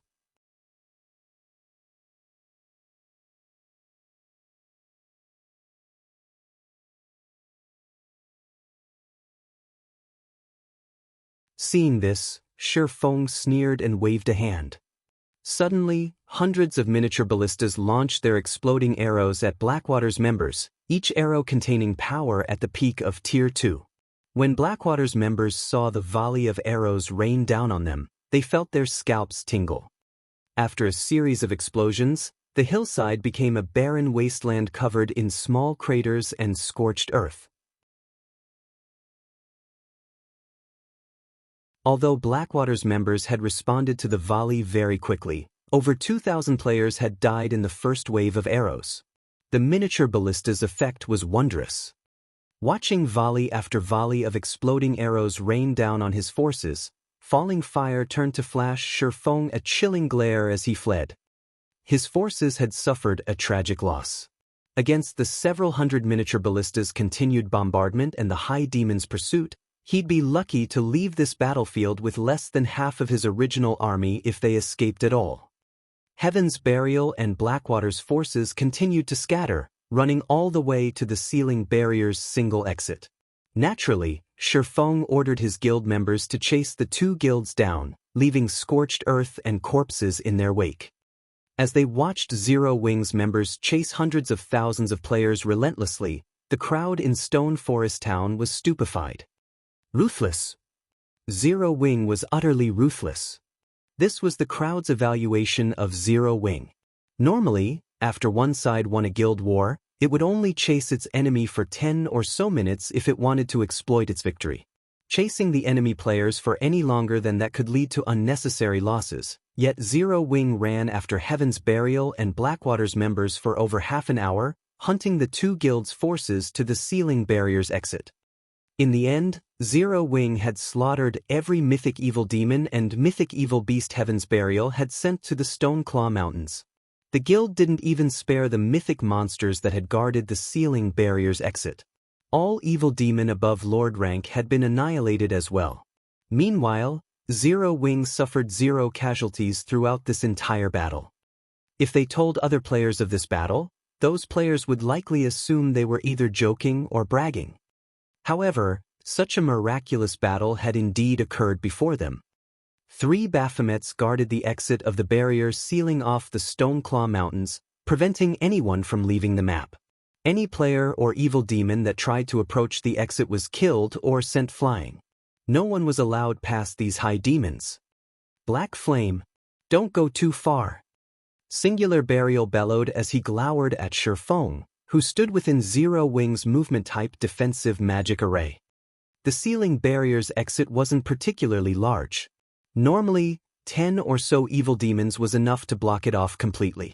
The Baphomets with their gigantic frames easily guarded the exit, and with their outrageous strength, Heaven's Burial and Blackwater's forces had no hope of leaving the Stoneclaw Mountains. Their forces could only watch as Zero Wing's miniature ballistas slowly approached. Black Flame, we have lost. We have already chosen to retreat from the Stoneclaw Mountains. By trying to exterminate us all, do you intend to fight Blackwater until the bitter end? Falling Fire demanded as he glared at Shifeng. Going too far? In an indifferent tone, Shifeng responded, not only have your two guilds worked together to target Zero Wing time after time, but you've enclosed the Stoneclaw Mountains in a barrier to kill our members back to level 0. Did you not consider that your actions were a bit much? If I let you off the hook so easily today, what will other guilds think of Zero Wing? Thus, I invite every one of you to stay with us. Saying so, Shifeng waved his hand, and hundreds of exploding arrows rained down on Heaven's Burial and Blackwater's remaining members. Boom, boom, boom. A series of explosions echoed throughout the valley. With no power to fight back, Heaven's Burial and Blackwater's members could only run and scatter. Good. Very good. Black Flame, you forced me to do this. Singular Burial descended into madness as he watched one of his guild's experts and elites die after another. Since Heaven's Burial is finished, Flame Blood, detonate Beast Emperor's evil energy magic array. I want the map to become a graveyard. We'll drag Zero Wing to hell with us. Shortly after Singular Burial issued the command, runes began to appear above the Stoneclaw Mountains. The evil energy within the map went berserk, gathering in the array Beast Emperor had previously constructed. The earth trembled as the terrifying power concentrated. It felt as if Armageddon had come to the Stoneclaw Mountains. Lunatic. Falling Fire cursed when he heard Singular Burial's crazy plan. The man was going to drag him to hell as well. Because of this turn of events, Zero Wing's members wore somber expressions. They could all feel the horrific power concentrating at the gigantic magic array near the exit of the Sealing Barrier. If the magic array exploded, the consequences would be dire. Die. Singular Burial began to laugh maniacally when he saw the fear on Zero Wing's faces. Once the magic array was set to detonate, it would transform everything within a 5,000-yard radius into a land of dead. Moreover, evil energy would corrupt players' souls after they died in the explosion. Even if some players survived, evil energy would contaminate their being, and they'd suffer a weakened state. Players that died would also suffer a weakened state. This weakened state would relent until players removed the evil energy from their bodies, which would take a considerable amount of time. Suddenly, A figure appeared in the air. It was none other than Shifeng, who had used a blink scroll. Once in the air, Shifeng pointed killing ray at the magic array, collecting evil energy. Then, a pitch-black barrier formed, enveloping the array and gradually dissipating the gathering mana and evil energy. Forbidden Domain. Without the support of external mana, the magic array couldn't self-destruct. Don't think that you can die so easily while you stand before me. Shifeng growled as he charged into the evil energy-filled magic array. Evil energy was incredibly toxic to ordinary players, and at high concentrations, it could even kill players upon contact. However, the moment Shifeng entered the magic array's range, he activated Absolute Domain, becoming immune to all forms of damage.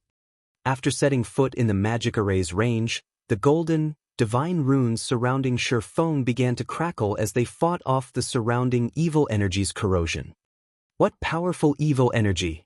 Shifeng couldn't help his surprise when he noticed the evil energy begin to corrode the divine runes. His absolute domain could even stop Tier 4 mythic monsters' attacks, yet this magic array's evil energy slowly but surely corroded the skill. The power of the concentrated evil energy here nearly had the power of a Tier 5 spell. Not even ordinary mythic monsters would dare approach this magic array with such power. Only evil beasts and evil demons had any hope of survival within it. The evil energy's corrosion increased as time passed. Not daring to waste any more time, Shifeng charged toward the center of the magic array and slashed at the staff there with one of his blades. Thunder Flame Explosion. Boom! When the lightning and fire collided with their target, the staff inserted into the ground shattered, leaving only a dark gray crystal covered with purple-gold runes behind. When the core of the magic array shattered, the array began to vanish. Following which, the sound of a system notification reached Shifeng's ears.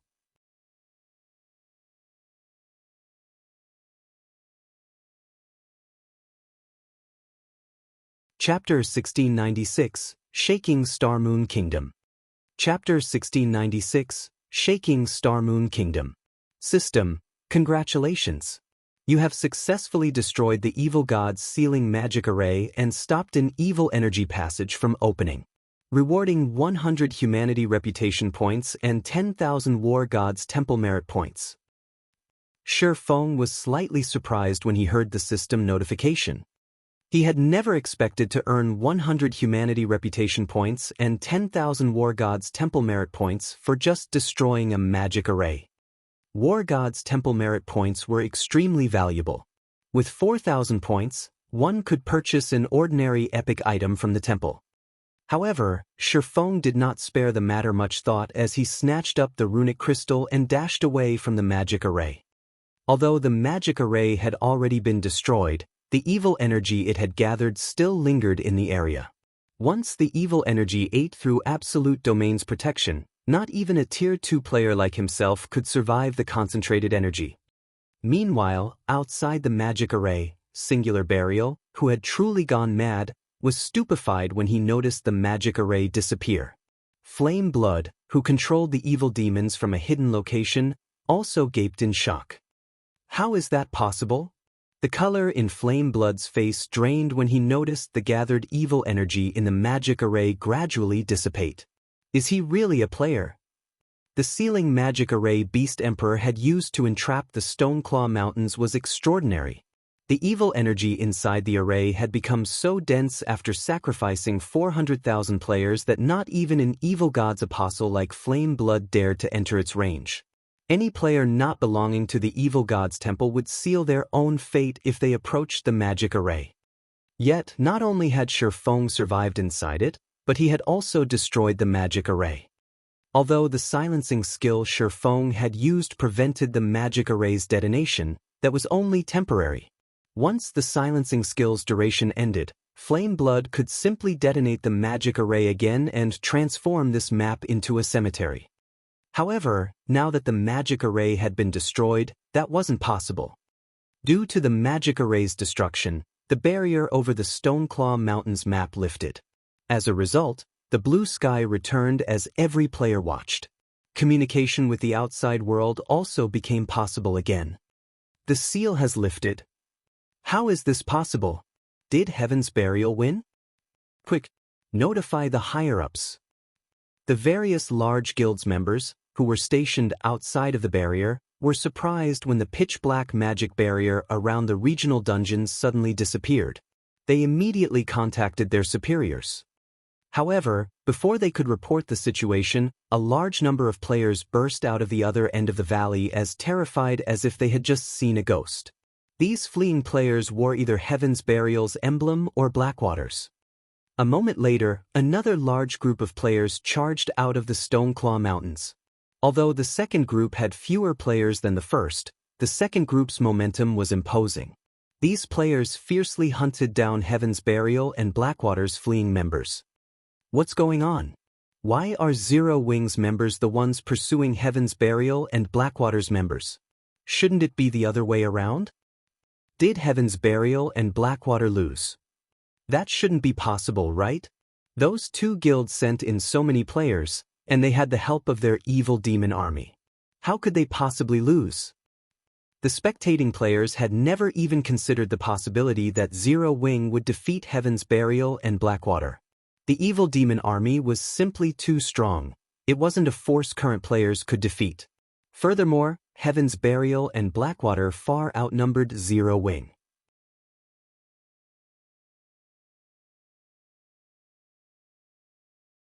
Capturing Stone Forest Town would be a piece of cake for these two guilds. How could they possibly end up running away from Zero Wing? Moreover, Heaven's Burial and Blackwater's members fled with such desperation. Before these players could think of a proper explanation, 3 30-meter-tall, humanoid monsters charged out of the valley ahead. Every one of these humanoid monsters radiated a horrific aura, and as they left the valley, they chased after Heaven's Burial and Blackwater's players. Each time they swung their crimson longswords, they took the lives of dozens or even hundreds of players. Nobody could stop the three monsters' rampage as screams echoed throughout the valley. When the spectators took a closer look at the Baphomet statistics, they couldn't help but shudder and gasp. Mythic monsters. However, before they could recover from their shock, they noticed translucent figures hovering above the players' corpses. Pitch-black fire burned these translucent figures, and a sense of dread overwhelmed the spectating players.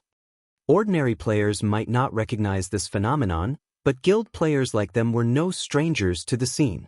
Evidently, the Baphomets used soul attacks, and any players they killed with the attack would suffer more than a single lost level. Meanwhile, there were 3 of these monsters. Quick, report this to the higher-ups. Some of the players who reacted quickly shouted. News of the barrier around the Stoneclaw Mountains lifting quickly spread to Starmoon Kingdom's various large guilds. And it wasn't the only news they received. Battle videos of the heaven-defying fight that had occurred outside of Stone Forest Town also found their way into the upper echelon's mailboxes. These videos clearly displayed the full development of the war between Zero Wing and Heaven's Burial. Despite these upper echelons' experience in numerous field battles, team battles, and even guild wars, when they watched the fight outside of Stone Forest Town, they couldn't help but be dumbfounded. Watching Shifeng resist Heaven's Burial's war weapons was particularly mind-blowing. No player had ever done anything like it, yet Shifeng had achieved the feat effortlessly. The strength and defense he displayed were simply unheard of. In addition, the guild's upper echelons watched the 3 Baphomets annihilate the Mythic Evil Demon and 4 Mythic Evil Beasts, and 1 Tier 3 or Tier 4 large-scale destruction spell fall on the battlefield after another. Seeing several hundred miniature ballistas fire their arrows as one was also spectacular. Overall, the battle had completely transformed the terrain outside of Stone Forest Town. Guild experts had been little more than ants in the battle, unable to accomplish anything. In the Star Alliance's residence in Starmoon City. So, Heaven's Burial has been defeated? Galaxy Past revealed a bitter smile when he received news of Zero Wing's victory. Now, no one in Starmoon Kingdom can stop Zero Wing. Guild leader, did you predict that Heaven's Burial would lose from the very beginning? Purple Eye asked curiously. Based on Galaxy Pass' tone, he didn't seem surprised by this war's outcome. No, I didn't know, but I had a feeling that Zero Wing wouldn't lose. The guild has performed many miracles since its establishment, and there's nothing surprising about it performing one more, Galaxy Pass said, shaking his head. However, Zero Wing's performance this time did surpass even my expectations. Despite facing such a powerful force, it still won so effortlessly, even killing over 200,000 Heaven's Burial members and 15,000 players from Blackwater. The various superpowers following the war between the two guilds were shocked when they learned of its outcome. Zero Wing. They still had such a trump card? It's no wonder why the guild rejected our kind-hearted offer. Yuan Tiexin paled as he watched the 3 Baphomets in the video before him. High demons. He had only read about this type of demon in the libraries he had visited. High demons were emperors among demons. Their life ratings were even higher than archaic species, yet Zero Wing had summoned 3 of these high demons. It was only natural that Heaven's Burial had lost. After this war, Starmoon Kingdom's various major powers, as well as those operating in secret within the kingdom, realized that Zero Wing had grown past its status as a fledgling guild. Now, Zero Wing's development in Starmoon Kingdom was truly unstoppable. The guild had proven its foundations to join the ranks of the various superpowers and compete for hegemony in God's domain. Shi Feng had returned to White River City with the loot he had obtained from the mythic evil demons and mythic evil beasts. He hadn't stayed in the Stoneclaw Mountains to participate in the cleanup battle. Heaven's Burial's main force was already finished, and Blackwater had lost over 80% of the experts it had dispatched. Baphomet's soul fire had even claimed many of them. Once the resurrected and could log back into the game, they'd be essentially crippled for a considerable time. From today onward, neither of these 2 guilds would find any success in Starmoon Kingdom. In fact, Heaven's Burial might even have trouble continuing in the game at all. After returning to White River City, Shi Feng retrieved his latest bounty, looking through the items with shining eyes. This was especially true when his gaze fell on the dark gray crystal covered in runes. When he had picked the crystal up earlier, he had still been surrounded by dense evil energy. He hadn't had the time to inspect his harvest properly. Now, however, he could feel how frightening this dark gray, runic crystal truly was.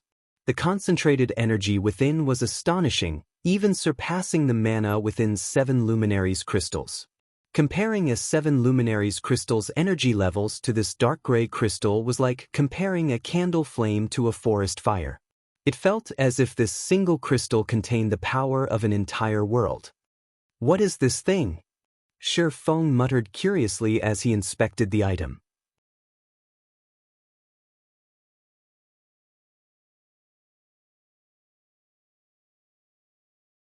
Chapter 1697, Miniature World. Chapter 1697, Miniature World.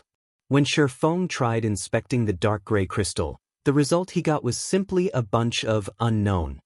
In fact, he didn't even get the name of the crystal. It can't be inspected? Shi Feng grew even more curious upon receiving this result. He immediately activated Omniscient Eyes and appraised the crystal. Aside from weapons and equipment, cases where an item could not be inspected were rare. In such rare cases, the reason for such an outcome was either a frightening origin or damage beyond repair. After Shi Feng activated Omniscient Eyes and used them on the dark gray crystal, a loading bar appeared before him. 22 seconds? What an amazing item! Shi Feng's eyes glowed with excitement when he saw the time needed to appraise the crystal. Normally, even epic items needed only a dozen seconds or so to appraise. For the crystal before him to need 22 seconds, this proved that the crystal was much more valuable than even epic items.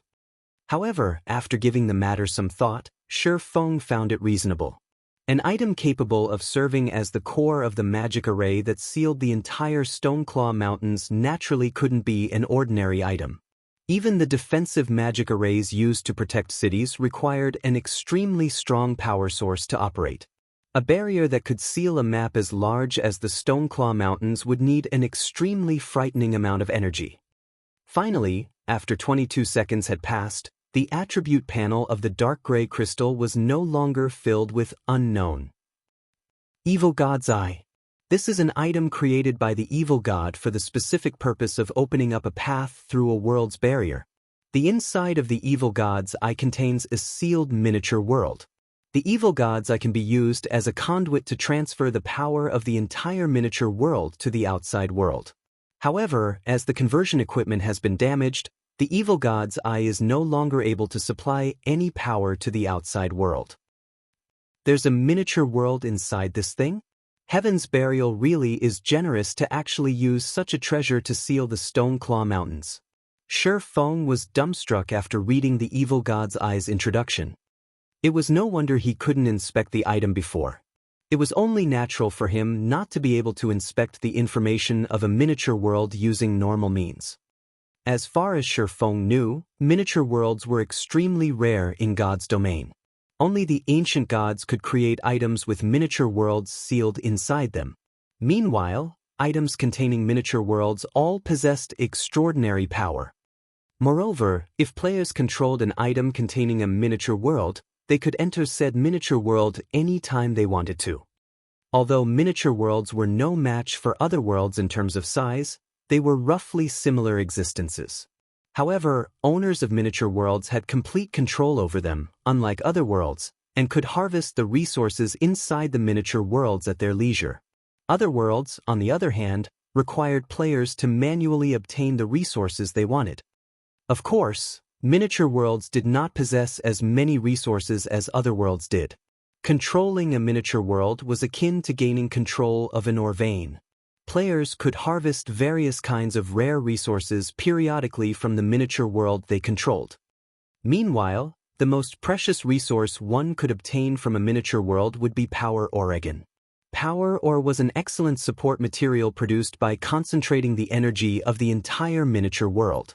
Typically, a support material that could increase the forging success rate of dark gold equipment by 5% would already be considered a miraculous item.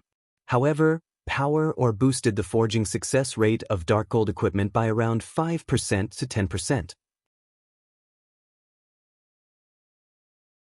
In addition, the forged equipment would gain the energy protection passive effect with 100% certainty.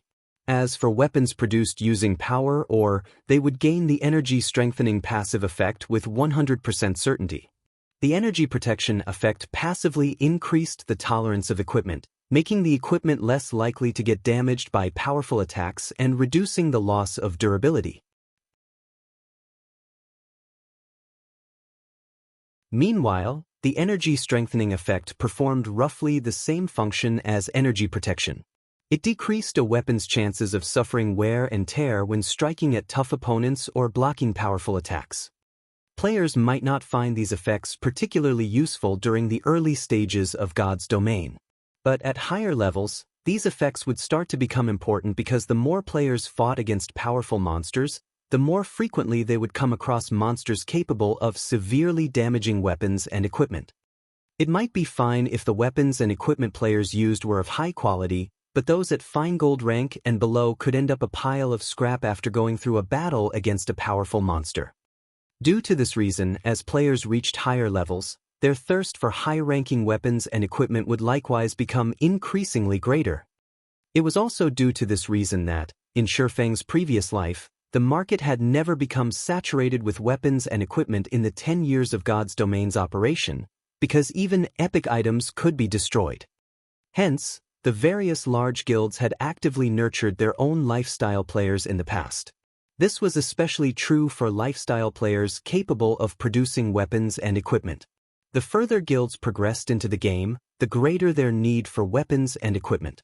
During the later stages of the game, guilds even had to prepare multiple sets of weapons and equipment for their members when raiding powerful bosses or fighting large-scale battles with other guilds. Since weapons and equipment made with power ore lost durability at a much slower rate, guilds could save up on plenty of coins and materials. In the past, any power ore sold on the market would be bought almost immediately, so long as the price was reasonable. The various large guilds had also expended a ton of effort on the acquisition of power Oregon. Unfortunately, power ore was extremely rare. In fact, the continent of God's domain didn't produce power Oregon. Players could obtain power ore only from miniature worlds and certain unstable other worlds. Hence, the various large guilds had constantly contested over other worlds that produced power Oregon. As for owning a miniature world that could provide a stable supply of power ore, this was something that most guilds could only dream of. As far as Shifeng knew, only a few super guilds and super first-rate guilds had managed to get their hands on a miniature world. Due to their ownership of a miniature world, these guilds had performed much better at raiding team dungeons and field bosses than other guilds. Thus, now that Shifeng had discovered a miniature world sealed inside the evil god's eye, how could he possibly not become excited? In fact, he even wanted to thank Heaven's Burial right now. If not for Heaven's Burial sealing off the Stoneclaw Mountains, he would never have gotten his hands on such a valuable item. Had Heaven's Burial offered to trade the evil god's eye for Stone Forest Town, Shifeng might even have accepted the offer. All that trouble just to capture Stone Forest Town would have been unnecessary. However, had Heaven's Burial truly known the value of the evil god's eye, the guild definitely wouldn't have done something as foolish as using it as a power source for a magic array. I wonder if the war god's temple can repair this thing? Shifeng muttered to himself as he looked at the crystal in his hands. Although the evil god's eye was damaged, it was not irreparable. It should be possible for the war god's temple, which was familiar with the evil god's temple, to repair the evil god's eye. After thinking up to this point, Shifeng stored the evil god's eye and started looking through the other items he obtained from the war. The loot dropped by the mythic evil demons and mythic evil beasts was considerably good. 2 pieces of epic growth-type equipment dropped this time, a top for magical classes and a pair of boots for MTs. The rest were level 70 plus dark gold and fine gold equipment. To current players, these things were still too high-leveled and useless for now. Aside from weapons and equipment, the mythic monsters also dropped an evil god crystal, which was an unexpected harvest for Shifeng. In addition, he had obtained over 10,000 evil energy crystals from all the lower-ranked evil demons his summoned creatures and Zero Wings members had killed. If he sold all these evil energy crystals, he could definitely make a huge fortune. However, Shifeng had no intention of selling these evil energy crystals. Instead, he planned to use them to upgrade the evil god's tablet. It was only the existence of the evil god's tablet that allowed Zero Wings Battle Arena in Stone Forest Town to have advanced combat rooms. Meanwhile, these advanced combat rooms were the reason behind the popularity of Stone Forest Town's Battle Arena among expert players. Unfortunately, the evil god's tablet had a limited AoE, supporting the operation of only a few advanced combat rooms at a time, which limited the attraction the Battle Arena held for expert players. If Shifeng could increase the number of advanced combat rooms, then Stone Forest Town's Battle Arena would become more attractive to expert players. Consequently, Zero Wing could recruit more expert players. Now that he had 10,000 evil energy crystals, he could definitely afford to upgrade the evil god's tablet. Following which, Shifeng stored some of the weapons, equipment, and materials he acquired in the guild warehouse and used a guild transfer scroll to teleport to Stone Forest Town.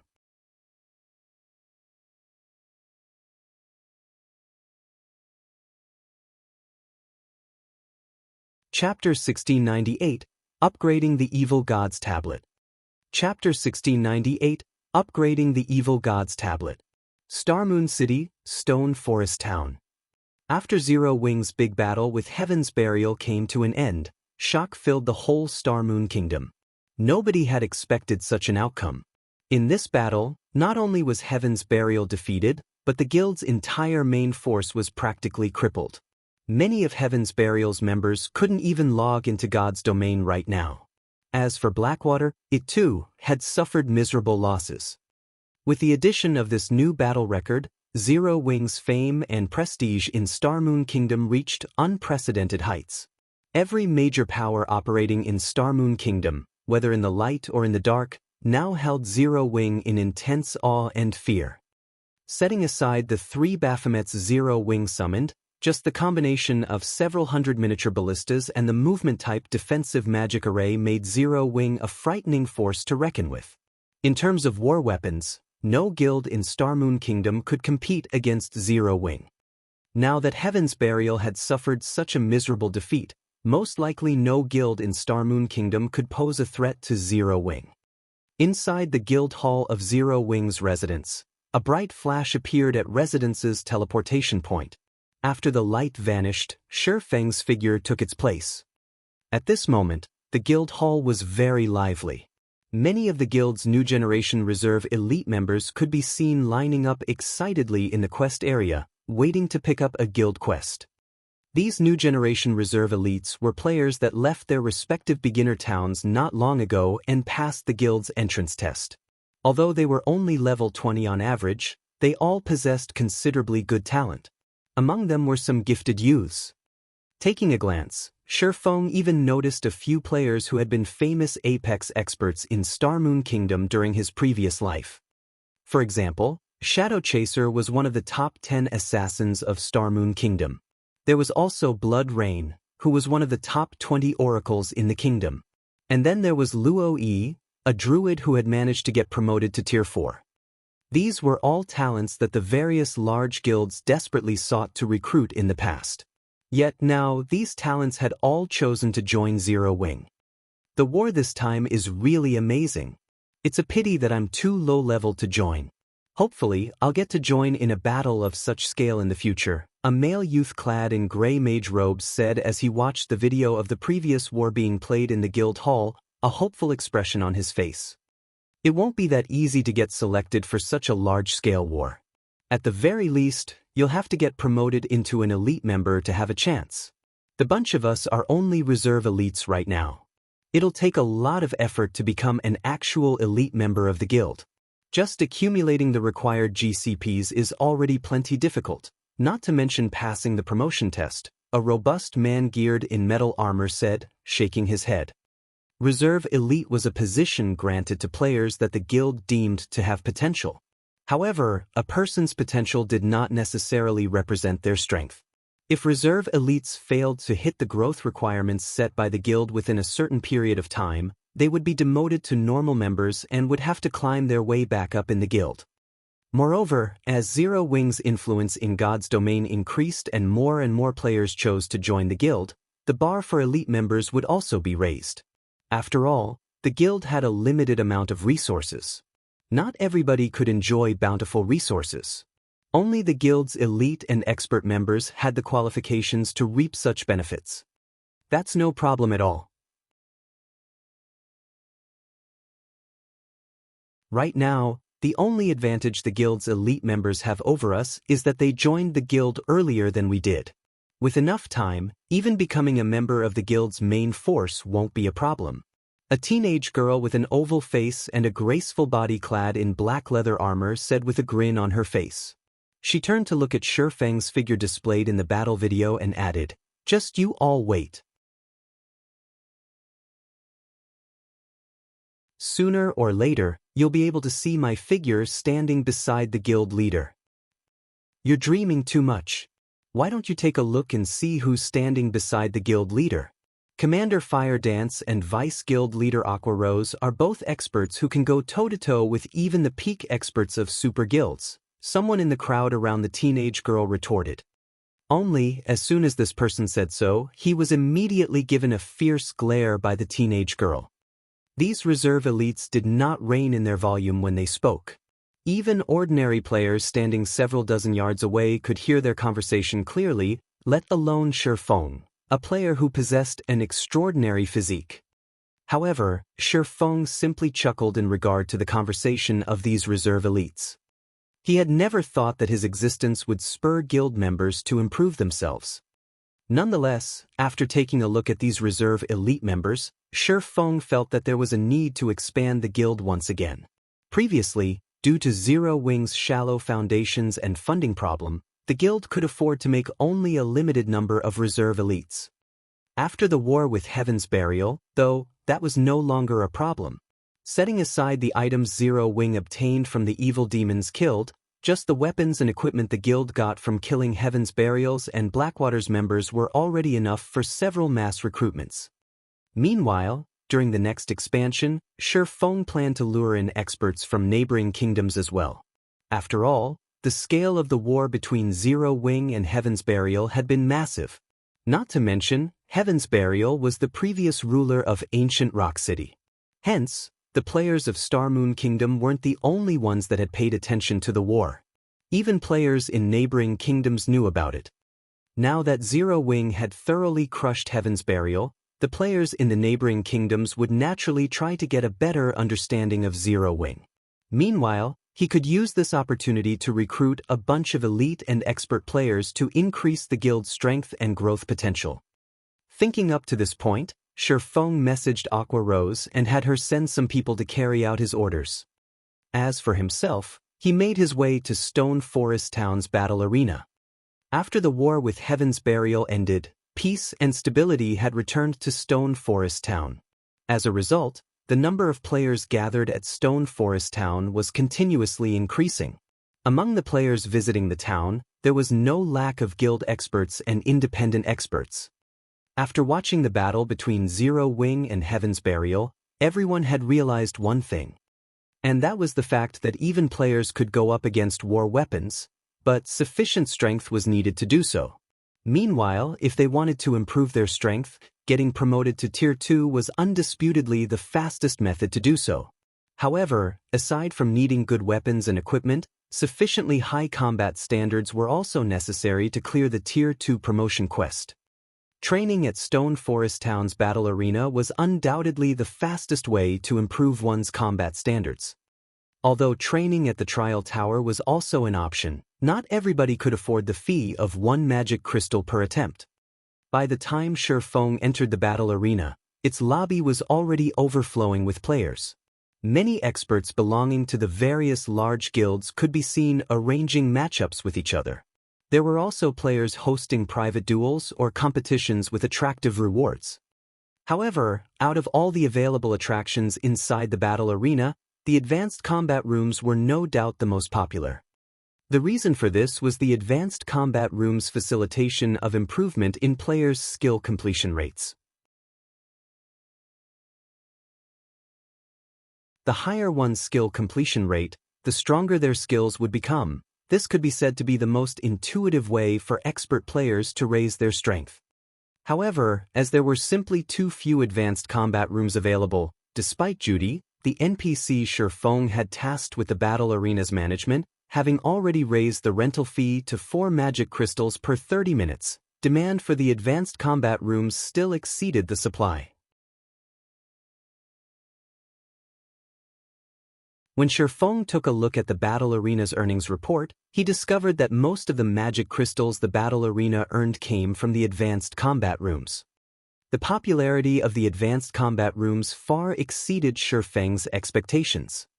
He waited for the current batch of players using the advanced combat rooms to come out, then closed the advanced combat rooms temporarily and retrieved the Evil God's tablet. Immediately after he did so, a commotion occurred inside the battle arena. What's going on? Why can't the advanced combat rooms be used? I've waited a long time for my turn. Yet, now that my turn has finally arrived, they're actually not letting us use the advanced combat rooms? Is this a scam? The players waiting to use the advanced combat rooms kicked up a fuss right away. However, everyone received a quick reply from the NPC staffs stating that the advanced combat rooms were undergoing some upgrades and that they needed to wait a short while for the upgrades to be completed. System: detecting more than 10,000 evil energy crystals on your person. Do you wish to spend 10,000 evil energy crystals to further upgrade the Evil God's tablet? Holding the Evil God's tablet, Shifeng was startled to receive the system notification. Previously, he had to manually select to upgrade the tablet. This time, however, the system actually took the initiative to ask him. However, he did not dwell on the matter but immediately clicked Agree.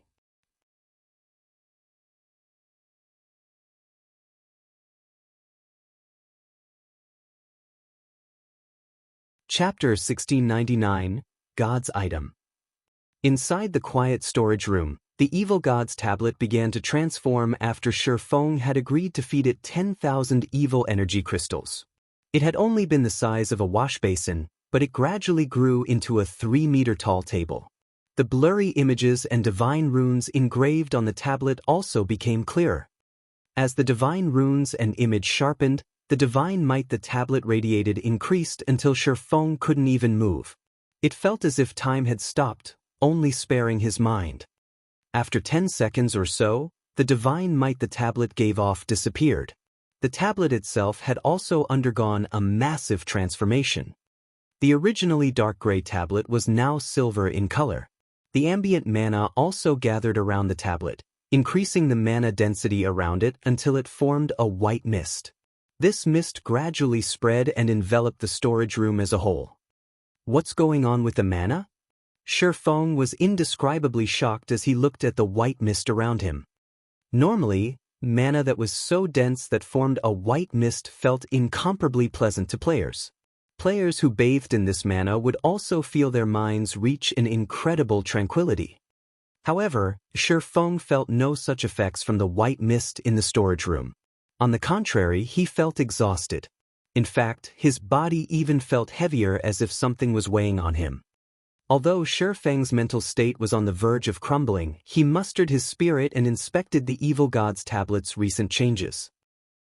Third fragment of Evil God's Tablet, fragmented legendary rank item. Active skill 1-. Illusory space, when activated, forms an illusory space of 200-yard radius. The illusory space will create a copy of any player that enters. Players can then fight their own copies.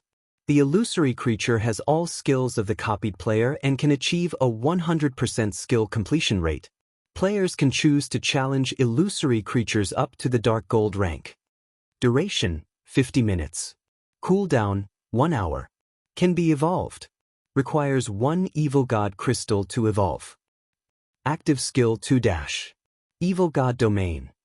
When activated, create a self-contained field around the tablet that is completely separated from the outside world. Time flows twice as fast inside the field than in the outside world. Mana density inside the field is triple that of the outside world. When Evil God Domain is active, illusory creatures will appear inside the space at fixed intervals. Every wave of illusory creatures killed will increase the mana density of the self-contained field slightly. If players are killed by the illusory creatures, their souls will be damaged, and they will be prevented from logging into God's domain for 6 hours. Can be evolved. Requires 3 Evil God crystals to evolve. An item created by the Evil God. Evil energy crystals can be used to repair the divine runes inside the tablet. Requires 200,000 evil energy crystals to upgrade. This tablet is amazing. Not even legendary items have this kind of ability. Shifeng was astonished as he read the Evil God's Tablet's new attributes. The tablet had improved far more than Shifeng had expected. The Evil God's Domain alone was a godlike ability, not to mention how many more advanced combat rooms he could set up with the illusory space's increased radius. Regardless of how far players progressed in God's domain, environments with high mana density would be quite popular. This was because such environments were a great help when players practiced their combat techniques. Not only did the Evil God domain created a mana-rich environment, but it could also accelerate the flow of time. 1 hour inside the Evil God domain was only the equivalent of 30 minutes in the outside world. For players seeking to improve their combat standards without wasting too much of their precious time, the Evil God domain was the perfect solution. While others spent 10 hours training in the outside world, players could achieve the same results in 5 hours within the Evil God domain. If the various superpowers learned about the Evil God's tablet, they'd definitely gang up and move against Zero Wing. Plenty of superpowers were already envious of the advanced combat rooms. They only refrained from taking action because the cost wasn't worth the potential gains. However, the Evil God domain would certainly be the straw that broke the camel's back. The only downside was the illusory creatures that would appear inside the evil god domain. Based on the skill's introductory text, it was obvious that the illusory creatures would grow stronger. As a result, players could only train for a limited amount of time in the evil god domain. When players could no longer fend off the summoned illusory creatures, they'd be forced to leave. If they stayed, and the illusory creatures killed them, they'd suffer a huge loss. It seems I won't be able to let the guild's experts use this casually for a short time, Shi Feng thought to himself as he reread the evil god domain's introductory text. Zero Wing already stuck out like a sore thumb in God's domain. If he allowed a large number of Zero Wing's experts train in the evil god domain, the news of it would quickly reach the various superpowers. Zero Wing had already grown to pose a threat to them, and it was normal that these superpowers would send undercover experts to spy on his guild. If the various superpowers learned about the evil god domain, Zero Wing would become embroiled in another struggle. The best course of action was only to allow Fire Dance, Blackie, and the guild's other core upper echelons to train in the evil god domain. Any more than that would be too risky. If he wanted all of his guild's experts to use the evil god domain, Zero Wing would have to become strong enough for the superpowers to acknowledge its rights to own the tablet. Unfortunately, gaining that recognition would involve a long, arduous process. However, Shi Feng wasn't too disappointed. Although he couldn't let too many experts train in the evil god domain, he'd have no issues constructing more advanced combat rooms. Illusory Space already had a 200-yard range. If the evil god's tablet were upgraded further, the skill's range would grow. At that time, the skill's range might even cover the entire floor. Although such an outcome would also make the various superpowers all the more jealous of Zero Wing, they wouldn't become so envious that they'd resort to cooperation to attack the guild. After all, the various superpowers all possessed extraordinary foundations. They had their own methods of helping their guild experts improve their skill completion rates. Only, those methods might not be as effective as the advanced combat rooms. The next upgrade costs 200,000 evil energy crystals? Shi Feng frowned as he looked at the upgrade condition for the evil god's tablet. The cost is certainly getting harsher. Zero Wing had killed nearly 100,000 evil demons to collect 10,000 evil energy crystals. Moreover, the guild had only obtained such a harvest due to the fact that evil demons had a higher drop rate for evil energy crystals than evil beasts. However, players didn't often encounter evil demon armies. Collecting 200,000 evil energy crystals would require an insane amount of time, effort, and resources. Wait, it isn't exactly impossible. Shi Feng suddenly remembered Ancient Rock City. At this point, Ancient Rock City had become an evil god's branch temple.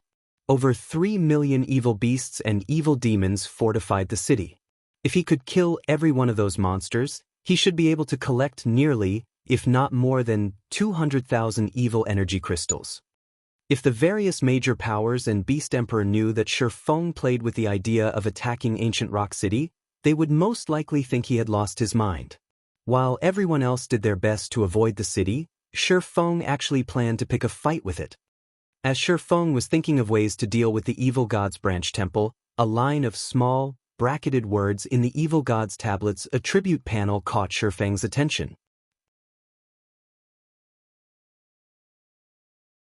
These two skills can be individually upgraded? When Shi Feng saw that he could upgrade the skills with evil god crystals individually, he was instantly ecstatic. Although evil god crystals were incomparably valuable, he only had one city that needed a power source.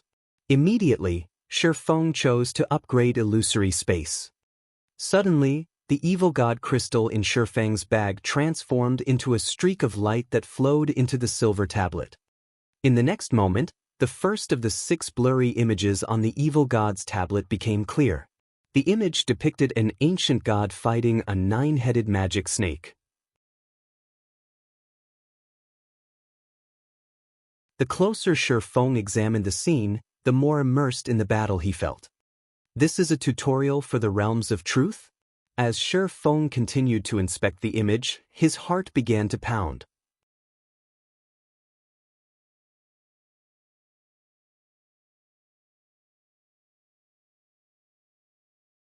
Chapter 1700, Guild's Foundation. Shi Feng had already reached the realms of Truth's Ascension realm. Hence, after examining the first image on the Evil God's tablet, he was certain that it was a tutorial for the realms of truth. Moreover, the tutorial was extremely detailed that even Shi Feng gained a lot of inspiration from it. What kind of treasure is this Evil God's tablet? Curiosity filled Shi Feng as he gazed at the Evil God's temple. There was very little information on the realms of truth available in God's domain. If not for a fortuitous encounter some time ago, he wouldn't have learned about these realms either. This was just like during his previous life, when he had only known that reaching the realms of refinement could sharpen one's 5 senses and help improve one's skill completion rates and combat technique learning efficiency. However, after grasping the principles behind the realms of truth, he had realized how important these realms truly were.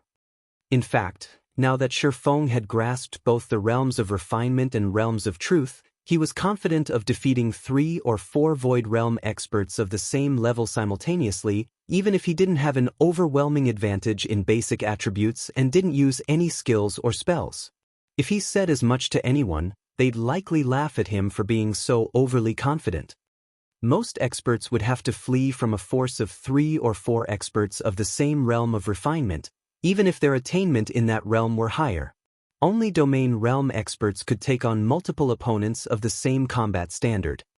Super guilds were so powerful precisely because they possessed a complete legacy to nurture experts in the realms of refinement. Meanwhile, super first-rate guilds would always remain as super first-rate guilds due to their lack of a complete legacy. This kind of legacy was a guild's foundation. The Evil God's tablet was one such legacy. Only, instead of being a legacy that passed down knowledge regarding the realms of refinement, it was a legacy that taught the realms of truth. As far as Shi Feng knew, no power throughout God's domain had a legacy related to the realms of truth. Hence, one could just imagine how valuable the Evil God's tablet was. Although the first image on the Evil God's tablet only taught the realms of truth's basics, which addressed one's own power usage, it was still extremely valuable knowledge. Furthermore, the table had other engraved images. As long as he put in the effort, it was only a matter of time before he restored the other images as well. Once he did so, he might obtain a complete legacy for the realms of truth. Just thinking about the possibility excited Shi Feng. If everything turned out how he imagined it, Zero Wing would have the foundation to grow into a super guild. Although this foundation would be different from other super guilds, he did not think that this foundation would be any weaker than theirs. He had yet to find the realms of truth's limits, and no one could tell what kind of heights a player could reach by relying on these realms. Moreover, he had an advantage that the various super guilds did not. He knew how to train in both the realms of truth and the realms of refinement, while the super guilds had only explored the realms of refinement. This could be a considerably massive advantage. After Shi Feng finished examining the image on the tablet, he inspected its attribute panel again. Sure enough, this Evil God's tablet is a treasure to nurture experts. Shi Feng's eyes glowed when he read the updated introductory text for Illusory Space. Illusory Space. When activated. Skill Effect 1. Players wielding an evil energy crystal and standing within 10 yards of the Evil God's tablet shall enter the tablet's image with their consciousness, experiencing battle directly. Each evil energy crystal grants 1 complete experience. Skill Effect 2. Forms an illusory space of 200-yard radius. The illusory space will create a copy of any player that enters. Players can then fight their own copies. The illusory creature has all skills of the copied player and can achieve a 100% skill completion rate. Players can choose to challenge illusory creatures up to the Dark Gold rank. Duration, 50 minutes. Cooldown, 1 hour. Can be evolved. Requires 1 Evil God crystal to evolve.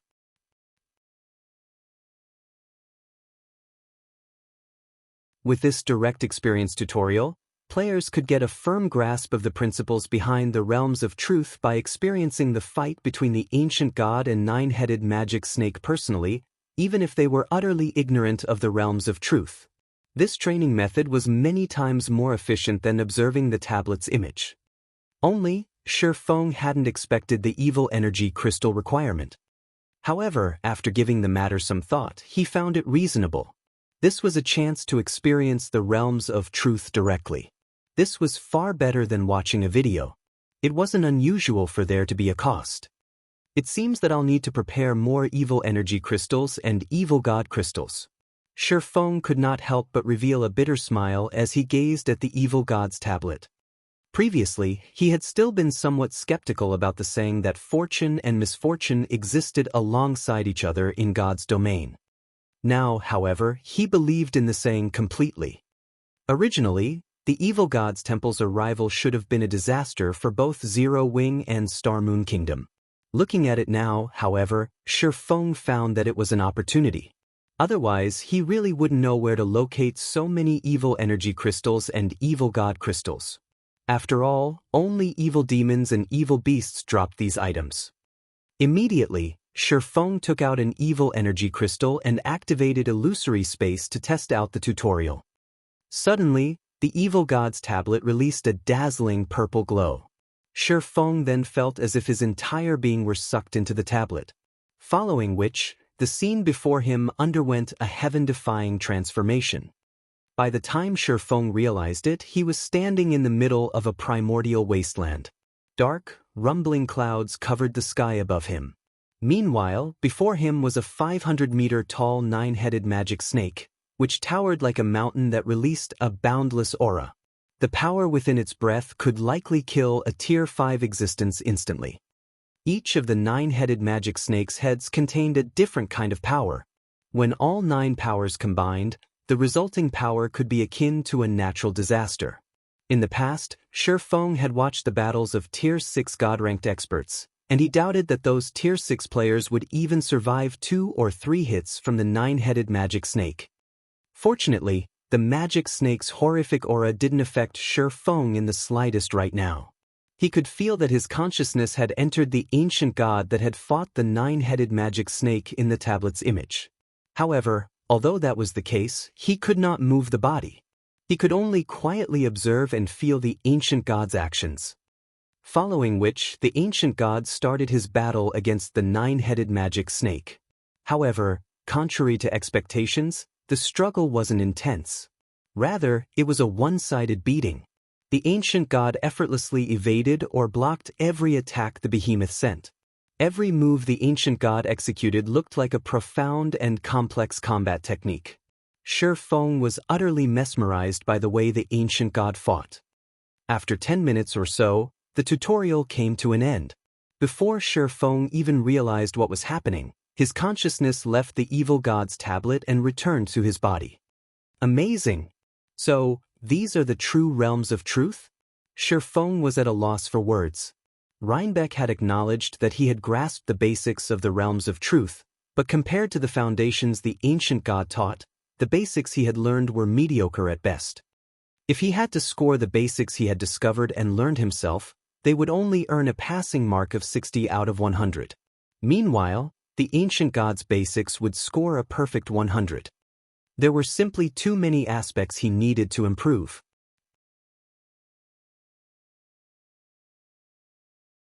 Although Shi Feng wished to experience the tutorial again, he could only experience the tutorial once each time he activated illusory space. He had to wait until the cooldown was over. However, the 1-hour cooldown was too long for Shi Feng. He still had many things he needed to take care of. He had no choice but to give up for now. Moreover, he had gained plenty of inspiration from his first visit. It would take him quite some time to digest all of the newfound information. Following which, Shi Feng called Judy over to start rearranging the layout of the battle arena's 7th floor.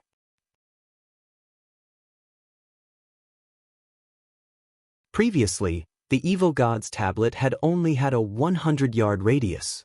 Now, it had increased to a 200-yard radius. The total available area had essentially quadrupled. There was definitely a need to rearrange the floor's layout. After spending around 20 minutes or so deciding on the layout, they ended up squeezing in 40 advanced combat rooms into the evil god's tablet's range, That was more than 4 times of what had been previously available. With this, the battle arena could earn at least 4 times more income from the advanced combat rooms.